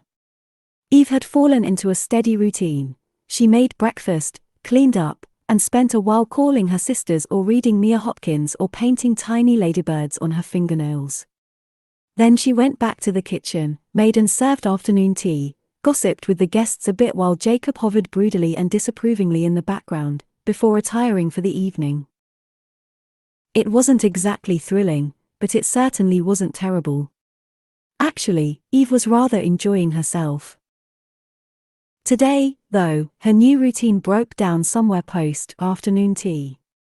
Instead of disappearing back to his office once clean-up was over, Jacob hung about by the thundering industrial dishwasher and said, "Meetings tonight." Eve blinked. "Pardon?" Oh, the gingerbread meeting. I'd quite forgotten." "I know you had," he said, sounding incredibly long-suffering. "That's why I'm reminding you. Again. And stop calling it the gingerbread meeting. It is the meeting of the Pemberton Gingerbread Festival Committee." "Right," Eve said slowly. Sounded dull. Then a thought occurred, and she brightened. "Will there be free gingerbread to keep us going?" Jacob sighed. "I'll meet you out front at 6. Since this whole gingerbread situation was clearly super important and very serious, Eve changed into one of her favorite new t-shirts "Read Like Your Book Is Burning" and put on a shit ton of pink eyeshadow. Then she remembered that Jacob found excess color offensive, and added pink lip gloss as well. It was good for him to be kept on his toes. They met outside on the gravel drive, the evening hot and sticky and golden. He was in ultimate Jacob mode again, everything about him even more pristine and precise than usual. Eve took in his perfectly sewn-up shirt sleeve, the razor-sharp part in his hair, and his gleaming, polished glasses with a single look. "Are you nervous?" she demanded, shocked and yet utterly certain. He flushed, but his expression remained severe. "No." "Are you wearing glitter?" "Absolutely." She waited for a glower of disapproval. Instead, he studied her for a long moment before sucking in his cheeks and looking away. "What?" she prompted. "What?" he shot back. "What have you got to say about my glitter, Wayne?" "Nothing." "Oh, come on. Be a big boy." "Fuck off. Just say it." "I think you look nice," he blurted. Eve's mouth fell open, but her capacity for words had been stolen by the power of her astonishment. Setting his jaw, Jacob met her eyes again. "What?" "You asked." "Pink suits you." "It's my opinion." "I think you look nice." "Okay." She choked. You're saying a lot of words right now." "You were right," he said shortly. "I'm nervous. And concussed, don't forget." "Your fault, of course." "Oh, look, here's the car." A black Volvo with a taxi company logo on the side pulled up just beyond the gate, and Eve blinked, momentarily distracted. "You ordered a taxi?" "Of course I ordered a taxi," he said, striding across the gravel. "I thought you were going to drive." He gave her a pointed look, one she supposed she deserved. "Eve. My wrist is broken." Well, I can drive." I'm not going to dignify that with an answer. Before she could defend herself, the taximan stuck his head out of the window and asked, "Jacob Wayne?" "Yeah." "Cheers." Jacob opened the door and stood aside. Eve stared, uncomprehending. Was he opening the door for her? She rather thought he might be, unexpected as such politeness was. Before she could overcome her surprise enough to actually move, however, Jacob rolled his eyes, slid into the car, and slammed the door shut. Bastard. Pemberton was a bustling town with a booming food industry, multiple nature walks, and a history of producing mildly famous writers and engineers. It was also responsible for 100% of Skyebriar's fledgling tourism trade. They were the overflow town, offering Pemberton sightseers a quaint home base that possessed regular transport links to the county's main attraction. Jacob had always planned to take advantage of that fact, but he'd never expected an opportunity like this, the chance to take part in the widely known gingerbread festival, to have Castell Cottage's brand stamped into the minds of Pemberton regulars. It was an incredible marketing opportunity that would take what he'd done with the business so far and boost it into the next stratosphere. Or rather, it could boost the business if the food they served at the festival was actually mind-blowingly good. This time last week, he'd been quietly disintegrating with worry that he wouldn't have any food, never mind the good stuff. And now he had a chef who'd recently run him over, who was squatting in his sitting room, and who sang made-up nursery rhymes about his grumpiness every morning at breakfast. He really shouldn't feel as confident as he did. But he entered Pemberton's town hall feeling rather good about the entire situation. Pessimism was Jacob's natural state, but today, his dark thoughts were vague and abstract, rather than real and specific. And he knew that fact was down to Eve. Over the past few days she'd proved herself shockingly competent, culinarily talented, and, most importantly, bloody hardworking. He was starting to actually admire her. It was sickening, and slightly worrying because Jacob knew himself, and admiration would only worsen his inappropriate physical attraction to this woman. Which was something he really couldn't afford. He snuck a sideways look at her as they approached the table. Her expression was alight with something that might be interest, her glossy lips curved into a gentle smile and her dark eyes gleaming. He tried to be irritated by the obnoxious pink scrawl on her white t-shirt, but when he read the words "read like your book is burning," all he wanted to do was smile. Eve, he'd noticed, read using an app on her phone. Dirty books, if her laughably easy-to-read expressions were anything to go by. She always got shifty and furtive whenever anyone passed too close, as if they might catch a glimpse of the words she devoured so eagerly. He shouldn't have noticed that. Just like he shouldn't notice the shape of her beneath that t-shirt, or the little glances she flicked up at him now, as if she was noticing things about him, too. Fuck. Jacob. The leader of the festival's committee was Marissa Mayers, Pemberton Gingerbread's marketing director. For a small, still family-owned business, the popular bakery had a very well-developed staff. That was what Jacob wanted, one day, an establishment run firmly in the black, known for what it did, and staffed by the best. Marissa, for example, was incredibly good at her job. "Please, sit. And help yourselves," she smiled, indicating the jugs of water and plates of gingerbread at the center of the big, circular table. Eve made a stifled little squeaking sound as she sat, and Jacob knew without looking that she was shooting heart eyes at the gingerbread. "Thanks, Marissa," he murmured. Then he snagged a plate of gingerbread and held it out to Eve, because, well, her arms were shorter than his, so she'd have to lean over to reach. She stared at him wide-eyed, like his basic courtesy was some kind of miracle, and Jacob felt himself grow irritable and overheated. For fuck's sake. Just because he wasn't a sunny cartoon character didn't mean he couldn't be nice, too. "Stop looking at me like that," he muttered, "and take the gingerbread." After a moment, her surprise dissolved into a smile. "Yes, boss," she whispered impishly, and took two. He ruthlessly squashed his grin. Then a voice to his right popped the little bubble that had formed around he and Eve. "All right, Wayne. What's up with the arm?" "Ah. Yes. There were other people here." It looked as if almost everyone had arrived. In fact, the ice cream people, the artisanal cheese people, the teacher in charge of the floats by local children, the Thai street food people, and so on. The man speaking was Craig Jackson, a florist from another nearby village. He was a loud and nosy type with beady, judgmental blue eyes and a love of speaking over people, including Marissa. Jacob privately suspected that the man would not be contracted again for next year's festival. Jacob, by contrast, had been on his absolute best behavior during all meetings. After all, Marissa was the one giving him this opportunity based on nothing but the essay he'd emailed her months ago outlining point by point why he would be an excellent bet for one of the stalls on offer. He certainly owed her the bare respect of paying attention to whatever she said.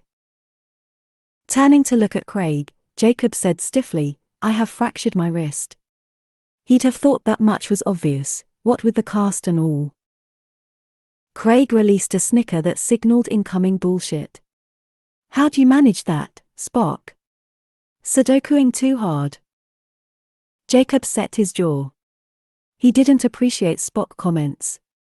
He'd received a lot of them over his lifetime, and he knew exactly what they were supposed to imply, and they made him want to throttle people before sitting them down for a long and detailed chat on why the world would be a much better place if they stopped congratulating themselves on being normal and started to accept that there were countless different normals, and Jacob's kind was just as fine as everyone else's. In his head, that detailed chat usually involved a lot of curse words and multiple threats of violence. Unfortunately, he wasn't in much of a position to carry out threats of violence, since a woman whose professional respect and continued grace he very much relied on was watching this entire interaction with an unreadable expression. He resigned himself to squashing down his anger for the greater good, well, for his own greater good, when Eve leaned forward to glare flintily at Craig. Jacob blinked, momentarily taken aback. He hadn't realized she could glare like that. But it turned out that big, expressive eyes, while very good at sparkling adorably, were just as good at delivering death stares. "Spock," Eve repeated after swallowing her mouthful of gingerbread. "What does that mean?" Craig faltered for a moment.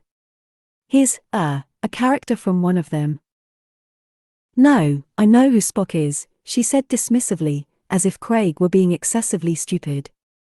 "I meant, what did you mean by it?" Craig paused. "Well," he said after a moment. "Would have thought that was obvious." Eve produced a lovely, vacant smile. "No," she said. "Explain it to me." Once, as a child, Jacob had seen a mongoose eat a snake. He was now experiencing a similar fascinated, second-hand alarm. "Well," Craig repeated, drawing out the word uncomfortably this time. "Obviously, Spock is." Eve waited, blinking slowly. "Spock is." "What?" she nudged. "Well, you know that Jacob is." Eve waited. Then she repeated, "What?" "Jacob is what?" "Yes, Mr. Jackson," Marissa interjected. "Jacob is what?" Much like Eve, she waited for his answer with a deceptively patient smile. Craig mumbled. Never mind." "Are you sure?" Eve asked. "Doesn't matter." "But." "I said it doesn't bloody matter." Craig barked, his face flushing red. Jacob's amusement drained away at that, replaced by a cold fury. "Do not," he said quietly, "raise your voice at my employees."